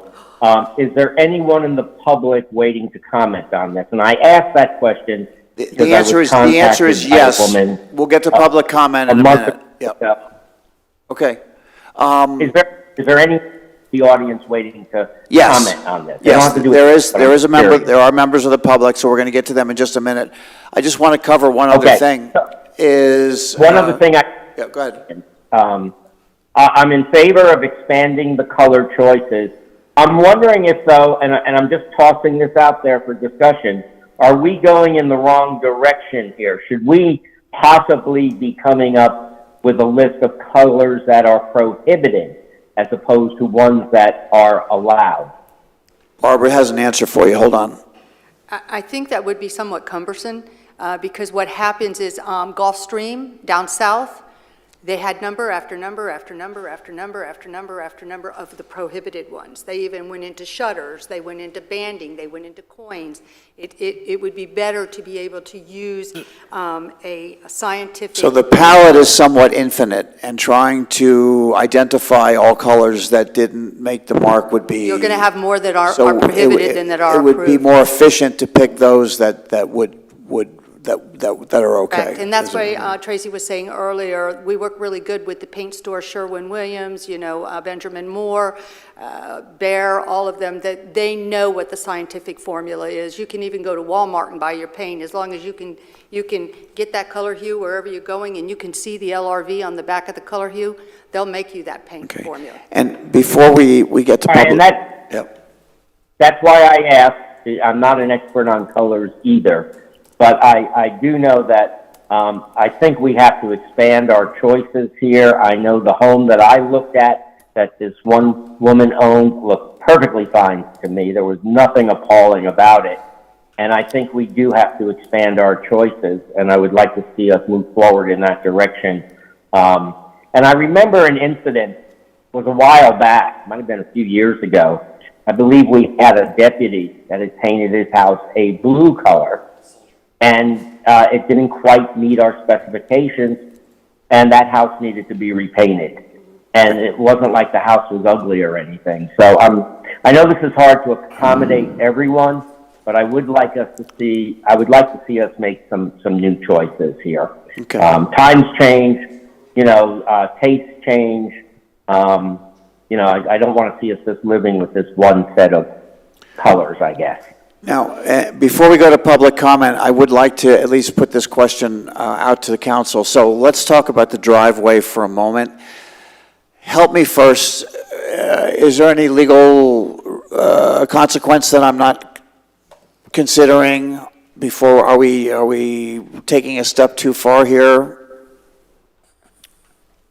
If I understand your question, Mr. Mayor, you're just looking at what your options are regarding a driveway, right? Well, what we're talking about, I think, is permitting the color of driveways, if I'm not mistaken. That's what, and I don't want to speak for you. Terrible time right now. Oh, okay. Just for 1 minute, she's okay, getting it. all right. Yeah. So actually, if you don't mind, we could do, do you want to wait a minute? I can wait. Okay. You were right, though. You were worried about the color of the driveways, right? Yeah. Yep. Yeah, concerned about but on the spectrum goes from 0 to 100 on each individual color? Yes. So it's different on each individual color? Yes, if you were to look at may I come up for a minute, just to show this? You may approach. I'm just gonna do 101, okay? This is from the lowest to the highest, okay? Mhm. So if this were to be, say for instance, 80, okay? And if we wanted to go to the 70s, then you'd be bringing it down a little bit. But just from a personal note, please understand, once you look at these hues and people say, oh, that's really nice, and then they put it on their house, which is a big completely Macy's different. It changes the whole. Totally. And some people have changed it themselves because they didn't like, yellow is a famous one. If you went into the yellows, that you can at least use a whitewash type thing to tone down the yellows. But when you get into the yellows and you get into canary, It's a lot of yellow. that's a lot of yellow, especially on a two-story house with coins. So that's why we have a scientific formula. Okay, understood. Can I ask Vice Mayor Danko to repeat what he said earlier about the color of an individual's house here in the community? Vice Mayor Vice Danko. Mayor, could you just repeat the example that you Sure, shared? sure. I was contacted a couple of months ago by a lady who I guess had been, had a code violation because they had repainted their house, and it was an earth tone type color, and I went out and looked at it, and it looked perfectly fine to me. I wasn't aware of all these other details, but I saw nothing objectionable about that color, and which is why, and I'm hoping she's in the audience today and has brought a picture of her house, but I think we just need to look at expanding some of these color options, because again, times change, and we just can't operate from the past. Tastes change. So that's pretty much what I said. Thank you for that, Councilwoman Vice Mayor Hyder. Danko. I'm in agreement with that we do need to expand the spectrum of the colors that we can use on these homes. And like Vice Mayor Danko said, I have seen pictures of the home, and I find nothing at all offensive of it. Actually, I like the color myself. So I found nothing offensive about it. I found nothing that would make the area or the neighborhood feel that it was totally out of place. It was a beautiful color. And I think from the information that I was given, most of her neighbors liked the house and probably wanted to paint their own or a similar color or something close to it. So I think, these things should be taken into consideration, especially when I learned today that I can paint my driveway any color that I want. And nothing said. It doesn't make sense to me. So on that note, because we need to talk policy here, not because of an individual home, but, for the entire community, so that staff has a way to, a metric by which they can approve. Do you have a suggestion you'd like to share with regard to the driveway color? I don't think that individuals should be able to paint their driveway any color that they want. But if they're going to put restrictions on housing colors, then they should put it on the driveway too. So I guess the first part of the discussion has to do with, that would require an additional layer of permitting, I assume. On the color sheet that they would turn in, it would be a matter of putting driveway on there. Like you would have shutters, you would have banding, you would have coins, you would include a But driveway. something new that doesn't exist now. Correct. Okay, so do we want to weigh in as a city council on, just to kind of get our arms around the whole conversation? I think having regulations around driveway color is totally reasonable, especially given the fact that we have it around the actual household. I would also suggest potentially, when this comes back, if we could know the light reflective values of the homes that are currently in, or currently being cited for noncompliance, I think that might be helpful, because I'm not certain that, and this is from a 1,000-foot view, I'm playing devil's advocate here. If we allow a light reflective value of a color that we like, the problem with that is that the light reflective value of a different color is one that we probably wouldn't like. So if we allowed like a 90, it might look good in a darker color, but if you start going to an LRV of 90 for blues and yellows, you might get like neon or fluorescent. That is why they had with the earth tone, the taupes, that type of thing to sway away from that. Yeah. Yes. So. But we can give you the LRVs. Yep, exactly. So I'm in agreement with the driveway regulations if we want to go that route. Although thankfully, knock on wood, everybody has enough taste in Palm Coast. I haven't seen anything egregious. But I think that if we knew the LRVs of the houses that are in confliction right now, and that way we can be aware of what we're allowing, not only just in the ones that we think look good, but in the entire spectrum. Okay, I appreciate that. And just to help me understand, hold on a second, Vice Mayor, 1 second. The components of the house that are applied for different colors. If you did, would the driveway color be dependent on any of the colors of the house as well? I know that's up for us to decide. What is your recommendation there? If you were asking me of my past venue, I would say yes, it would be a part of what was transpiring. Kind of like you look at the roof, you want the roof to kind of match the color of the house and the shutters, and Okay. you're letting them all be able to you're giving them a little bit more wiggle room as far as what their front door wants to be and what their shutters want to be. So you want it all to fall So together. there's a relationship between the various colors for the entire structure, and now we're adding the driveway to it. And Okay. that's why I'm saying with my house, it was Mediterranean and white. So my driveway reflected all of the components to the roof, to the banding, to the structure, to the driveway, to the garage. And I wanted to explain a little bit, Mr. Clufus was asking about the ones that are currently code violations. They're all blues, so blue is not an earth tone. So unless it's an 80 or higher, which is a pastel, it wouldn't be allowed. So that's the reason that we have all these blue code cases. And blue's my favorite color, don't get me wrong. It's nothing personal, it's just we have to have some scientific way to regulate at this point. Understood.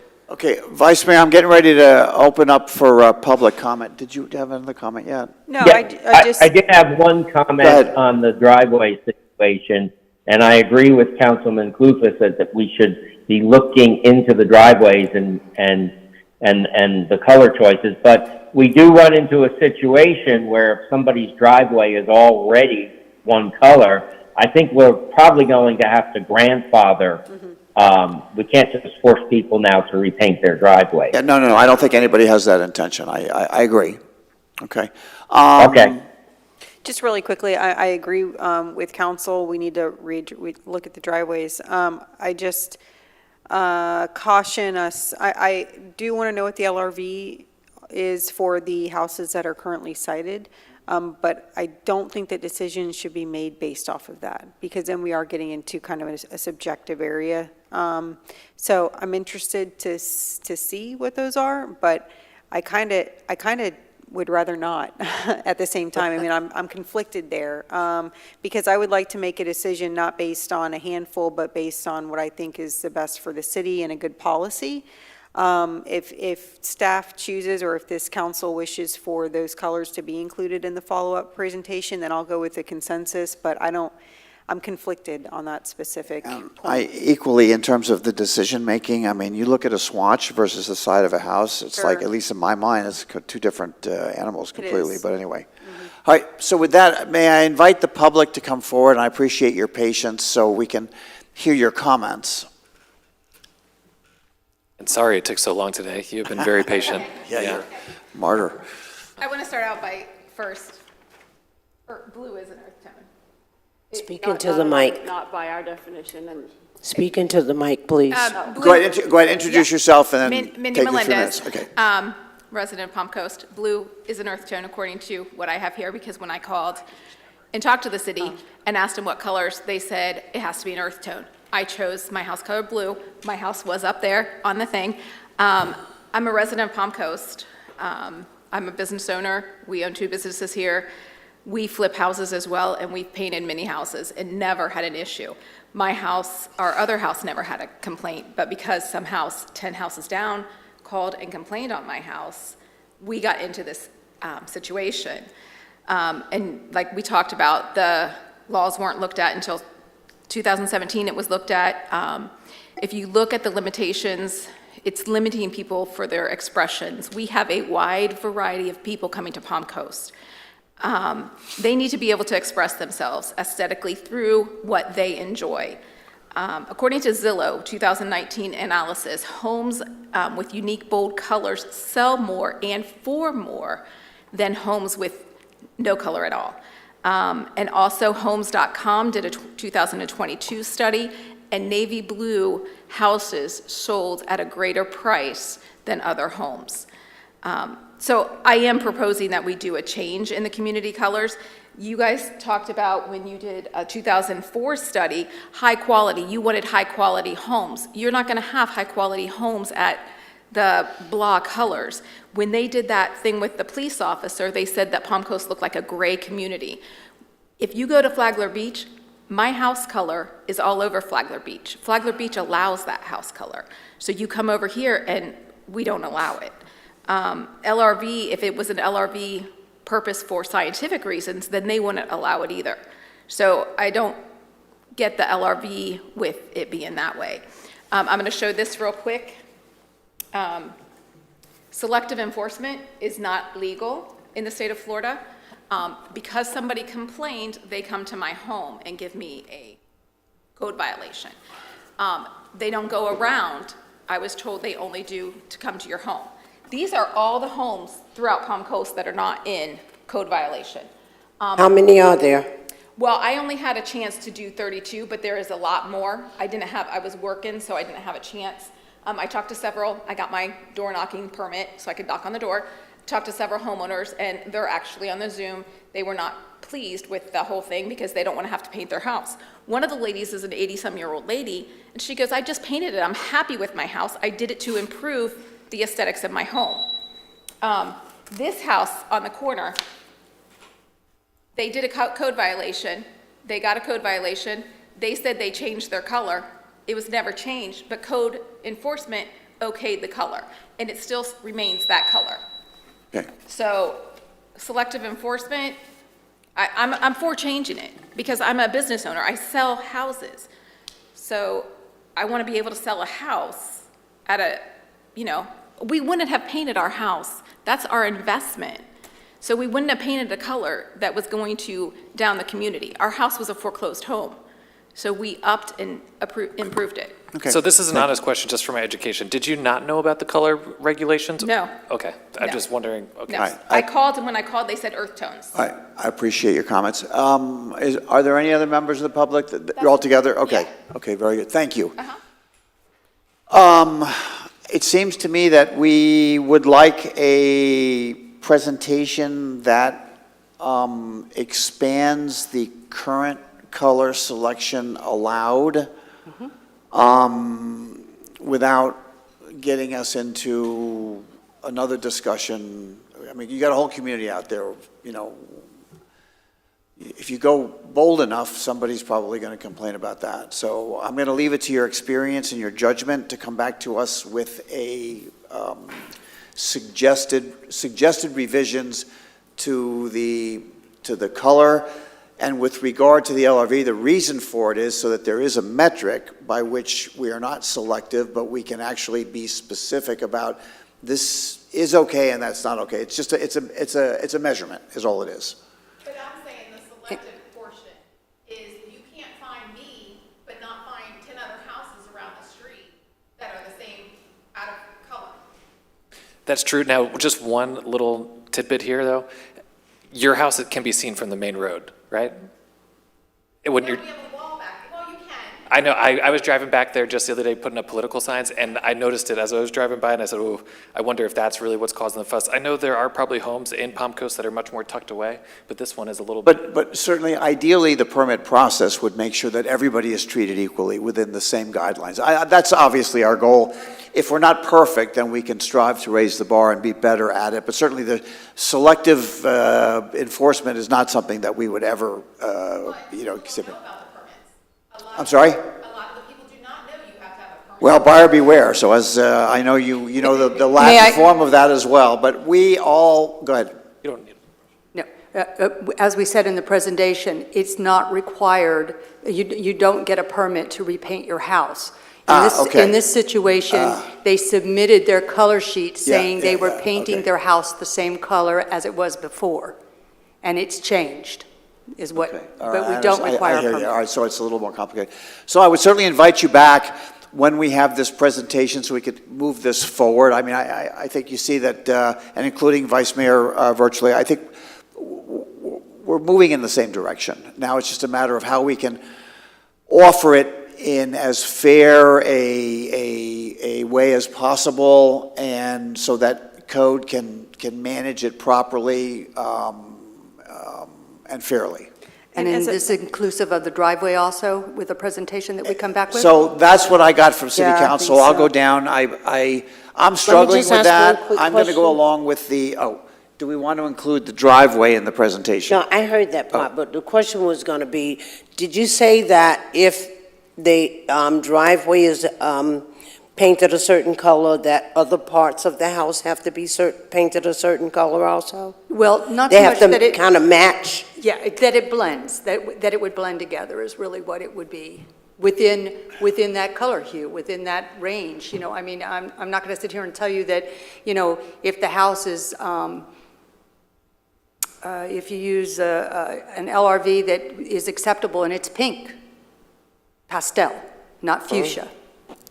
Could their driveway be, but they have shutters on it and it's gray, and their garage door is, their roof is another color. You would want it to blend. Do you want it pink? So like Vice Mayor Danko said, if someone already has certain colors on there and it doesn't fall within that LVR code, are they going to be grandfathered in, or are they going to have to They're not- repaint their it would be- houses? if you or- change- No, if you changed it, it would be non-conforming until they went to repaint the property or whatever they're doing, then it would have to meet the code. They would have to meet the code. Once they were going to alter it, if they were going to repaint. Once they were going to change it. They're fine until they change the color. Okay. Now, so let me be clear here. So do we want to include the driveway in this, or do we want to not include the driveway in the discussion right now? I think that's the fair thing to do, is to include the driveway. I agree. Yeah. To add that in? It's never been in before, okay. Yeah. Okay. I agree. Can we, as a part of the presentation, would you all mind looking to neighboring cities and/or HOAs so that we have some comps to go by? I don't want us to be making this decision with blinders on, just based on the history of Palm Coast. I mean, let's see. I don't want us to make a decision based on what's trendy right now. And look, to your point, I love that color, that dark blue, but those are trendy right now. So are grays. I mean, so I don't want to make decisions based on what's trendy right now, but I would like us to also not be kind of operating in a vacuum of Palm Coast. Let's see what is pretty standard in neighboring cities and associations, so that we're not, you know, like in our own little world here. Okay? I'm going to go ahead and go with the consensus on the driveway, but I must tell you, I'm very uncomfortable with adding yet another layer of deed restriction to the process, but I will go along with the majority consensus here. So yes, if you would bring that back to us. And then, Mr. Mayor, keep in mind that just because we look at the driveway doesn't mean we have to approve it. I'm just curious to see actually what comes back to council. For the presentation, right, understood. Thank you for that. And please leave your contact information so we can make sure that you're aware when this presentation comes back. That would be very, very helpful. Good. I have her contact information. Okay, good. Do you need any additional direction from staff on this? No, I think we have where we're going to open up, increase the color, number of color options. We're going to get with other neighboring cities and homeowners associations to see what they allow or disallow, and that we will be inclusive with the driveway, and that we'll come back to you with another presentation. Okay, I think that's, thank you. Yes, And Ray? it sounds like our staff, Mayor and Council, had a little bit of a head start, but it is going to be tedious going through a lot of these color palettes. So give us a little time, I think, to work out a draft to bring to y'all, okay? Thank you for that, Ray. Just because the agendas are getting lengthy between a budget and comp plan, it may be just a little bit before we So bring that's this okay. back. Now, is there anybody in a twist right now that we need to suspend any policy or procedure until we get there? We are just, we're going ahead and extending a violation so that it's not going before code board or anybody else. Until we get to, okay, I just want to make sure we're not hanging anybody out to dry for a No, while. we are not. No pun intended. No pun intended. I caught that one. Very nice. Thank you. Good deal. Thank you. All right, with that, we will move to final public participation today. I guess there are very few members of the public left, so seeing no one come forward for any additional public participation, I'll close that.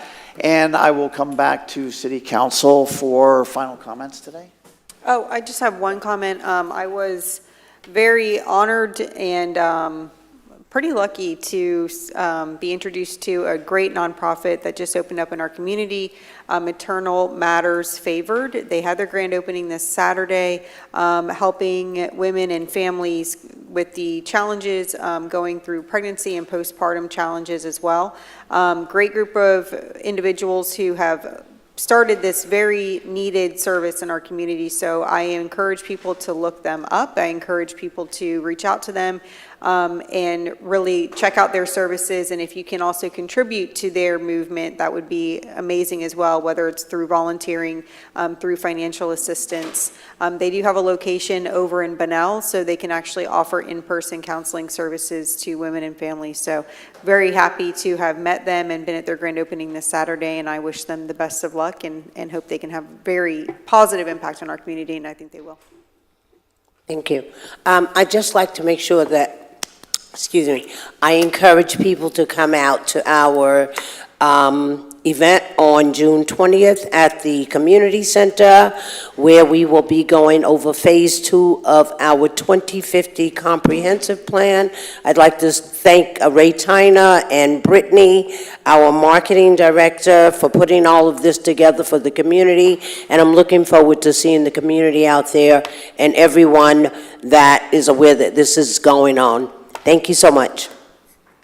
Awesome. Yeah, I would just say played a tremendous tournament over at the Southern Recreation Center this weekend. That was awesome. Tell everybody out there to try to stay cool. One thing I would like to bring up is we might need to find some type of solution to maybe cooling or something at the Southern Recreation Center on the outdoor pickleball courts. The water fountain is all the way near the main building, and it gets super hot out there right now during the summer. So maybe something like a mist and cool zone or something that we could add into one of the corners or something like that, because we have a lot of experienced Palm Coast residents who are playing pickleball out there, and it gets a little hot out there. So besides that, I appreciate it, and thank you guys. Vice Mayor, any closing comments today? No comments, except, Mr. Kloufas, you have a brilliant career ahead of you in broadcasting, I think. Well, thank you very much. Very good, thank you. All right, we'll go to Counselor. Anything? None for me, Mr. Mayor. Very good. And City Manager. Just wanted to wrap up. We know the importance of the comprehensive plan process. We're getting creative on trying to make sure the public is coming out. Especially, we want to encourage people to come to the PLDRB, the Planning Board meeting. The next one is scheduled for June 26th. So you may see some social media posts out there about PLDRB and pizza night or something, just because we really want to encourage our residents to come out and hear the feedback and support of this very important process. And nothing further, Mayor. Good. I think we applaud that effort and that initiative to get as many of our residents as possible to participate. Very good. Then I would ask for a motion to adjourn. So moved. I have a motion. I'll make that motion. And a second. So we are adjourned.